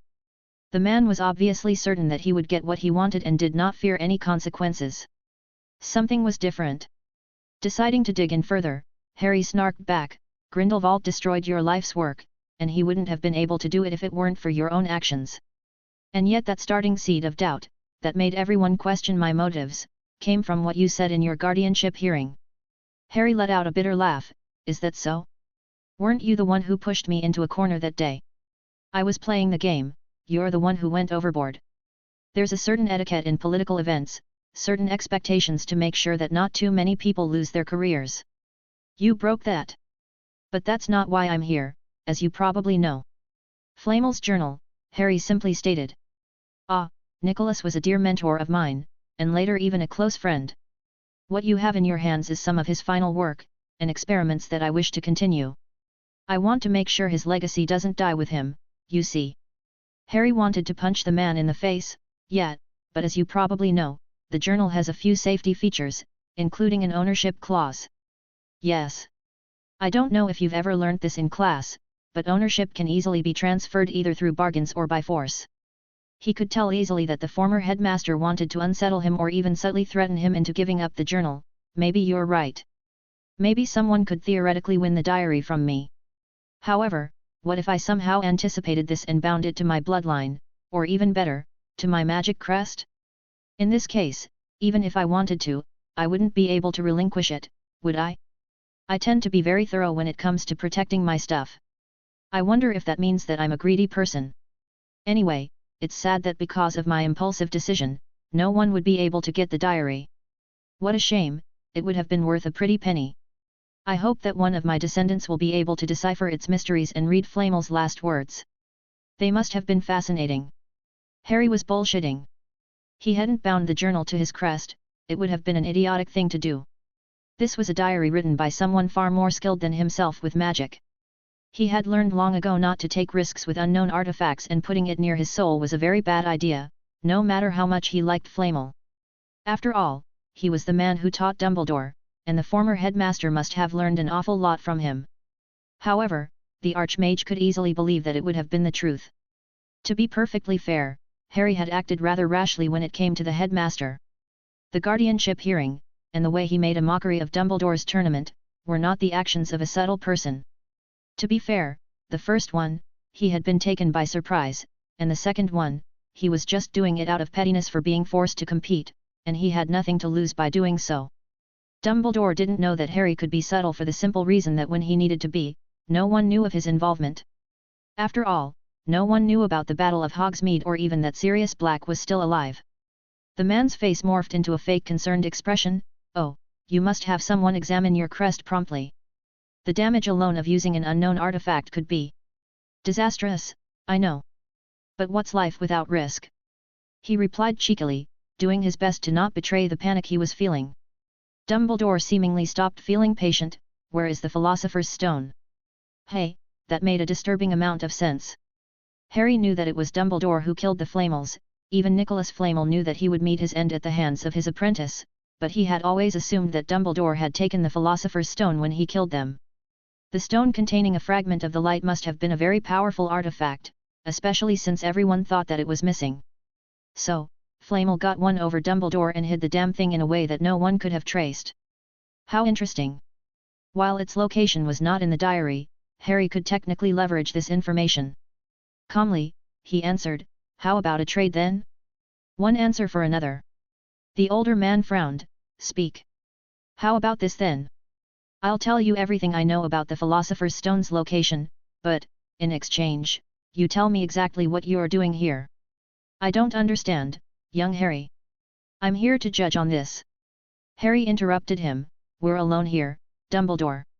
I don't have any hidden recordings, you're the one who ambushed me. So, spare me the whole judging thing, you couldn't give a shit about school tournaments, and you know it, especially now that you're not a headmaster anymore. There's nothing here that might help you make connections that you wouldn't have made far more easily. You're not here about the diary, you didn't even know that it existed. So, why? The man remained silent, meaning that Harry's theories were positive. That loud release of magic at the end of the task was probably his doing. He needed to know its source and what its purpose was. And to do that, he needed to keep pushing. Oh, come on. Are you sure you actually want the stone, the fragment of light that has been missing for centuries, that could actually make you whole, and ensure your victory against Grindelwald once more? Adding in a sprinkle of information that no one other than Flamel could have known, made the deal far more legitimate. Of course, that was when Harry heard a scream with his arcane hearing and dodged the slash of fire that came at him. He quickly retaliated with a slash of his own, which Dumbledore took over with his wand, compressed it into a ball, and released it as a beam of force and fire. Harry decided to neutralize it by warping space around it, dividing the beam and redirecting it to the dozens of transfigured statues that were trying to sneak in on him. Funnily enough, the former headmaster was smiling, very impressive, young Harry. Very impressive indeed. You say that, but you're the one who tried to sneakily attack me. I thought that this would have been beneath you. In battle, there is no such thing as honor, and believe me, boy, we are battling. Every word we speak is a way to hurt our enemy, nothing more, nothing less. You might be talented, but you lack experience, and it shows. For the first time since the sneak attack, Harry had given himself a moment to think, and to him, that was immeasurable. All right, what could Harry say about his opponent? First things first, he didn't need to win. Dumbledore wanted something from him, but he also couldn't really afford to be kicked out as a judge for the tournament. He wanted that position, but how much Harry didn't know. Would he jeopardize it just to take out Harry? No, he couldn't really take that bet. First things first, thanks to his enhanced arcane hearing with the Resurrection Stone, Harry had a better idea of his opponent. It could barely be considered an actual analysis, but there was something underneath all of that pure deafening sound, a soul. And while his emotions were muted, he could definitely discern them. He was hopeful and yet irritated. He really wanted the stone, didn't he? To be fair, he did kill Flamel for it, so that wasn't exactly a surprise. All right, back to the situation, he could beat this man, but not in a straight fight. He was too inexperienced, and not powerful enough. The conclusion was to not make it a fair fight. Harry's first instinct would have been to run away using his portal, which was something that he had been trying to achieve ever since he had found himself there, but he felt something odd, whenever he tried to open one. Something wasn't letting him out. Dumbledore's face morphed into a vicious smile, oh, I know about your portals. You weren't exactly subtle with them during the Quidditch World Cup, and it did explain a lot about how you escaped the Gardens of Avalon. It's a wonderful piece of magic, but one that could be foiled with the proper precautions.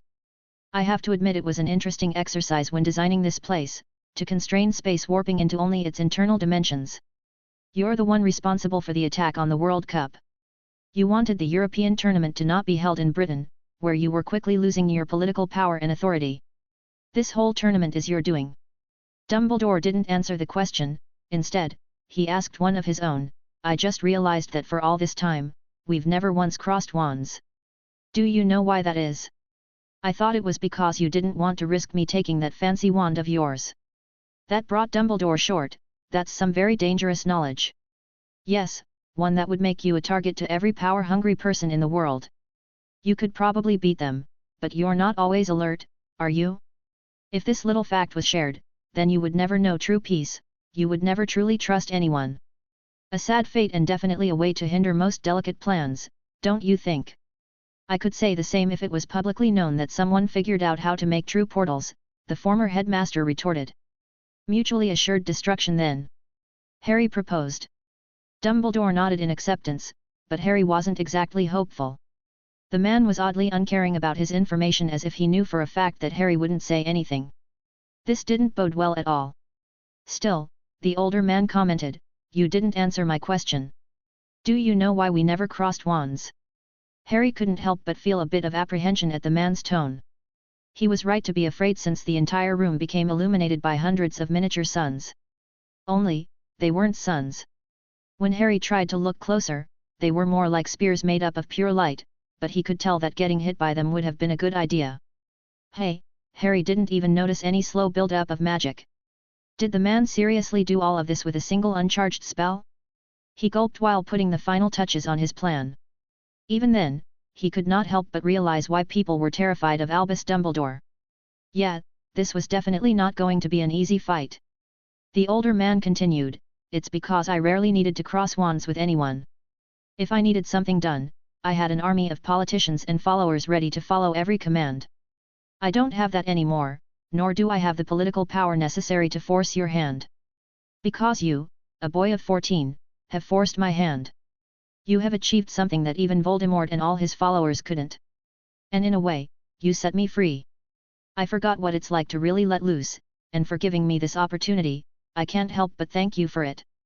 You should be proud in a way. And as if they were waiting for his command, the spears of light were banished towards Harry at blinding speeds. Chapter 271, Deadly Light. November 8, 1994, Beauxbatons, France. And as if they were waiting for his command, the spears of light surged towards Harry at blinding speeds. Out of pure instinct, Harry activated an experimental spell as he watched the spears of light fall towards him, and the world froze. Harry's body was moving in slow motion. Hell, everything was moving in slow motion. Time magic. Harry had barely started to even master it, and, even then, he had come up with barely a few spells. Oh, they were useful, but he was a long way away from becoming proficient with it. And considering how long it took for him to master his space magic, he wouldn't be in some time. This spell in particular was the first one that would affect him. It was supposed to make him move faster, but his body felt like it was in jello, even if it was moving faster than everything else. More than that, the spell was draining. He might not be able to hold this for long, but it was more than enough to make a plan. As Harry let go of the time spell, he had mapped out every single spear coming his way and warped space to make them hit each other. Harry enjoyed the wide-eyed look on Dumbledore's face as he realized that his attack was countered. Deciding not to waste the opportunity, the last Potter sent a ball of warp space towards the wizard, which deflected the old man's oncoming spell. Unfortunately, Dumbledore was able to counter with an orb of white light. Taking the initiative, he cast a dozen spells, one of the largest spell chains he knew, and warped space to make them hit at once. The former headmaster conjured a glowing metallic shield that tanked the spells with a large bang and actually harnessed the impact into a shockwave that sent Harry flying. Thankfully, he was able to conjure a vertical magic circle, which pushed him towards his opponent.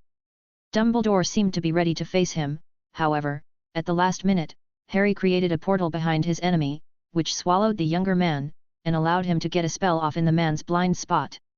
A space-cutting spell flew towards Dumbledore's back, only to vanish into nothing. That felt to his arcane hearing as some kind of alchemical process. Fucking hell, who used alchemy like that? Harry quickly created another portal to avoid the former headmaster's counterattack. It didn't take him long to realize that Dumbledore hadn't moved since the beginning of the confrontation. A wave of white fire came racing towards Harry and he redirected it using his space magic to go past him. Harry followed up by creating spikes of ice, that the man disintegrated with a wave of his wand. What followed up was a testament to why Dumbledore decided to specialize in transfiguration of all fields. Transfiguration masters were mostly academics who hoped to enhance their field. It was why they were rare in Britain, which didn't offer an environment that academics would appreciate. Very few people dueled using transfiguration. It was just too cumbersome, slow, and magically intensive. Unfortunately, Albus Dumbledore wasn't like most people. In fact, he was fucking terrifying. The air around Harry turned to fire with a wave of the man's wand, which he kept redirecting. The ground below him was swallowing him, with hundreds of conjured stone hands trying to grab him with every step he took. Harry conjured a magic circle which sent him into the air and followed up with a space pulse, which Dumbledore somehow redirected. Harry used another magic circle to send him flying away from a beam of pure light, and he created a portal to redirect the attack towards Dumbledore's back. Dumbledore's position was just too strong. Deciding to switch things up a bit, Harry kept dodging the incoming attacks while preparing a rune matrix. He quickly carved it telekinetically and activated it. Gravity reversed itself. In fact, it kept rotating.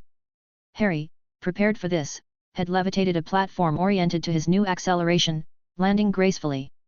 The headmaster hadn't seen this coming and was surprised for a moment, falling towards ice spikes that Harry had conjured, only to create a platform of pure light below his feet, allowing him to levitate. Harry tried to counter by warping space in a way which smashed both the floor and ceiling together, only for the ceiling to turn into water when it almost reached the man. And just like that, they stood in front of each other, on floating platforms, with wild gravity messing chaotically with the entire room. Evidence that they were in a subspace was demonstrated by the fact that no one even noticed that they had torn an entire wing of Beau's batons apart. His priority would have been to get out of this place. In the real world, he would have a bit more leverage. So, first things first, he needed to somehow remove the dimensional barrier that stopped him from creating a portal out. A small idea started to grow in Harry's head. It was probably idiotic. Maybe even downright suicidal. But it could work and he didn't really have any better options. However, when he looked at his opponent, Harry couldn't help but swallow heavily as he noticed that the old man was smiling. Very impressive, young Harry. Very impressive indeed. To think you would grow so much after just a few years. You would have made an excellent disciple. A real shame. Seriously? You tried to ruin my life, force me under your control with very little tact, I might say. Then you tried to paint me as a threat to magical Britain, and you're complaining that I didn't end up as one of your sycophants. Good, Harry had to keep him talking. He had to buy as much time as he could to put his plan in motion. Thankfully, the headmaster took the bait, and kept talking. I had a dream, a beautiful dream, of a world without war, without conflict. A world of true peace, and I did my best to achieve my dream. I was so close. After decades of work, I was desperate.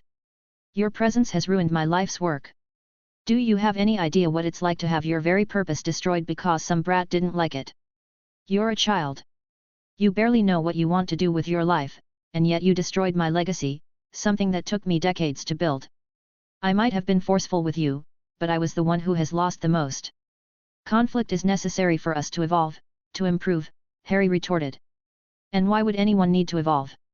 In a perfect world, the need to improve becomes obsolete. Not that it matters now. You have caused me no small amount of grief, but for the greater good, I am ready to move past it. I have far bigger things to worry about than a teenager's delusions of grandeur and importance. And you need the Philosopher's Stone for that. The former headmaster frowned. Yes. I don't expect you to understand, but what's coming? I need to be as powerful as I can be. The world will not survive otherwise. He was talking about Ragnarok. However, before Harry could ask any more questions, he felt every single remnant of the room turn into a clay-like material and harden into chains that bound him in place. The former headmaster smiled. Never talk during a duel, young man. Someone is always preparing something. Harry smirked. You couldn't have been more right. And with a thought, he activated a very complex runic matrix in the ground, which created a giant pulse of space that destabilized every structure in the room. Harry conjured a magic circle to shield against the onslaught of light spears once more, only to return it with an immense bolt of lightning. Dumbledore conjured a lightning rod, which Harry connected to a ward behind him, messing with gravity once more. Everyone was sent sideways, and Dumbledore somehow managed to right himself in the air and sent an arc of light towards Harry, who ducked and sent a wave cutter his way. The former headmaster shielded and sent a bolt of light that Harry intercepted with a beam of lightning. The spells clashed, and their wands connected. With every wave of magic, a pulse of energy traversed the room, sending everything flying. A few rocks, being affected by the chaotic gravity. Harry tried to send one of them wandlessly towards Dumbledore, who somehow kept disintegrating them. Suddenly, Dumbledore transfigured their beams of magic into a giant fireball that turned everything around Harry to ash. Suddenly, Harry noticed that his spell had activated. The space pulse that he had done earlier was more than just some attack. It was mainly an analysis spell. Harry needed it to find the anchor that wouldn't let him portal out. It took a few seconds for Harry to understand the incoming pieces of information. He would admit to being surprised and taken off guard, but it did make sense. All right, now, he had a plan ready to be implemented. Deciding that trying to overpower Dumbledore was a bad idea, his next option was using trickery. Harry conjured an illusion in his place, and warped space to get him far away while activating his cloak. When the former headmaster stopped his attack, he looked towards the illusion, and instead of finding Harry, he found an illusion of his sister, covered in burns, whimpering, "Albus, why? It hurts so much." Dumbledore seemed taken aback, with a mixture of hope and horror on his face, as he murmured, "Ariana." Before he could even notice, Harry conjured a blade of ice and channeled the resurrection stone's power into it.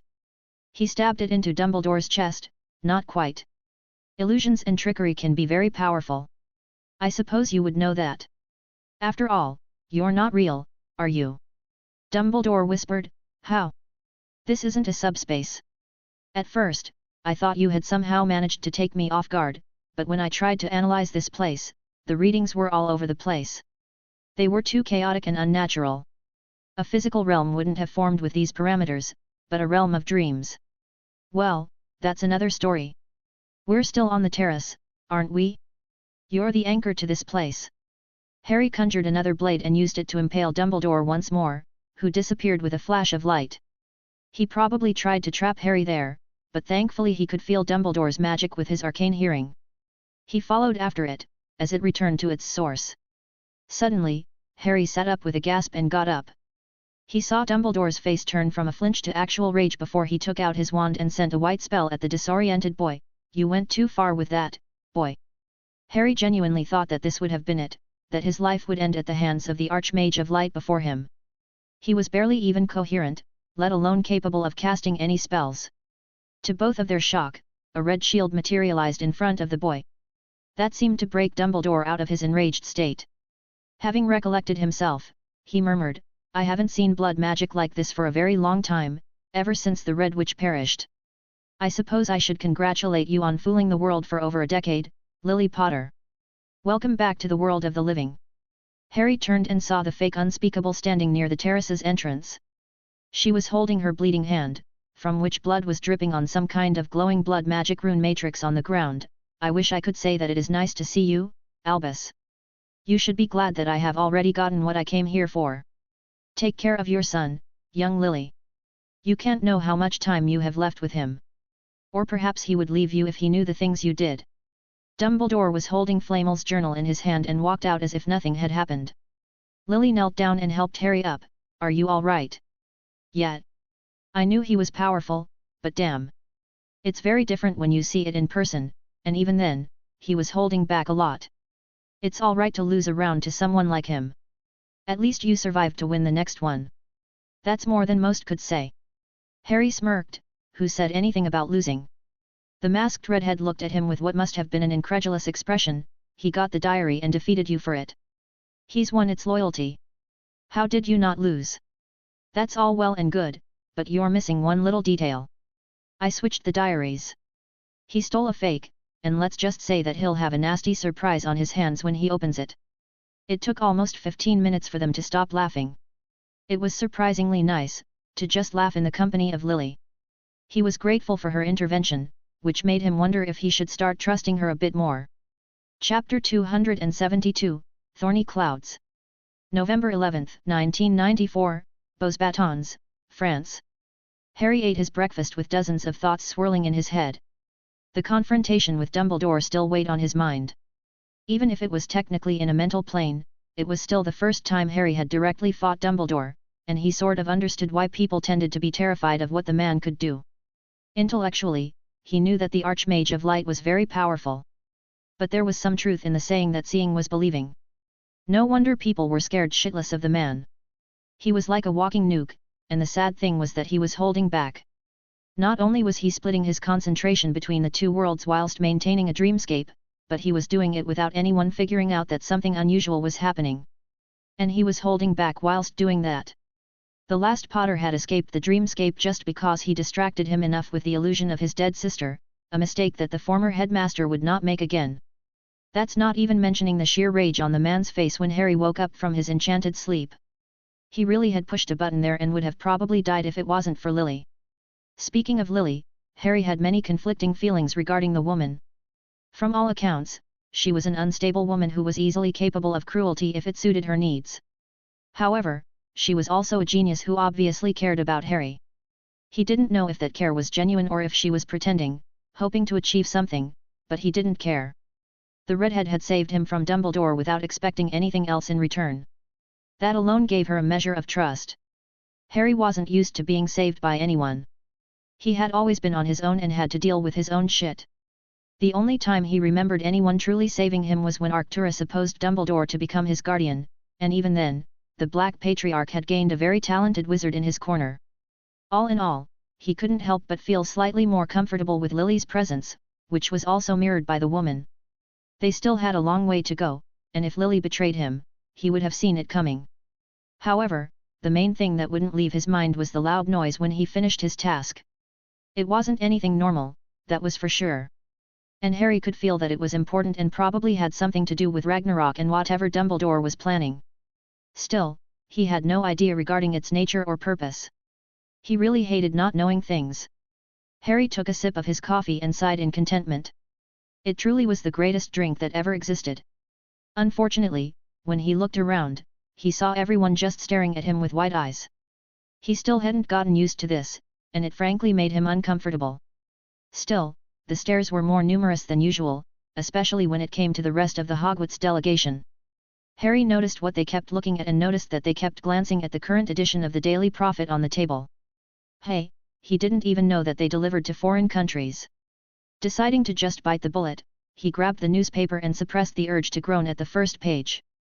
Britain victorious in the European School Tournament, a triumph or a warning. By Rita Skeeter.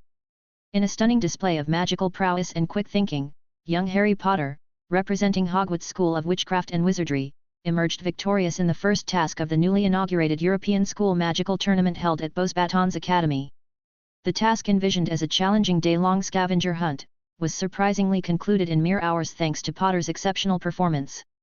The task began under a clear blue sky, with the scenic grounds of Beauxbatons setting a picturesque stage.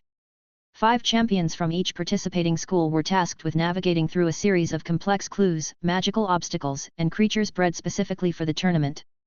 The highlight was the inclusion of a Leviathan, a formidable beast controlled by the International Confederation of Wizards, ICW, to ensure it posed a challenge without serious risk to the competitors. However, the expected day-long struggle was cut dramatically short when Potter, the youngest of the champions, not only found the finish line ahead of over a dozen other competitors but also managed to subdue the Leviathan single-handedly, an act of magic that left spectators and fellow competitors alike in awe. Following his encounter with the Leviathan, Potter did not stop at securing his own victory. Demonstrating leadership and camaraderie, he assisted the remaining Hogwarts champions, ensuring their speedy and safe arrival at the finish line, thereby clinching an overwhelming victory for Britain. While the crowd erupted in cheers and the celebrations began, not everyone was entirely jubilant. Potter's near dominance in the task has reignited discussions about a long-standing concern voiced by Albus Dumbledore regarding Potter's potential to cause significant upheaval due to his extraordinary magical abilities. Critics and supporters of Dumbledore alike are now pondering whether the former headmaster's warnings were prescient rather than paranoid. The ease with which Potter handled the task designed to test the mettle of the best young wizards of Europe has led some to question if his capabilities could lead to unforeseen consequences in the magical world. Professor McGonagall, the current headmistress of Hogwarts, praised Potter's performance as a testament to his dedication and hard work. Meanwhile, a member of the ICW, who wished to remain anonymous, expressed a mix of admiration and concern, noting, while Potter's victory is indeed a moment of pride, it is also a moment of reflection for us in the magical community about the kind of power we are nurturing. As Britain celebrates this early victory in the tournament, the magical world watches keenly. Will Harry Potter continue to be a beacon of triumph, or does his power herald a potential shift in the dynamics of the wizarding world? Only time will tell, but for now, Potter remains the hero of the hour at Beaux Batons. For more information about the European tournament, view page 2. For more information about the first task of the tournament, view page 3. For more information about Harry Potter and Dumbledore's accusations of him, view page 4. Harry couldn't suppress a groan at the article. It was about what he expected, really. It was a bunch of nationalism, mixed in with ICW propaganda, with a sprinkle of their agenda. For example, they downplayed the Leviathan attacking Harry as something that was supposed to happen, and that it wasn't trying to stop him from finishing the task too early. There was also the casual mention of Albus Dumbledore, giving his opinion more credibility than he deserved due to his long list of crimes that no one dared try to prosecute. To be perfectly fair, it was hard trying to accuse Albus Dumbledore of a crime, and it was downright impossible to even arrest him. Honestly, if he had asked anyone in Britain if they would have called for Voldemort's arrest for casting an unforgivable curse, then they would have looked at him like he was insane. No one would have ever dared because of how powerful he was. Unfortunately, Dumbledore could probably make the fake Dark Lord look like a child throwing a tantrum. Yet, for some reason, the common public treated him like he was just a regular person. People in power knew, of course. The only reason why Dumbledore was expelled as headmaster in Britain was because of the public's outrage, and their belief that the Archmage of Light wouldn't try to take revenge. This article was clever enough not to mention that the Hogwarts champions would have likely lost, and very badly at that, without Harry's intervention. Dumbledore's time as a headmaster had caused the skill level of graduating students to plummet, and it would have shown if it wasn't for Harry. To be fair, the ICW had probably planned this to pressure the Wizengamot into giving them more authority over Hogwarts. It was a very bold plan, one that would have been unlikely to work when Dumbledore was still in charge, but considering the constant scandals during the previous few years and the lack of protection that the Archmage of Light gave the school, it was far more plausible than Harry was comfortable with. Still, while the article was flattering towards Harry, proclaiming him as the hero of the hour, what most people would pay attention to would be the criticism, that Dumbledore was right. He had to say that Rita Skeeter had gotten a lot better at writing. He could already see it happening on his delegation's faces. And with Daphne being busy with Lily because of their blood magic lessons, Harry decided to just eat elsewhere. He decided to do it near the lake. For some reason, it seemed to relax him. He probably stayed in the shade of a tree near the lake for an hour, simply enjoying the sounds of nature. He would miss this place when they left. It had grown on him, and the extra classes were interesting. His thoughts were interrupted by a familiar voice, "So, this is where the dashing hero went." Harry turned and saw Fleur Delacour smiling at him. He hadn't spoken to her properly since the World Cup. They were both too busy with their roles as champions, but the Vila being chosen meant that she was officially part of the Beaux Batons delegation, so they would have time to socialize properly. He gave her a smirk. "I don't know about the hero bit, but I'd like to think I was dashing enough during my performance. I bought an omniocular of the event. It was certainly impressive. Not that much if you look at the spells I used. I'll admit that coming up with a rune matrix on the fly is unusual, but outside of that fact, every spell I used could have been performed easily by the average wizard. I just used them tactically." The Vila gave him a cheeky grin. "Oh, and you're humble, too." "No, I get what I did was impressive, but it's not like I did something extraordinary. People are really blowing this out of proportion." "At least you got Flamel's diary," the blonde consoled. Harry suppressed the urge to grin at that, and instead forced a frown on his face. "No, I didn't. I ended up giving it to Dumbledore after the award ceremony." "I thought the two of you didn't get along?" the Vila asked with a hesitant tone. "Let's just say he made me an offer I couldn't refuse." And just like that, Harry's revenge on Dumbledore started. The rumours would start flying around about the former headmaster scamming him and forcing him to give up his hard-won prize. The most beautiful thing was that the diary Dumbledore took was a fake. Harry had replaced it while doing his best to replicate the magic on it using his arcane hearing. It was barely more than a shell with the same magical signature as Flamel's, but it was nothing more than a normal journal. He had also snuck in the withering curse that used to be in the resurrection stone and put up a small enchantment to disintegrate the book if someone other than Harry tried to take it. He was glad that his paranoid actions seemed to have worked. And they did. Dumbledore hadn't come to confront him since that day, but the withering curse must not have worked, or Dumbledore got rid of it somehow.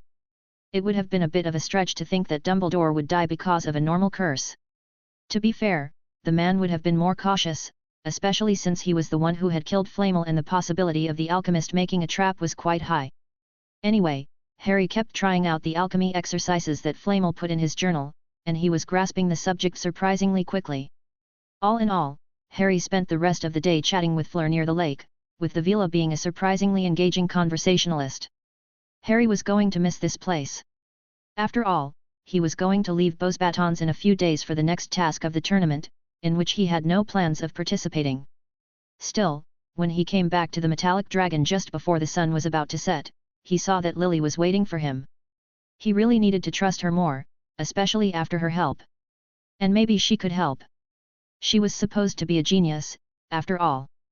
Before she could say anything, Harry asked her, "I have a question if you don't mind. What do you think could cause a very large discharge of magic?" Harry could tell with his enhanced arcane hearing that the redhead felt a mixture of excitement and relief, and he knew that he had made a good decision. And it wasn't like she wasn't knowledgeable in the subject considering her understanding of blood magic. Chapter 273, Bright Vines. November 11, 1994, Beauxbatons, France. Albus Dumbledore sat in the office that Madame Maxime had provided him with, and wished that she would have allowed him to take it with him. It was far more luxurious than he expected the headmistress to give him, especially considering his scandal when he was still Hogwarts headmaster. The half-giantess did not like the idea of someone hurting students on school grounds, and he felt her respect for him plummet after what had happened, even if he was doing it for the greater good of magical Britain. Well, not really, he didn't necessarily need to trap the boy in the gardens of Avalon, he could have used anyone else. However, a younger child had far more potential for growth to maximize the spell, and frankly, he could be petty. The idea that the Potter boy, the brat who had done so much to damage his plans, would end up powering his ritual, did appeal to him. It was a shame that everything had gone to shit afterwards. Anyway, with his plans in Britain becoming a lost cause, he still had some considerable influence in the ICW. He hadn't planned on using it so much if it wasn't for Gellert showing him the truth about Ragnarok. They had both tried to circumvent the prophecy, but it was just too fundamental. No wonder it did not break at Camlan. The release of magic alone could wipe out humanity at the very least, and that wasn't even to mention the possible chaotic outcomes that could be caused by such a release. The conclusion was very evident. Ragnarok had to happen, but that didn't mean that the world would have to end with it. And so, he and Gellert hatched a plan to minimize the inevitable damage that their final conflict would cause, which brought Albus to this beautiful office. He would miss it. Unfortunately, with the first task being effectively over, he was going to leave with the rest of the delegations to Italy for the second task. He had achieved his main purpose, the first seal was broken, but he had eyes on more than just that. To say that Nicholas Flamel's diary being used as a prize was a surprise would be a massive understatement. Albus could see Perinel's fingerprints all over it, and that terrified him. Frankly, that woman was the greater threat between the two Flamels, even if she tended to be unconcerned with mortal affairs. It also gave him an opportunity. Perhaps Nicholas had shared where he hid the Philosopher's Stone in his journal and it was the genuine article, he had checked. He had tried to take the book, but Nicholas' damn alchemical ownership enchantments had stopped this. It was annoying that even after so long, the man still managed to stomp him. And it was at a time when he really needed the stone. The fragment of light, that Nicholas had accidentally used when creating the stone, would give him an edge during the inevitable confrontation with Grindelwald. They might be allied at the moment, hoping to limit the damage of Ragnarok, but they did not forget that they would end up fighting one another. Albus needed to win that confrontation. The light could not be allowed to be defeated, and the stone would be a great trump card to have. If only Nicholas had just given it to him, as the champion of light, he was its rightful owner, after all. Thankfully, the answer to this little problem was very simple, he only had to buy it from whoever won it. Most people would happily accept his generous offers, except for the Potter boy, of course. After all, the knowledge inside this book could be dangerous for him and the rest of the world, especially in the hands of someone antagonistic towards him like the Potter brat. Albus had tried to rig the game against him by using a small compulsion on the tournament organizers, but they had gone overboard, and somehow made the boy look even better. Which ended up with him resorting to more desperate measures, by forcing the boy to bring back the diary for the award ceremony and using a dreamscape attack to put him to sleep. They battled there, and the boy was certainly very impressive, going so far as to trick Dumbledore into lowering his guard using illusions of his dead sister. The former headmaster had frozen in both the material and dream worlds, feeling overcome by rage at the thought. The day had gotten worse with Lily Potter being alive, somehow, and the journal turning to ash before he could read anything. That last one was the final nail in the coffin. The diary was the genuine article, Albus could recognize Nicholas' work anywhere, and now it was gone, and it was such a stupid mistake. Albus had sensed a curse when he took the diary. He analyzed it before trying to open the book, of course. He wasn't stupid enough to touch an object without knowing what enchantments it held. It was a pretty nasty withering curse. He thought that it might have been the work of the boy, a vicious way to stop thieves from stealing it, and dispelled it. Somehow, that triggered a failsafe that destroyed the entire thing in less than a second, and with it, the chance of finding the Philosopher's Stone. Oh, he was tempted to just rage and destroy everything around him, but he controlled himself. The main plan was still in motion, and he had a role to play. Getting caught up in another scandal would complicate things immensely, something that he didn't need at all. It really wasn't fair. He had done everything right. He had gotten one over the Potter brat and everything, and yet he got nothing in return? Releasing a deep sigh, Albus calmed himself. He wouldn't let his temper get control of him. Perhaps the Potter boy knew something about the stone. Yes, that could work. It was rash, but it was the best plan he had. Of course, the moment this thought crossed his mind, he felt someone sneaking into his room. It was a very familiar presence. Hello, Lily Potter. I believe we are due a very important chat. Albus Dumbledore. I would have called you headmaster, but I'm not a student anymore, and you're not a headmaster either. Albus suppressed the urge to chuckle. The redhead always had a sharp tongue. Now. There's no need to be rude. Especially considering the fact that you survived the attack on Godric's Hollow. Although I am curious about how you achieved this feat. Luck, I suppose. Or the power of love. The former headmaster could hear the mockery in her tone. Now, what did I say about being rude? I'm allowed to be rude. You arranged for the attack on Godric's Hollow, tried to force my son into becoming one of your sycophants, then when you failed, you publicly painted him as a future Dark Lord, and then tried to kill him by forcing him to live a lifetime of torment in the Gardens of Avalon. Frankly, the fact that I haven't tried to kill you yet is me showing as much restraint as I can. So, don't you dare criticize me for being rude. Well, when she worded it like this, it did sound very wrong.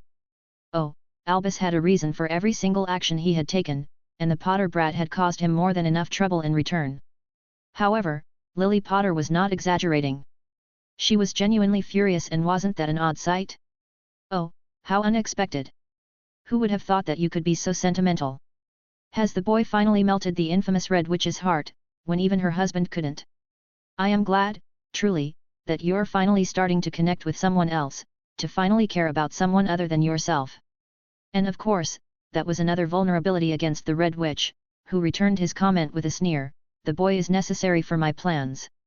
You will not touch him until he has played his part. That sounded pretty ominous, to say the least, and would you care to enlighten me about these plans? No, the redhead simply returned. Then why should I follow along with your request, especially considering that he has information that I don't need spread out? About the Philosopher's Stone. She smirked at Albus' guarded look. Oh, don't be alarmed, the boy simply trusts me. Who knew that the infamous stone was made accidentally with the essence of a light champion killed in a ritual? It was a fascinating read. I put a small charm on the boy which would record everything he saw when he won the diary. It was just too good an opportunity to miss. Unfortunately for you, there was nothing in Flamel's diary about the location of the stone, at least nothing that the boy has read, so don't be worried about him trying to find it. And since you took the diary from him, there isn't any risk of him ever finding out. The kid was bluffing, and the fact that you fell for it is hilarious, to say the least. Albus frowned. He needed to confirm this statement, and the light seemed to agree as well, eager to become whole once more. He channeled the light's power, his eyes glowing white. Do you swear that this was the truth? He caught the panicked expression on the redhead's face, which quickly smoothed back to her impassive one after a fraction of a second. I do. Albus' truth sight confirmed it, and he stopped channeling the light. As much as this might be true, the boy does know too much and has been a nuisance many times. The redhead gave him a dangerous look. Let me put it in a way that you would understand. You will stay away from Harry Potter, or I'll dedicate every moment of my life to ruining every single one of your plans. I will burn everything you fight for, even the world itself, just to make you pay. What makes you think I have a plan? You're Albus Dumbledore, you always have a plan, and the magic discharged during the task is proof of that. Let me guess, a broken seal. 7 tasks, 7 schools, 7 seals. How close am I? The former headmaster grimaced. Lily was always too smart for her own good, then you know what's at stake, the world needs. The redhead interrupted him, the world could burn for all I care. You might be an archmage of light, but you know perfectly well how dangerous I could be when I'm dedicated, the damage I could cause to anyone's cause. You know the stories, you know who I am, what I'm capable of. It took members of your precious order, the Department of Mysteries, Voldemort's top lieutenants, and a small army of mercenaries to ambush me and my child, to even stop me, and even then, I was the one who won. Do you think you can make that happen again, especially when I'm prepared for a fight? Albus Dumbledore summoned the light once more and released his presence, and what would stop me from killing you now and taking care of your son later? Then it would be such a shame to see your tournament go on without any champions left to fight in it.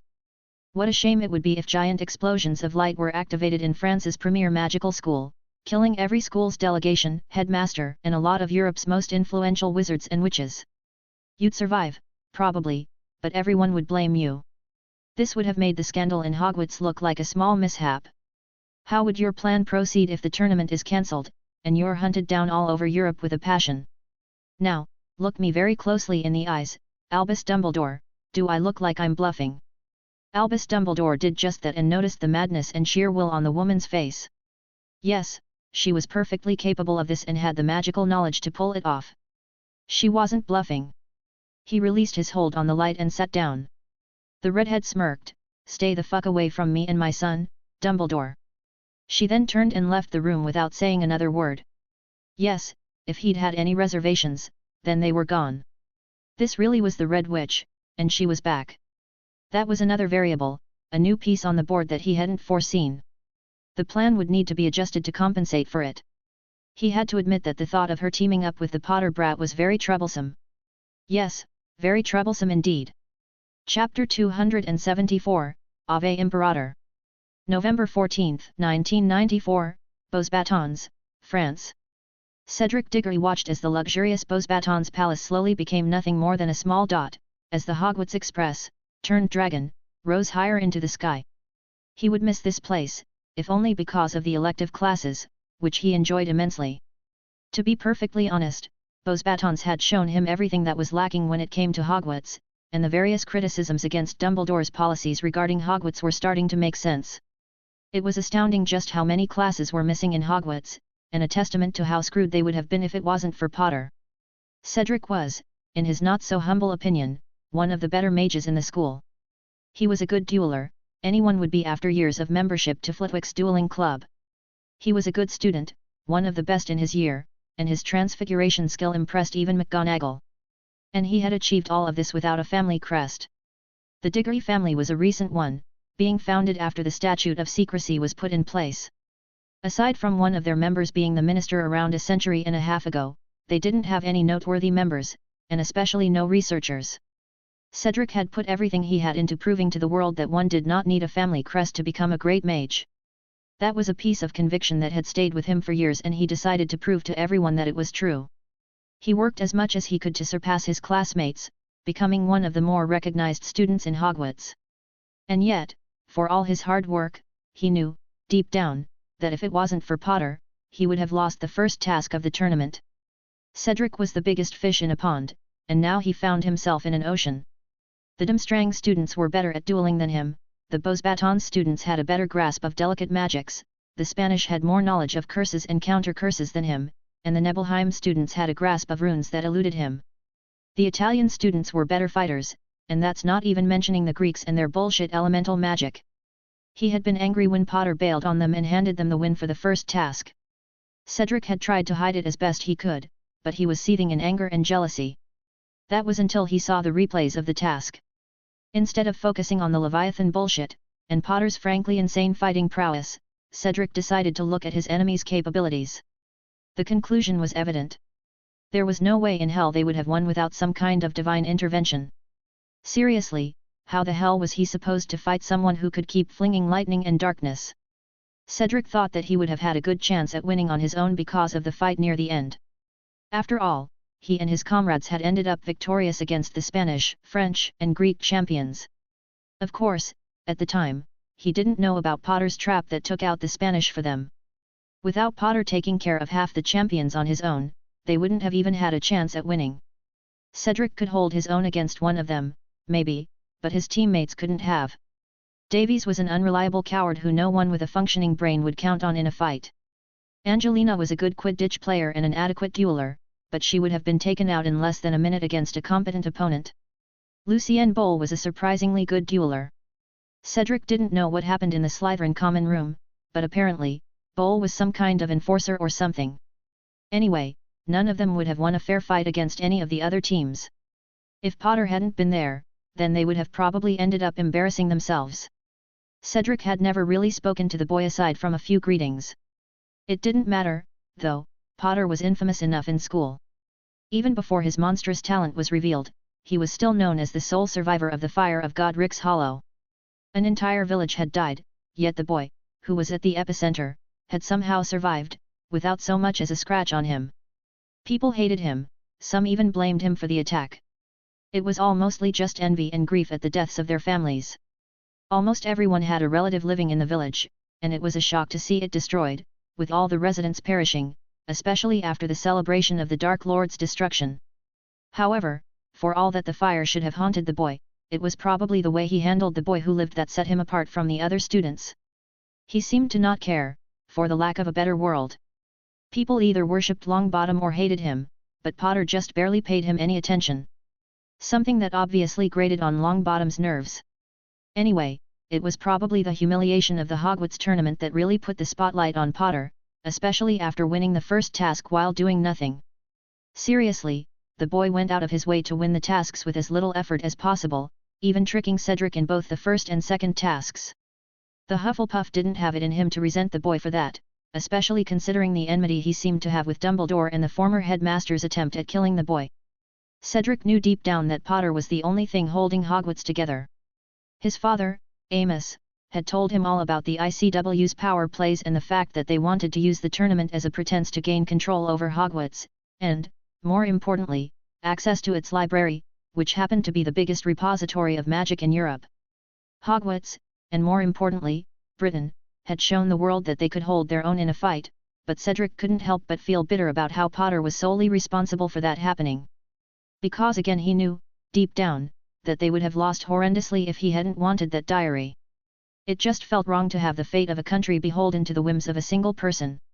Speaking of the last Potter, the boy was sitting on the other side of the compartment, reading an old book. The green grass scion was sitting next to him, reading a tome of her own. They honestly looked like those old married couple that were just comfortable staying silent.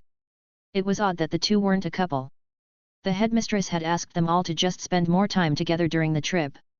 Apparently, she hadn't liked the fact that they had all sat in different compartments. Honestly, all this caused was an awkward silence and blatant staring at Potter. Deciding to break the ice, Cedric spoke up, "So, Potter, is that Flamel's infamous diary? I thought they said that they couldn't open it." It wouldn't have been surprising if he could open it. Frankly, that boy was pretty much bullshit. Thankfully, the young Slytherin answered with a neutral tone, "No.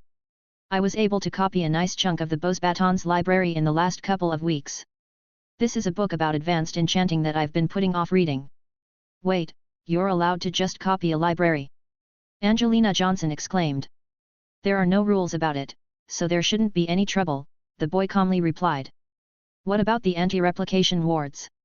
Cho Chang, a particularly cute fifth-year student, asked. The last Potter tilted his head. "What about them? I came up with a spell that bypassed them when I was in my first year, but it was kinda slow. I was able to streamline it a bit since then." That simple reply just stunned them into silence. Seriously, spell creation as a first year? What the actual fuck? Unfortunately, Roger Davies was the one who ruined the mood, so, where's Flamel's diary? Were you not able to open it or something? No, I just sold it. To whom? Cedric asked, feeling surprised. It might have been a trick of the light, but Cedric saw the boy's lips turn into an almost imperceptible smile for a fraction of a second. Dumbledore. He really wanted a memento of his mentor, and he made me an offer that I just couldn't refuse. Well, that sounded bad. Everyone knew about the fact that Dumbledore and Potter hated each other with a passion. Did the former headmaster threaten him or something? Deciding to change the subject, Cedric spoke up, so, are you excited for the second task? The boy just shook his head, not really. I'm not interested in competing unless there's a worthwhile prize to claim. That froze the entire room. You're not competing. There's no need to shout. And yes, I am not going to participate in the task. Although, it might be interesting to see other people competing. Now that I think about it, I have pretty much competed in every school competition so far. You can't not compete. Cho Chang protested. I'm pretty sure I only have to participate in one task. So, considering I just won the previous one, I believe I've done my part. Also, I don't think it would look good for the school if I just kept winning every task. The tournament would be kinda ruined, and I'd anger a lot of people. The Weasley twins, who had been silent during the trip, were cackling in amusement at the boy's statement. You're right, Potter. Leave some glory for the rest of us, hey. Stop encouraging him, you idiots, Angelina Johnson exclaimed. And so, the room devolved into an animated debate on whether or not Potter should compete. The boy himself didn't seem to care one bit and just went back to reading. However, this little conversation just made Cedric rethink things. It was completely within Potter's rights to decide against competing. No one could really force him to do anything as long as he didn't break any rules, and he hadn't. But, that also meant that Hogwarts' safety net was gone. His thoughts were interrupted by the metallic dragon finally flying underneath the clouds, letting him take his first glimpse of the Accademia Arcana Italia. The campus spread out impressively, with the organized feel of a Roman legion's camp. Tall walls of dark stone, worn smooth by time, were topped with battlements decked out with statues of mythical warriors and creatures, each one intricately detailed. Right in the center, there was this huge building that looked like an ancient Roman basilica. It was really imposing. The giant bronze doors were engraved with epic tales of magical battles and triumphs, catching the early morning light and making the whole place shine with a warm, golden glow. On each side of this main building, there were symmetrical towers with sharp angles and lookout spots, all set up more for defense than for study. All in all, this felt more like a military base than a school, although considering the Academy's reputation, that was not really surprising. As he watched the splendor of the school before him, Cedric couldn't help but dread the fact that Potter was not going to compete. As much as he would have liked to deny it, the school needed him. However, if the Potter scion wouldn't help them, they would have to settle for Cedric. As much as the idea was daunting, Hogwarts needed a hero, and outside of Potter, there was no better candidate. He didn't even know what the task would be. Apparently, it would be announced during the welcome feast. But, whatever it was, Cedric would have to train and learn as much as he could. He would win the second task. For his school. For himself. He would rise to the occasion, for his school, for his own sense of pride, and perhaps, to silence the doubts that haunted him. Chapter 275, Pearly Gladiator. November 14, 1994, Rome, Italy. Daphne Greengrass was not particularly happy to be in Rome. The Italian Arcane Academy was beautiful in its own militarized way, but it wasn't something that she particularly liked. She could understand why Blaise didn't regret coming to Hogwarts. He definitely wouldn't have been comfortable in this place. He was more of a laid-back person, who appreciated art and subtlety, not the straightforward warriors that the Accademia Arcana Italia liked to graduate. References to ancient Rome seemed to have sprung up everywhere. To be fair, the Roman Empire was huge and really powerful, but there was such a thing as living in the past. As Daphne walked around the corridors to their version of the Great Hall, she could see countless decorations and artifacts that only emphasized the school's obsession with its historical roots. Marble busts of famous Roman magicians and military leaders lined the hallways, each set on a pedestal that bore inscriptions of their most notable magical feats and battles. Mosaics depicting epic magical battles covered the floors, so intricate and detailed that Daphne felt as if she could hear the clash of swords and the chants of spells under her feet. Tapestries hung from the walls, illustrating scenes from the Roman magical pantheon, vibrant yet fierce with depictions of gods and goddesses wielding thunderbolts and swords alongside wands and staffs. Every corner seemed to hold a shield or a suit of armor, as if ready for a spectral centurion to step out and march to battle. Even the lighting was dramatic, with torches encased in sconces that bore the faces of lions and eagles, casting eerie shadows that danced along the walls. All right, maybe she was biased since McGonagall had refused to let her go back to Hogwarts until the third task. She saw no true reason to stay. Harry wasn't competing, and neither was she. To make things worse, Astoria's condition was getting worse according to Tracy. The bracelet that Daphne had made was becoming less effective over time as the blood curse slowly adapted to the enchantments imbued within it. Her new mentor had said that it was an eventuality anyway since blood magic is notorious in being backed by the very magic itself. There was a reason why people couldn't just dispel blood magic easily, and that was one of its properties. It made far more sense why her father had given up so quickly and that no healer could really help Astoria. Anything they could come up with would be barely useful for a few months at the most. It was a lot of resources for very few results, and healers just hadn't seen the point. Well, she expected that they had asked for a small fortune for each temporary counter-curse, and that would have quickly bankrupted the Greengrass family. Still, Daphne would have preferred trying to find another counter-curse to help Astoria a bit more. Even if it was temporary, Astoria was well worth the investment. Unfortunately, without her sister being around her, Daphne couldn't really do anything, and that was maddening, especially since she was literally doing nothing of real importance in Italy.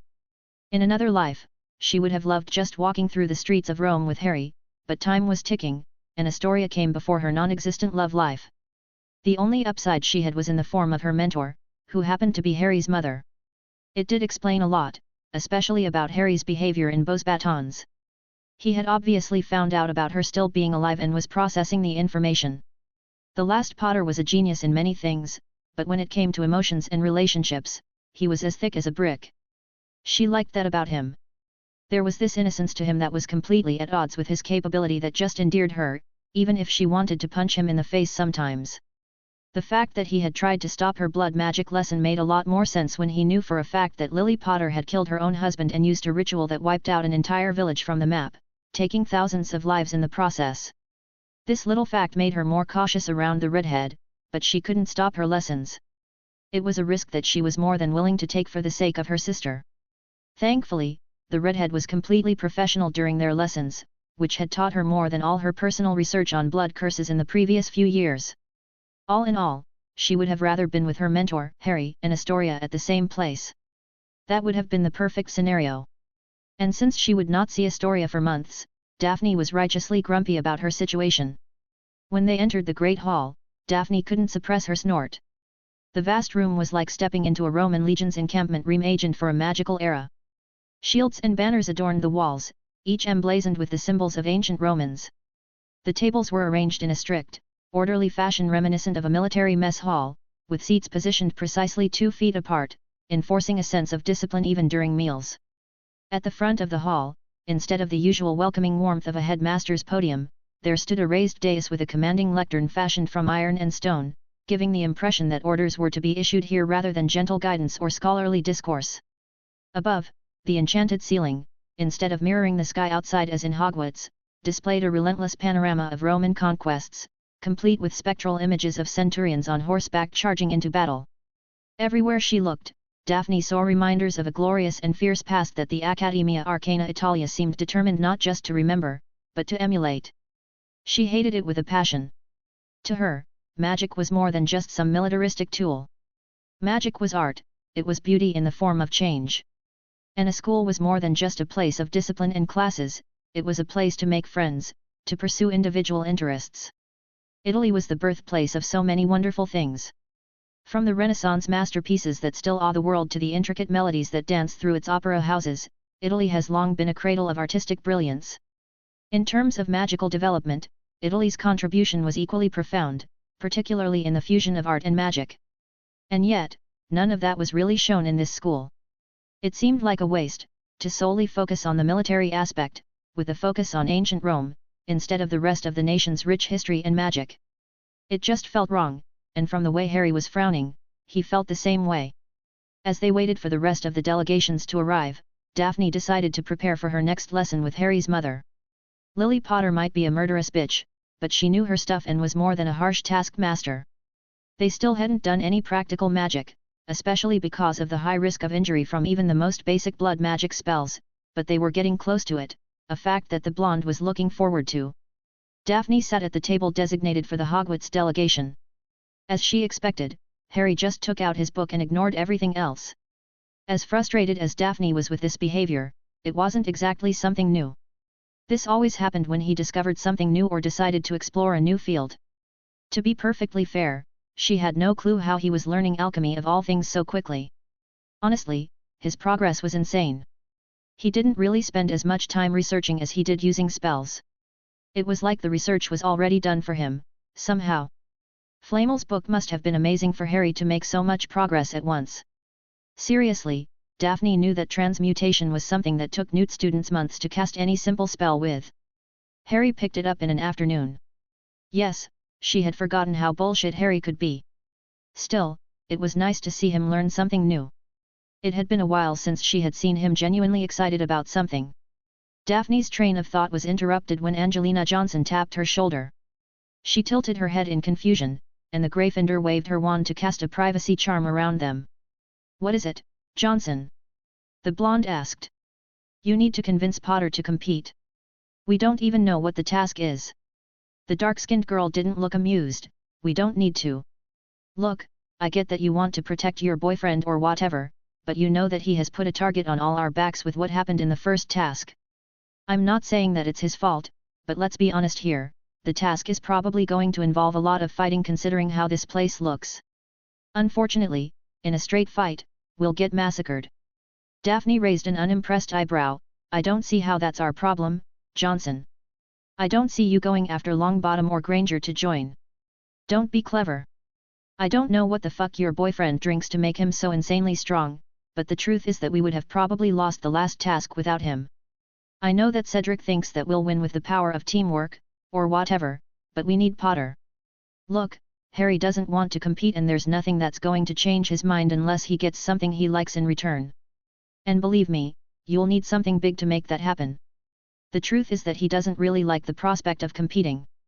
He only joined the delegation as a favor to his guardian, and he only entered the first task because he wanted Flamel's diary." The Gryffindor looked dejected at her response. Daphne didn't know what the older girl expected, but she decided to throw her a bone. "You know, I'll deny it if you say anything, but you should try getting Granger to join. I think she'll surprise you." Johnson looked like she wanted to say something, only to be interrupted by the headmaster standing up. "Welcome, delegates and future champions, to the second task of the European School Tournament. I hope that your stay here will be constructive and that you'll take advantage of our educational resources accordingly. I'm sure you're all hungry, but before the feast, I have a few announcements to make. Firstly, the second task will take place a week from now, on the 21st of November. Each school will present 3 champions, who will fight in a team against the champions of the other schools. The last team standing will win the task." Well, that seemed easy enough. It was a rather unimpressive task, to be perfectly honest. Just a glorified gladiator fight. The headmaster continued, "However, this will not be your only task. Because in the same arena, there will be 7 different yet dangerous magical creatures, each with a small key attached to their person. Retrieving a key will not only allow an extra champion to enter the task, but will open a chest after the task, which will have very prestigious prizes and even clues for your next task. Let me be perfectly clear, you are at most to grab the key from the beasts, you are not allowed, in any way, to kill or harm them in any permanent manner. Doing so will disqualify you from the task, and may result in severe fines. Finally, the task will only end if only the members of a single team remain. If you have any questions regarding the task, feel free to come see me or the ICW organizers. Welcome to the Accademia Arcana Italia, and I hope you enjoy your stay here." And just like that, the food materialized in front of them, and the feast began. Well, that was a nice twist of events. The champions will have to either try to go for the win or go after the magical creatures for the keys. There weren't mentions of normal prizes for just winning, so it's a test between wanting the prizes or winning. And that's not to mention that they could win up to 7 chests. Well, that was a surprisingly interesting task. A gladiator match with magical creatures acting as a chaotic element. Now, that's a nice way to guarantee some entertainment. Chapter 276, River Stroll. November 17, 1994, Rome, Italy. Harry Potter had a content smile on his face as he strolled through Rome, the late afternoon sun casting warm, golden hues over the cobblestone streets. He walked past ancient buildings cloaked in ivy, each stone etched with the silent narratives of history.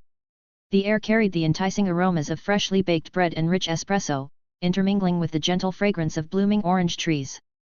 The vibrant hum of tourists fused with the harmonious strains of an accordion in the distance. Harry observed the lively scene with a reflective appreciation.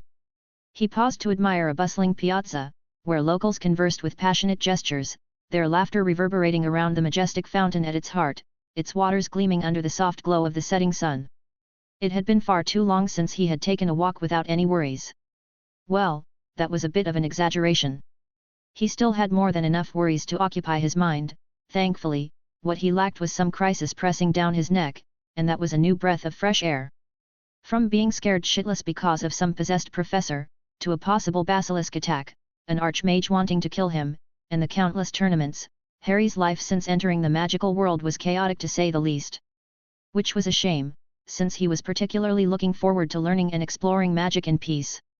Alas, the world was rarely that accommodating. The last Potter sat in a Muggle cafe, drinking his third cup of coffee for the day, while watching the sunset. Ah, the view and coffee alone would have been enough to stay in this place. Unfortunately, the school left much to be desired. Harry could understand people treasuring their legacy. Where someone came from, their origins could be very important. What he did not like was the concept of ignoring any form of progress outside of the framework that they had built for themselves. The sad truth was that someone had purposefully made sure that the Italians went back to their roots, specifically ancient Rome, while ignoring everything else that came after. It was deliberate, and the militarization of the entire magical Italy was just tragic, especially in contrast to its Muggle counterpart, which focused very heavily on the arts. It was something that he found no traces of in the sparse library that was available in the Italian Academy. Whatever caused this shift in prioritization had to have happened after the Statute of Secrecy was put in place. From the looks of things, someone had probably wanted to use the new shift in magical Italy to spearhead some sort of military attack, but either changed their mind or just died before they could put their plan into motion. Still, it wasn't Harry's problem. And so far, he was enjoying Muggle Italy, despite the whole second task going on. From the headmaster's description, it was a glorified magical gladiatorial battle, with a few magical creatures that could act as trump cards should someone defeat them and gather their keys. Honestly, the whole thing sounded very troublesome for very little in terms of gain. Harry had no intention of participating before the task was announced, and he was even less enthused about it after the welcoming feast. Plus, he already had his hands full with Flamel's alchemy book. Honestly, the more he read the journal, the more terrified of Pernell Flamel he became. Seriously, he knew that seers were bullshit because of the rumors regarding Grindelwald, but that woman had pretty much gotten her husband to tailor the instructions specifically to match Harry's skills. Normally, Harry had to repeat a spell a few times, and analyze it with his arcane hearing to separate any magical resonance that it might have, then he would have to adapt it to make it his own. The reason why he had never gotten into alchemy was the fact that he couldn't really afford to mess up even once, since the magic is permanent. However, the alchemical rituals that were in Flamel's diary were essentially safe blueprints that he could use for anything. To be perfectly frank, Harry had never seen anyone else take to alchemy as quickly as he did. So far, he had been working only on transmutation, but if he progressed like this, he would end up becoming proficient in the field in just a few months, something that was unheard of. He really needed to figure out what Dumbledore's plan was first. It was obviously a ritual of some sort, 7 schools, competing in 7 tasks. It was all so convenient. Assuming that the original European tournament would have been different if it had been held in Hogwarts, then whoever arranged the attack on the Quidditch World Cup could have done it for this purpose. This kind of investment meant that whatever this ritual was, it had to be very powerful. Conclusion: Dumbledore, or someone in league with him, had arranged the attack. Now, the second clue is the magical discharge. According to Lily, a magical release of this extent had to have been something powerful being dispelled. It could have been a magical prison, a large ward, or even a prophecy. Anything could have done it as long as the discharge came from something magically powerful. So, that meant that the discharge itself wasn't the purpose, it was just the secondary effect. The question was what the endgame was. What ritual was Dumbledore planning, and why did he have to do something so elaborate and manipulate an entire continent just to pull it off? His musings were interrupted when he heard a familiar song with his arcane hearing. A wizard was walking around the cafe. This wouldn't have been an issue, but it was the third time he had heard the same song. And there were over 5 other wizards who kept following him. At first, he had thought that they were just the Italian version of aurors, who were making sure that he wasn't breaking the statute of secrecy or committing any type of crime. However, after a prolonged exposure, Harry could feel the inherent malice that they felt for him. He rolled his eyes. Yes, it was one of those days. They were probably not going to go away anytime soon, and there was no reason to put the poor muggles around him in the crossfire. He quickly paid for his meal and strolled into a building that he could tell didn't have anyone inside. He quickly entered it and started whistling. He was in some kind of abandoned warehouse. He didn't know those were a thing in Rome, but whatever. Harry waved his wand, and a chair flew towards his location, slowly being repaired while in mid-air. Harry kept whistling as he felt the mages put up some privacy wards and some muggle-repellent charms. At least they weren't nutcases, even if their patience had really been tested for hours. Anyway, he just waited until they started slowly moving towards him. Choosing to take them off guard, he spoke up, "Well, I didn't expect any visitors. You must be tired from following me all day. Why don't you come to take a seat?" Harry could practically hear their song stop for a fraction of a second. They really had no idea what to do with that statement. 3 of the mages decided to walk forward with their wands raised. They were wearing white, neutral masks, but their outfit was strangely similar to the ones hit wizards wore. So, they were mercenaries. That was going to be tricky, to say the least. He gave them a smirk. Now.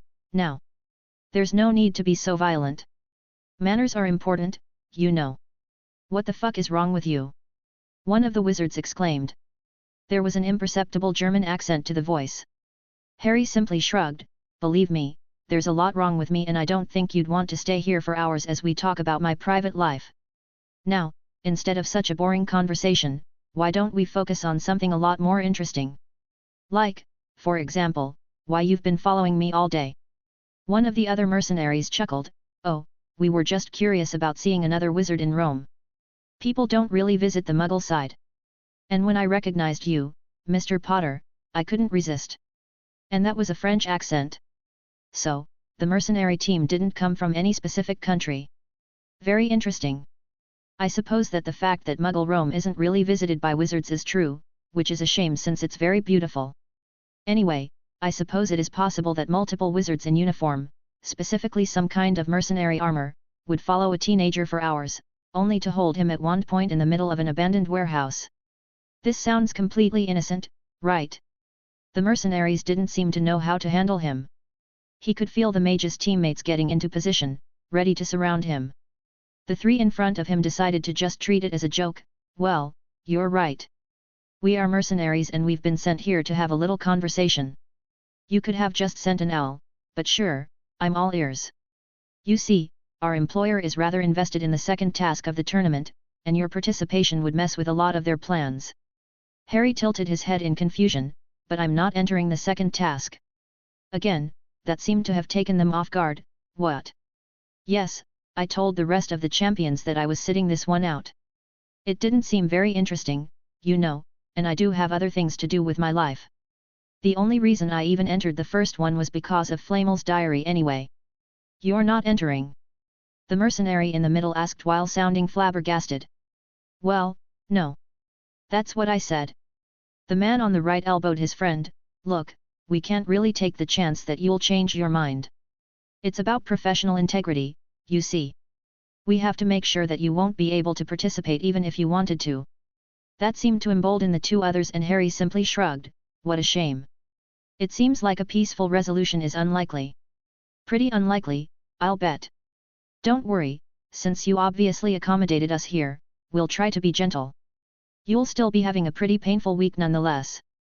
Are you sure you want this fight? The mercenary chuckled. You won a school tournament. Sure, it was impressive and everything, but you've never fought experienced opponents, let alone the fact that we're not on our own. You mean the 2 in the ceiling, the 5 on my left, the 4 behind me and the 3 on my right? I'm still confident about my chances. Again, that made them stiffen once more. you really should learn to shut up, boy. Harry nodded. Yes, everyone keeps telling me that talking during a fight is a bad idea.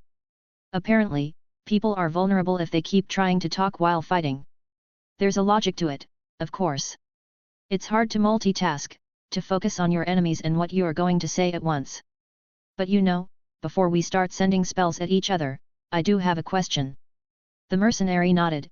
You see, I'm surrounded by trained mercenaries, probably each with a nice little kill count. You haven't attacked since you wasted so much time getting into an ambush position. 17 murders pointing their wands at me.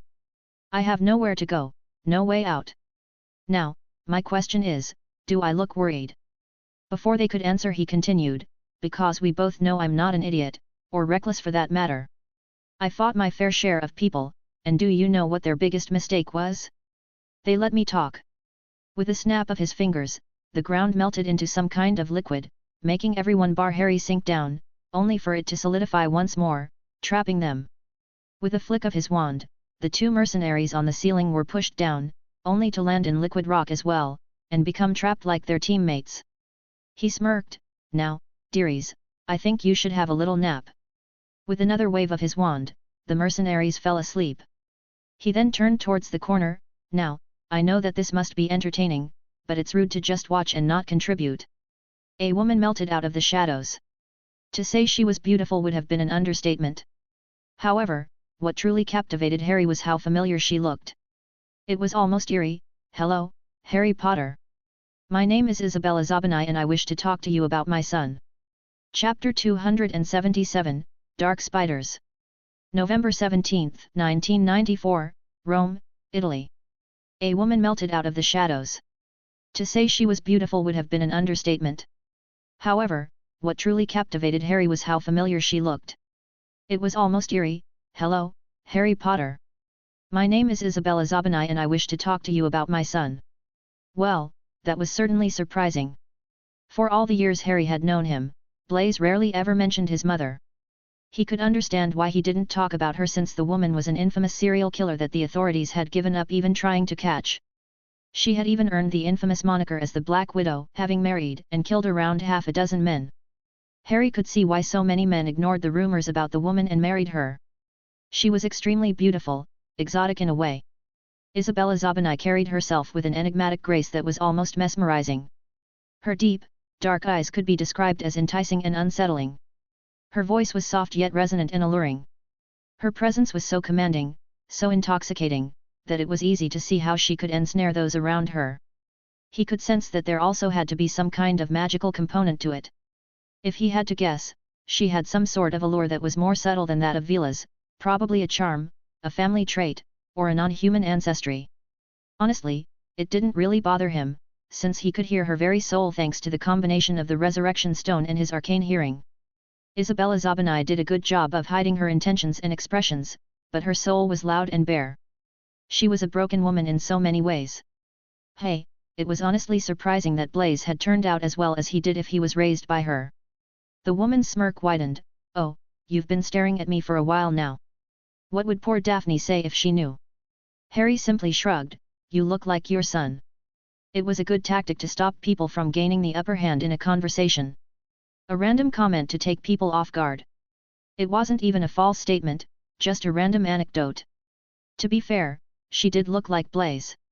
They had the same cheekbones, the same nose and skin tone. His tactic must have worked since she stiffened for a moment before regaining her previous expression. Well, no one has ever made the comparison before. You said that you wanted to talk about Blaise. Ah, yes. I was disappointed that he didn't even try to join your delegation. I'm becoming a little worried about his lack of ambition, especially with him following around his little girlfriend like a puppy. Harry raised an eyebrow. Blaise said that there was a risk of him being abducted so that people could steal the Zabanai crest. The woman snorted. Is that what he said? I suppose there is some truth to it, but none of the old familiars would risk angering the ICW by attacking any members of a delegation. He was most likely trying to avoid me as much as possible. Harry turned towards the unconscious team of mercenaries and then gave the woman a dry look. She chuckled nervously. Well, you see, you're a different issue entirely. The ICW would actually be happy with you gone, and since Dumbledore is around everyone is going to blame him either way. And, Well, blaming Dumbledore and acting on it are two very different things. Your free real estate, kiddo. No one is going to care if you end up hurt because no one is going to be able to conduct a proper investigation. It's actually impressive how you somehow managed to do that. You're lucky you're powerful enough to deal with ambushes and the like. The last Potter gave her another dry look before shaking his head. I'm special like that. Again, you're changing the subject. Why did you come here? Well, I was planning on doing a very dramatic reveal of myself and protecting you from your attackers, but you seem to have that handled easily enough. Very interesting. Was she planning on getting himself indebted to her by saving him? She might have even been the one to hire the mercenaries. To be perfectly honest, both possibilities meant that she knew about the attack beforehand, and that meant that she was most likely a manipulative bitch. Thankfully, Harry knew how to deal with those. I don't know what to say to that. Say, did you use alchemy to attack them? Flamel's journal must have been very helpful for you to manage this level of transmutation in just a few days. Harry simply shrugged. I was always interested in alchemy. Unfortunately, I happened to have sold the diary since I couldn't open it. It was quite the offer, I assure you. Oh, come on, the woman replied while pouting, considering how my son has been describing you, a pesky little enchantment wouldn't have stopped someone like you. You know you can tell me anything, don't you, Harry? Harry felt some kind of mental compulsion to trust the woman, which he immediately dispelled. Still, he decided to play along with her ruse. I couldn't open it so I sold it to Dumbledore. The woman looked put out. A shame. I shudder to think what all the knowledge inside might have been worth. Hell, it could have even had instructions on creating a philosopher's stone. Why did you come here? I will not ask this question again. If your next sentence isn't a clear description of what you want, then I'll go back to the castle. You're already ruining a perfectly nice evening with the way you keep circling around the issue. That took the Black Widow off guard, and she looked slightly panicked. She must have realized that the compulsion hadn't worked on Harry. I need your help. And why should I help you? You're a serial killer who essentially engineered a situation to make me grateful to you. If you don't help, Blaise might end up in danger, she retorted. Explain. What do you know about the ruling body of magical Italy? Harry simply shrugged. Not much. Well, it's similar to your ministry. Instead of the Wisengamot, we have the Senate, which is comprised of the oldest familius in the country. We also have the ministry and everything. The thing is that our Senate is far more powerful than it has any right to be, and the seats are fully inherited. The Zabanis are one of the founding families of the ministry, and there have been some very serious discussions about kicking us out of the Senate since Blaise hasn't been taught here in Rome, and I don't have the leverage to stop something like this. I still don't understand how that has anything to do with me. It's your country and your son. He doesn't even care about his seat in the Senate. The dark-skinned woman growled, Don't remind me. I've done everything I could to safeguard his position here. I sent him to England to protect him from the vultures while I made allies here to protect him. The deal was to have him stay in Hogwarts for a few years before returning here to finish his education. I would have stabilized everything by then. Imagine my surprise when the brat said that he wasn't returning to Italy, to the birthplace of his father, to the place his ancestors built from the ground up. And for what? Some teenage romance with a girl that has him entirely by the balls. He's risking losing his legacy, something that anyone in Rome would salivate over, for some gold digger that he met in school. And there it was, the madness and coldness hidden beneath the careful facade that the woman put in place. Harry was almost disappointed that it came out so quickly. Ever since the woman started her rant, he could hear the faint cracks in her psyche, how broken she truly was. She must have loved Blaise's father very much for this to happen, but that also meant that she'd always been broken a little even before the man's loss. Harry decided not to push things even further. I can understand why you would be frustrated with his decision. After all, you've done so much for him, ensuring his future, only for him to essentially spit in your face. Exactly, the serial killer agreed, but, because of his little girlfriend, Blaise refused to return and the allies I made just kept fading away. If he had joined the tournament and impressed people with his use of the Zabanai crest, then I'd have had more time, but I'm losing allies by the minute. And when I do lose enough of them, then the Zabanai seat will be removed from the Senate. And where exactly do I come in? As you probably know, the European tournament tasks aren't exactly fair. They're designed to be advantageous to the hosting schools. My political opponents have put up their children for the second task and have trained them extensively for it. They're confident about the win and are more than willing to bet on their certainty. The only obstacle they have is you. What you did in the first task showed that you were an unforeseen obstacle, which is why they sent these idiots to attack you. Harry didn't exactly believe the woman but went along with what she was saying for the time being. They don't want me to compete in the task. You do know that I don't have any plans on doing so, right? That's even better. If you win, then people will just call you a freak of nature who ruined the task. No, what I need is something more embarrassing, which makes an even better statement. I want Hogwarts to win without you participating. I want everyone to understand that Blaise being in Hogwarts is an advantage, not him spitting on his heritage. So, let me get this straight, you want me to somehow get Hogwarts to win the task, without participating or showing that I had a hand in it. Do you realize just how unreasonable that sounds? The woman's eyes turned even darker, perhaps, but that's the best option. You see, if you don't stop the momentum of the other families, then I would be forced to take him out of Hogwarts.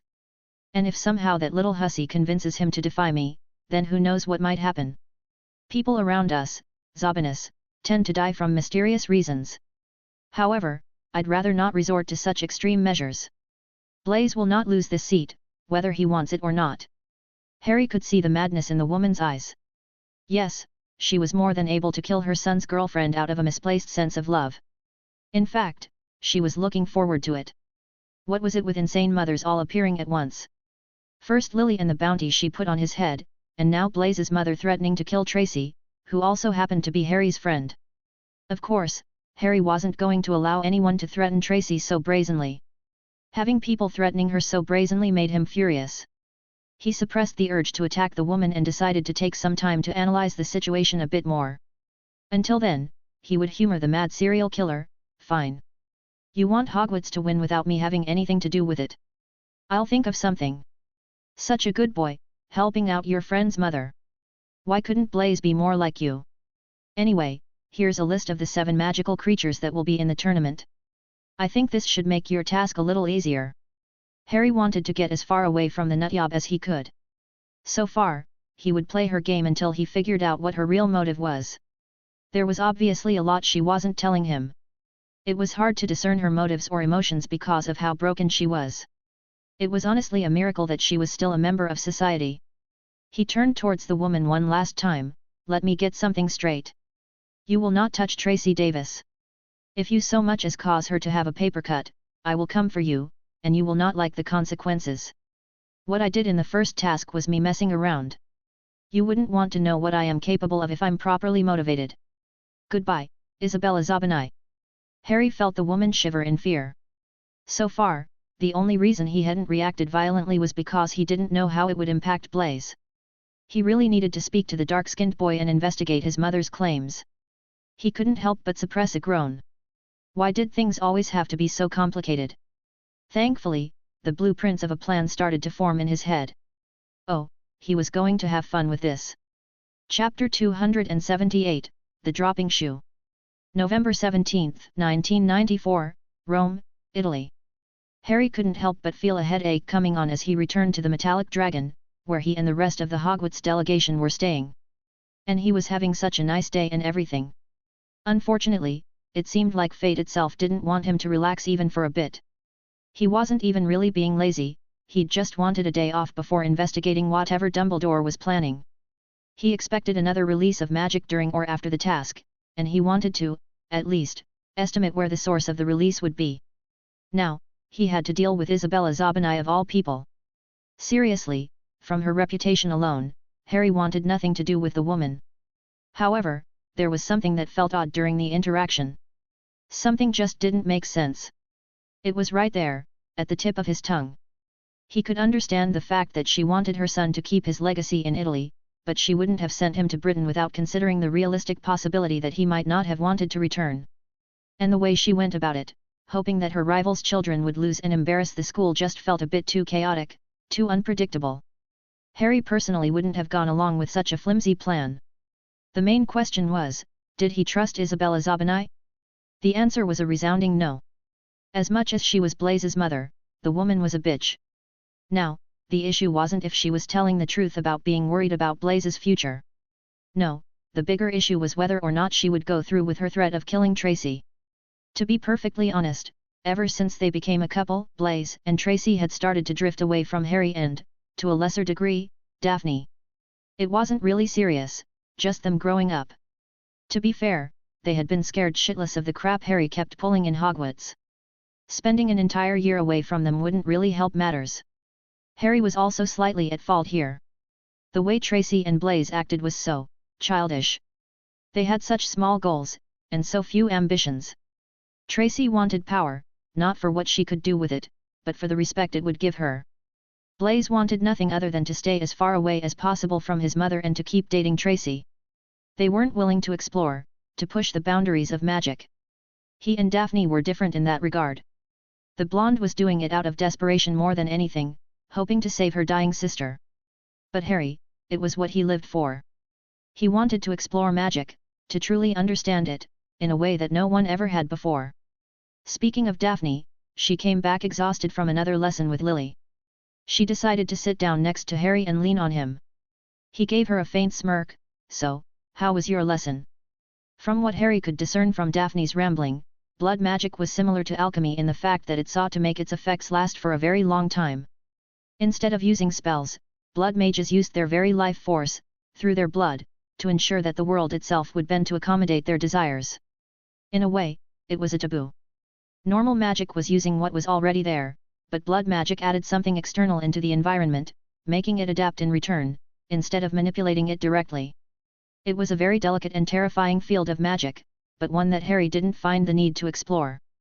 The cost was high for every spell. Using blood magic wasn't something that should be casually done, and every spell had to be calculated so that its users wouldn't kill themselves. The life force used would be gone until reclaimed once more, and even then, barely half remained. It was a bit too much for Harry's tastes, and to be perfectly honest, he was worried for Daphne since she chose to specialize in this field for the sake of her sister. "Your mother is a ruthless taskmaster. But it's working. I'm learning a lot, more than I thought was possible. She even said that I should be able to cast my first blood curse after this task. It's not anything too fancy, but it's a step forward." Harry froze at the fact that Daphne had called Lily his mother. He supposed that it was true, biologically, Lily Potter, or Evans as she liked to be called, was his mother. But, it didn't feel like she was. Harry was 14 years old, and he had lived most of his childhood alone, without anyone giving a shit about him. He would have loved to have a mother then. In fact, he had dreamed of someone just whisking him away and taking care of him. Now, he was used to being independent. Even his relationship with Arcturus wasn't parental in any way. The Black Patriarch had noticed this trend and respected Harry's unspoken boundaries. He could respect Lily Evans as a witch and even come to trust her one day, but as tragic as it was very unlikely that he would see her as a parent. It was a little too late for that. Lily wasn't to blame, and neither was Harry. The world was very rarely a fair place. Harry chose not to comment on the matter. Instead, he gave her a small smile. "I'm happy you're progressing well. I am too. Speaking of progress, how was your little relaxation trip in Muggle Rome?" "It was good at first. Until the whole ambush and meeting the Black Widow." He could feel the blonde stiffening on his side. She quickly turned, her eyes looking fierce. "Explain." "Well, apparently someone doesn't want me to participate in the next task. I think they hoped that I would be taken off guard and taken out of commission for a while. Even the greatest wizards could die because of a surprise spell," Daphne reiterated. "I'm guessing that they weren't successful." Harry snorted. "Well, considering that they're probably still unconscious, with their bodies buried in the ground, I'd say that you're right. Although, I wonder if anyone is going to find them since I didn't bother removing the privacy wards they put on the warehouse. And the fact that you met Blaze's mother. We talked later. She wants me to get Hogwarts to win but not participate. Apparently, she's under pressure and she's planning on using this to reinforce Blaze's future position in the Senate or something. She threatened to bring Blaze back to Italy if Hogwarts didn't win." Daphne snorted. "And you believed her?" "Well, of course not. But considering that she also said that she would kill Tracy, I decided not to ignore her." "She did what?" Harry shrugged.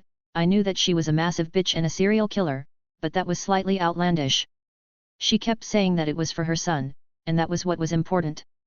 I'm pretty sure Blaze said that she didn't give two shits about him or his future." She only sent him to Hogwarts so that he wouldn't bother her anymore. She's also had 2 husbands die on her watch in the last 3 years, so you don't have to guess very hard to figure out what she's been doing. Yeah, that was more in line with what he thought. An inkling of what was happening was starting to form in his mind, and he only needed to get the remaining details. Tell me about her political stronghold here. A lot stronger than you'd think. Most of her dead husbands were filthy rich and she invested all her gold to gain a mercantile foothold to make up for her lack of political power. Even on that side, the word is that she had most of the government either bribed or charmed. I still don't know how she pulled it off, but I wouldn't be joking if I said that she was most likely one of the most dangerous people in this country. The ICW even investigated her and found no use of love potions or anything similar. Yeah, they wouldn't. She has a weird subtle charm, similar to that of Avila, only a lot less powerful, but it would make people around her more pliable, and easier to manipulate. The blonde smirked. It didn't work on you, did it? Yeah, she seemed a little unsettled when that happened. So, what you're saying is that she could have handled the mess with Blaze's seat without using something as flimsy as the tournament to do it? Oh, without a doubt. Even if she did want to use that, she could charm the Italian champions into embarrassing themselves. She could even arrange for a couple of assassinations in the Senate to cow her opponents into submission. Harry nodded, agreeing with her input. Isabella Zabani did not ask for the Italian champions to lose, but for Hogwarts to win without him. Assuming that a political agenda was unlikely and that the woman barely had any nationalistic pride, the conclusion was very clear. It was clever of her, to give an entirely different scenario to Harry, only for her objective to be something entirely different. He hummed, I know what she's after. The blonde brightened up, what is it? It's not that important, but it has nothing to do with Blaze at all. What's important is that from my impression of her, she wasn't someone who wouldn't follow up on her threats, even if she had lied about her motivations. Yes.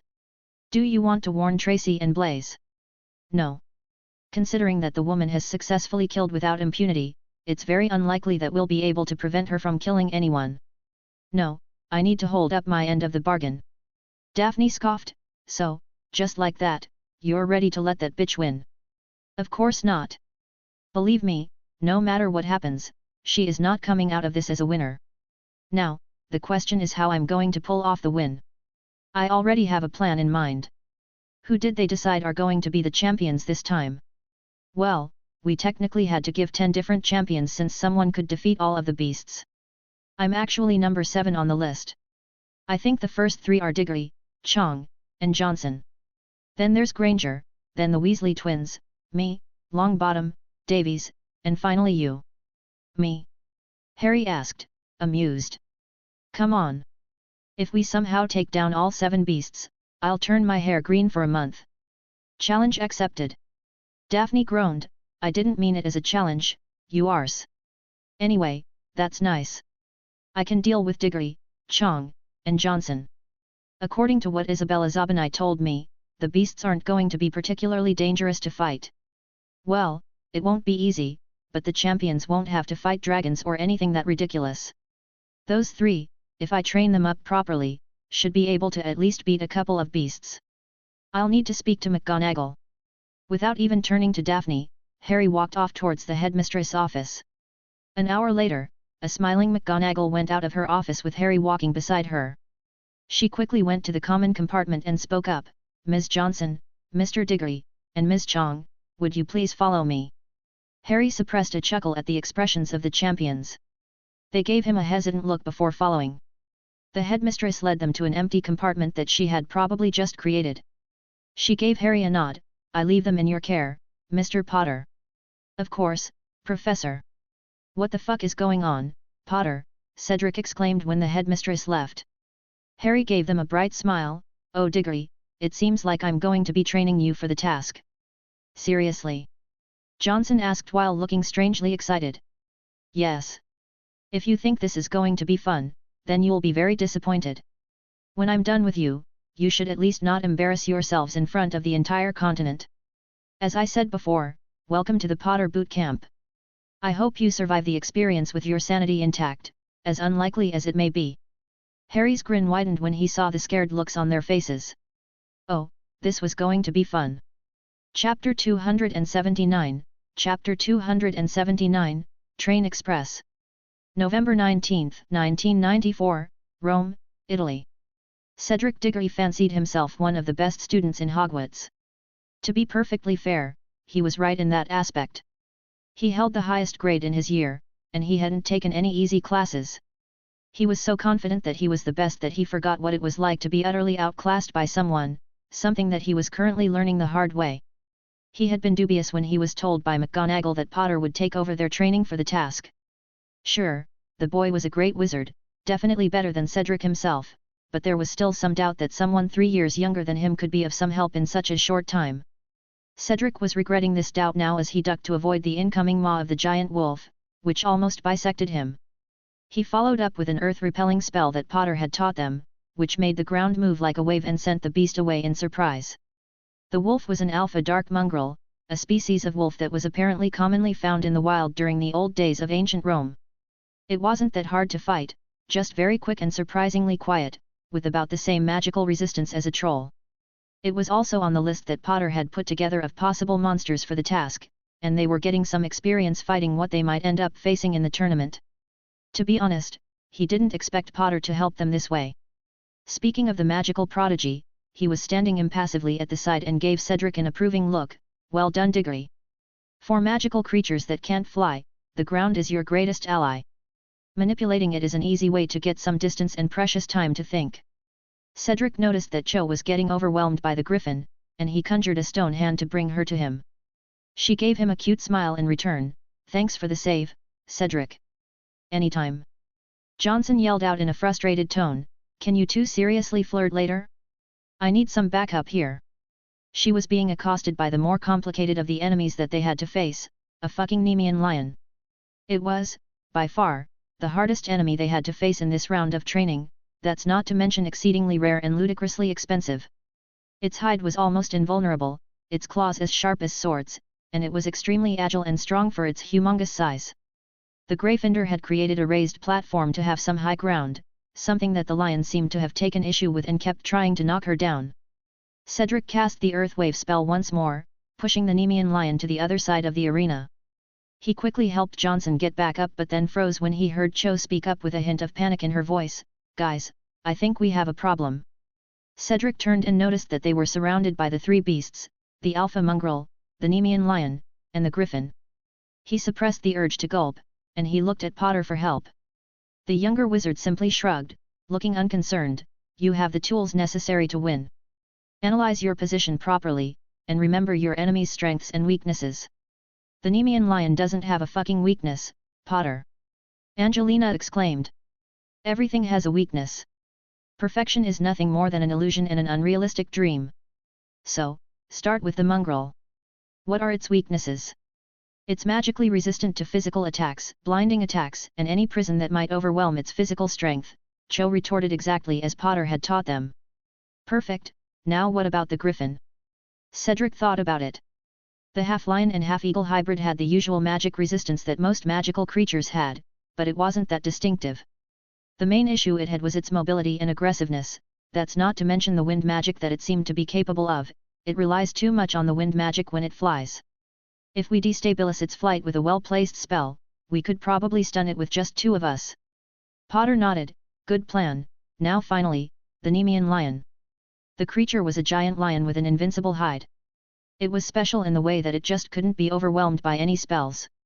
Magically resistant creatures, even dragons, could be taken down if a large number of wizards tried to stun them at once. Not the Nemean lion, though. It was why their hides were so sought after. Hey, it was only the hide that was invincible though, right?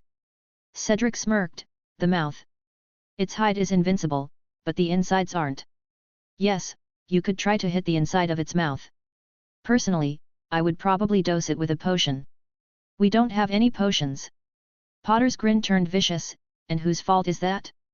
You knew that you'd be fighting magical creatures today, but you didn't make any preparations.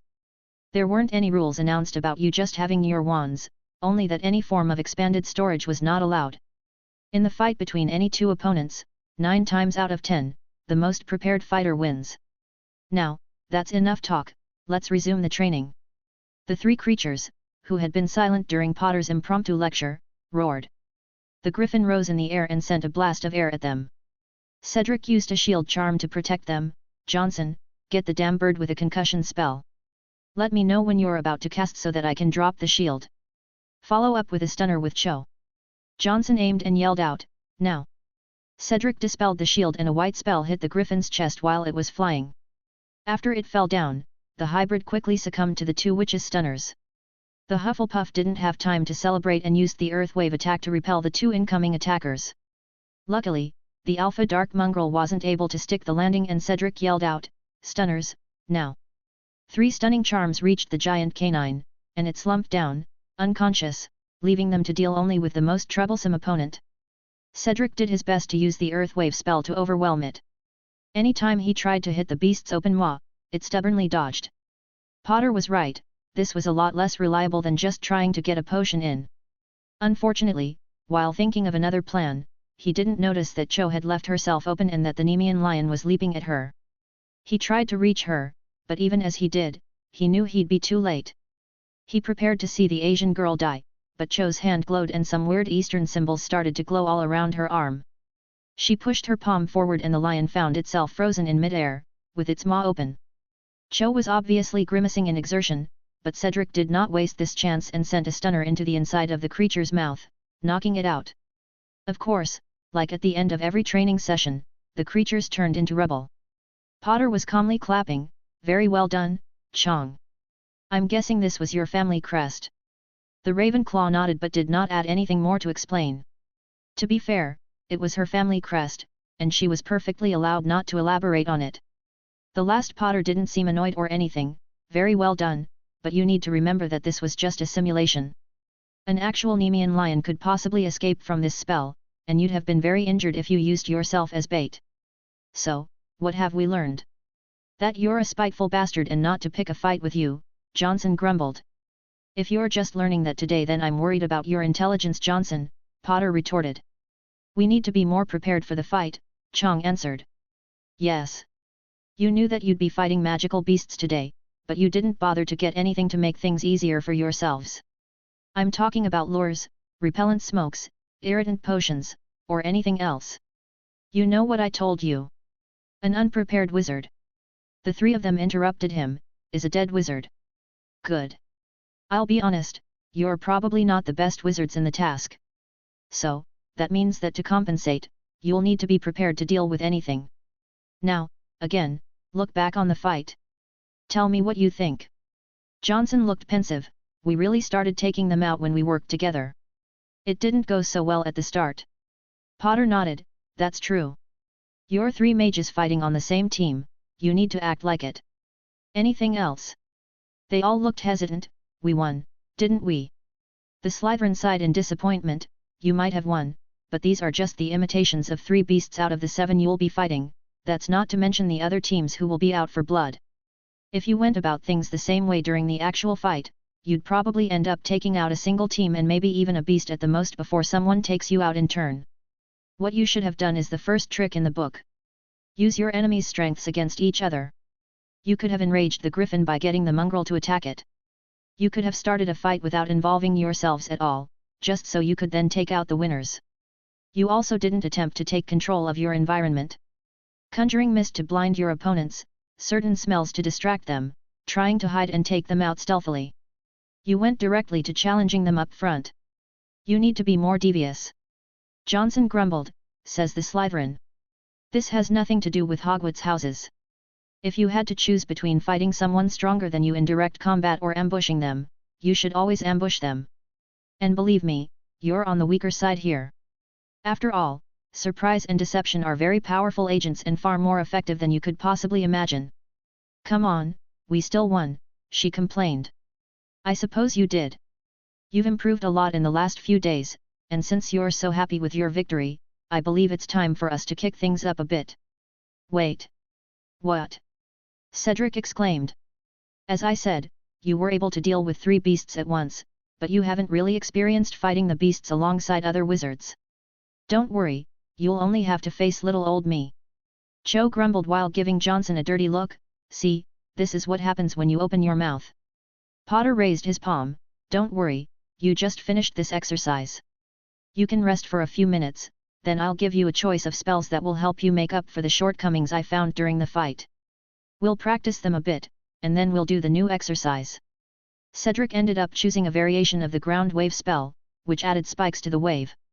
Cho, on the other hand, chose a spell that conjured some mist that she could make see-through for her allies, and Johnson chose one that created a pit in the middle of the ground, which was good for catching enemies off guard. All in all, the training sessions with Harry Potter were physically grueling, bordering on bullying, but they had shown him just how big the gap between him and the Slytherin was. The fake magical beasts alone that Potter used were more than enough.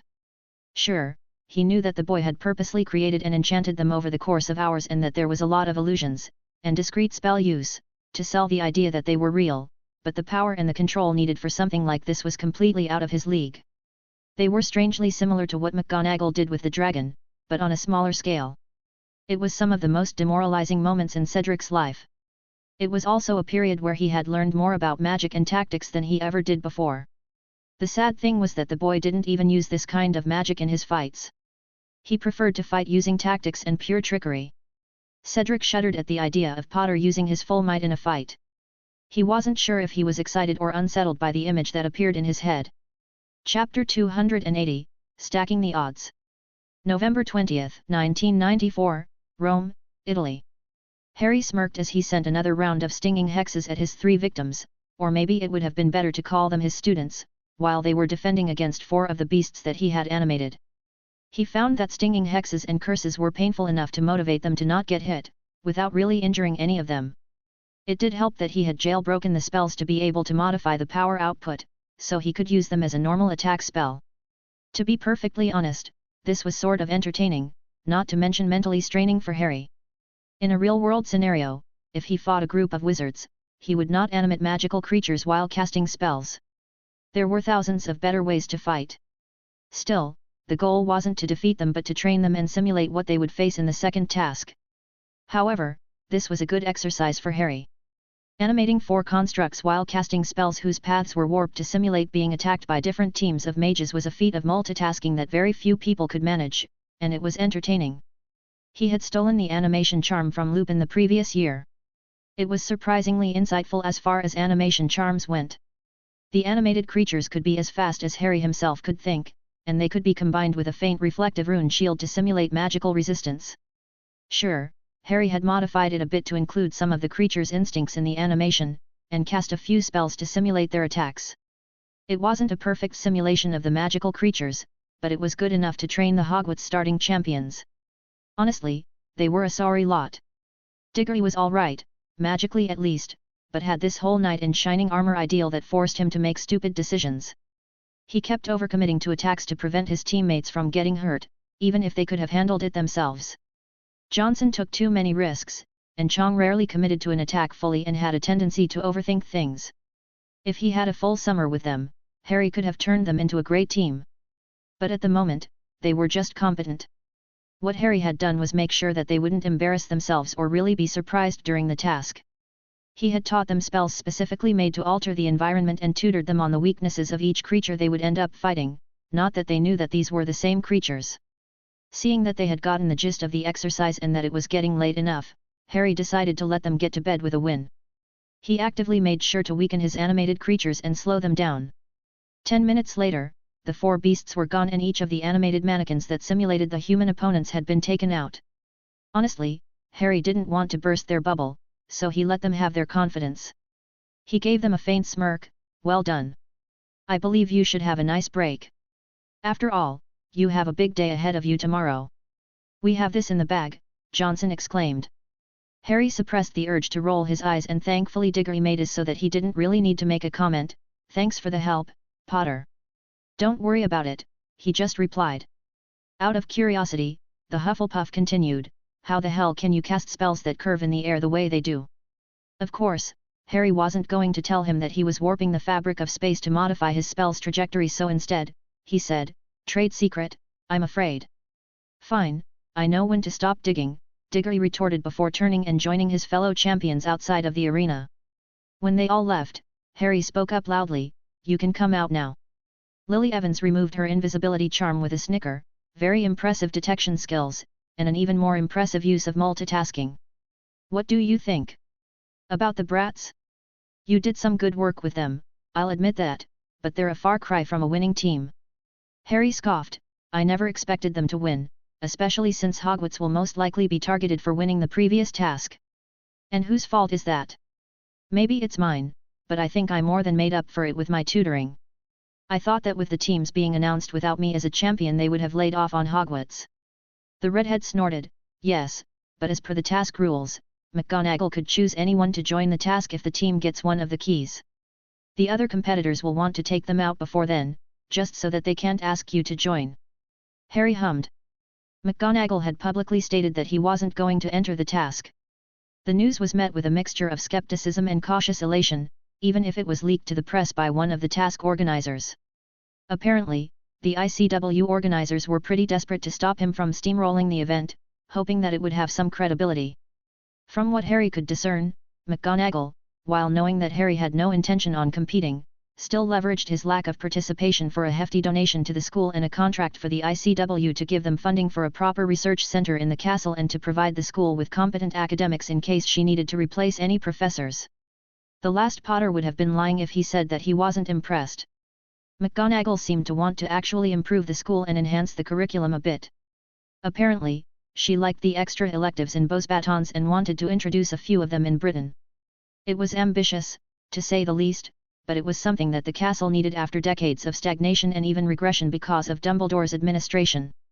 Still, considering the issue at hand, do you think it will be enough?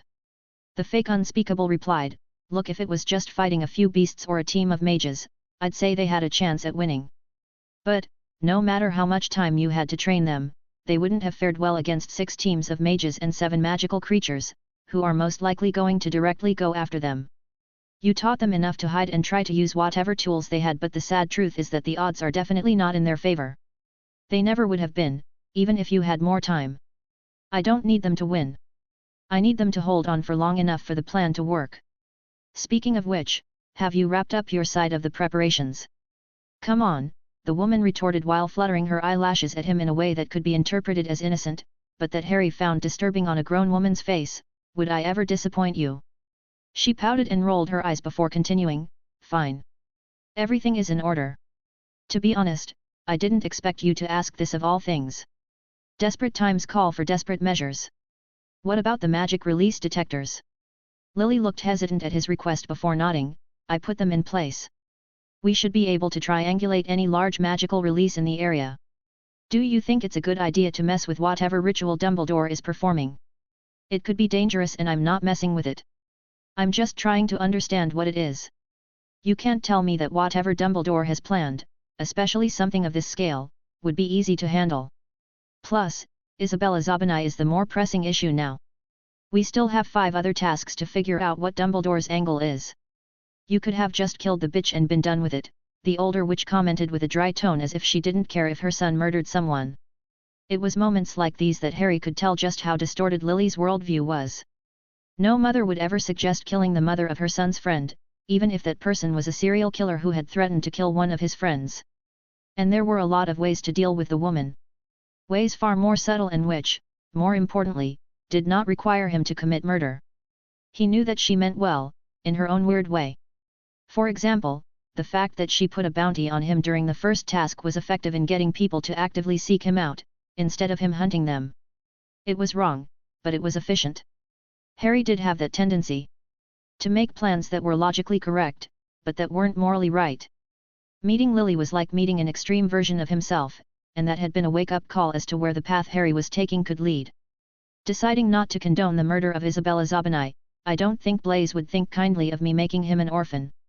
Of course, that's besides the fact that the Italian ministry would take custody of him, probably bring him back to Rome, and maybe even force him to spread the Zabinai crest. The sad truth is that Blaise is protected by his mother until he reaches his majority. Spoilsport, Lily retorted. The redhead had been incensed when she heard about the Black Widow's ultimatum, and Harry had to calm her down to stop her from burning her power base to the ground. Wait a minute, you're confident? Oh, you figured out what her angle was, hey? Yes, and I have taken measures to counter that. Whatever happens, she will not come out of this as a winner.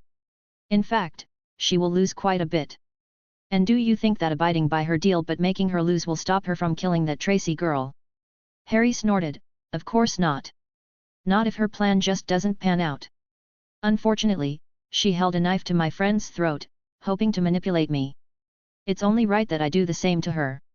I think she'll respect the terms then. It's always plans within plans with you, Harry. You're overcomplicating a very simple problem. You're trying to be smart, that's your problem, and you're expecting everything around you to be the same. You enjoy the chase, making your opponents bewildered as you defeat them, utterly and completely. You love the thrill it gives you. The last Potter suppressed the urge to shudder at her accurate description. Lily continued, it's all so nice and pretty until one day, you meet someone who doesn't care about pretty plans and schemes. One day, you'll get something wrong, and all your plans will just fall apart. And if you're really unlucky, you'll lose something precious, something that you can never get back. It's what happened to me, after all. I tried to be clever.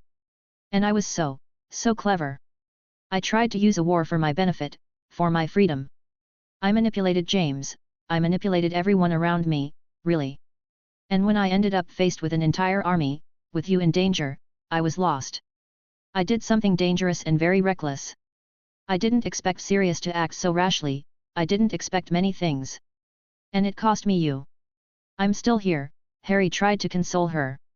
You are, but you know as much as I do that it's not enough. I lost the opportunity to raise you, to settle down and be free together. I lost over a decade of time with you, the most important decade, and when you needed me the most, I wasn't there. I won't say that I would have been the perfect mother, but I can't help but wonder what would have happened if I hadn't tried to be clever, if I had just taken the fight to them and not schemed to be in the eye of the storm, safe and sound. But that's my regret, my greatest mistake, and I sincerely hope that you won't end up the same way as well. The redhead turned and walked away before giving him one last look. Think about what I said. I might not have had the privilege of raising you, Harry, but I hope that I can, at least, help you avoid the mistakes I made in my life. Good luck tomorrow, and I hope everything goes well. And just like that, she left the arena, and Harry was alone with his thoughts. Needless to say, he did not sleep well that night. Thanks for listening.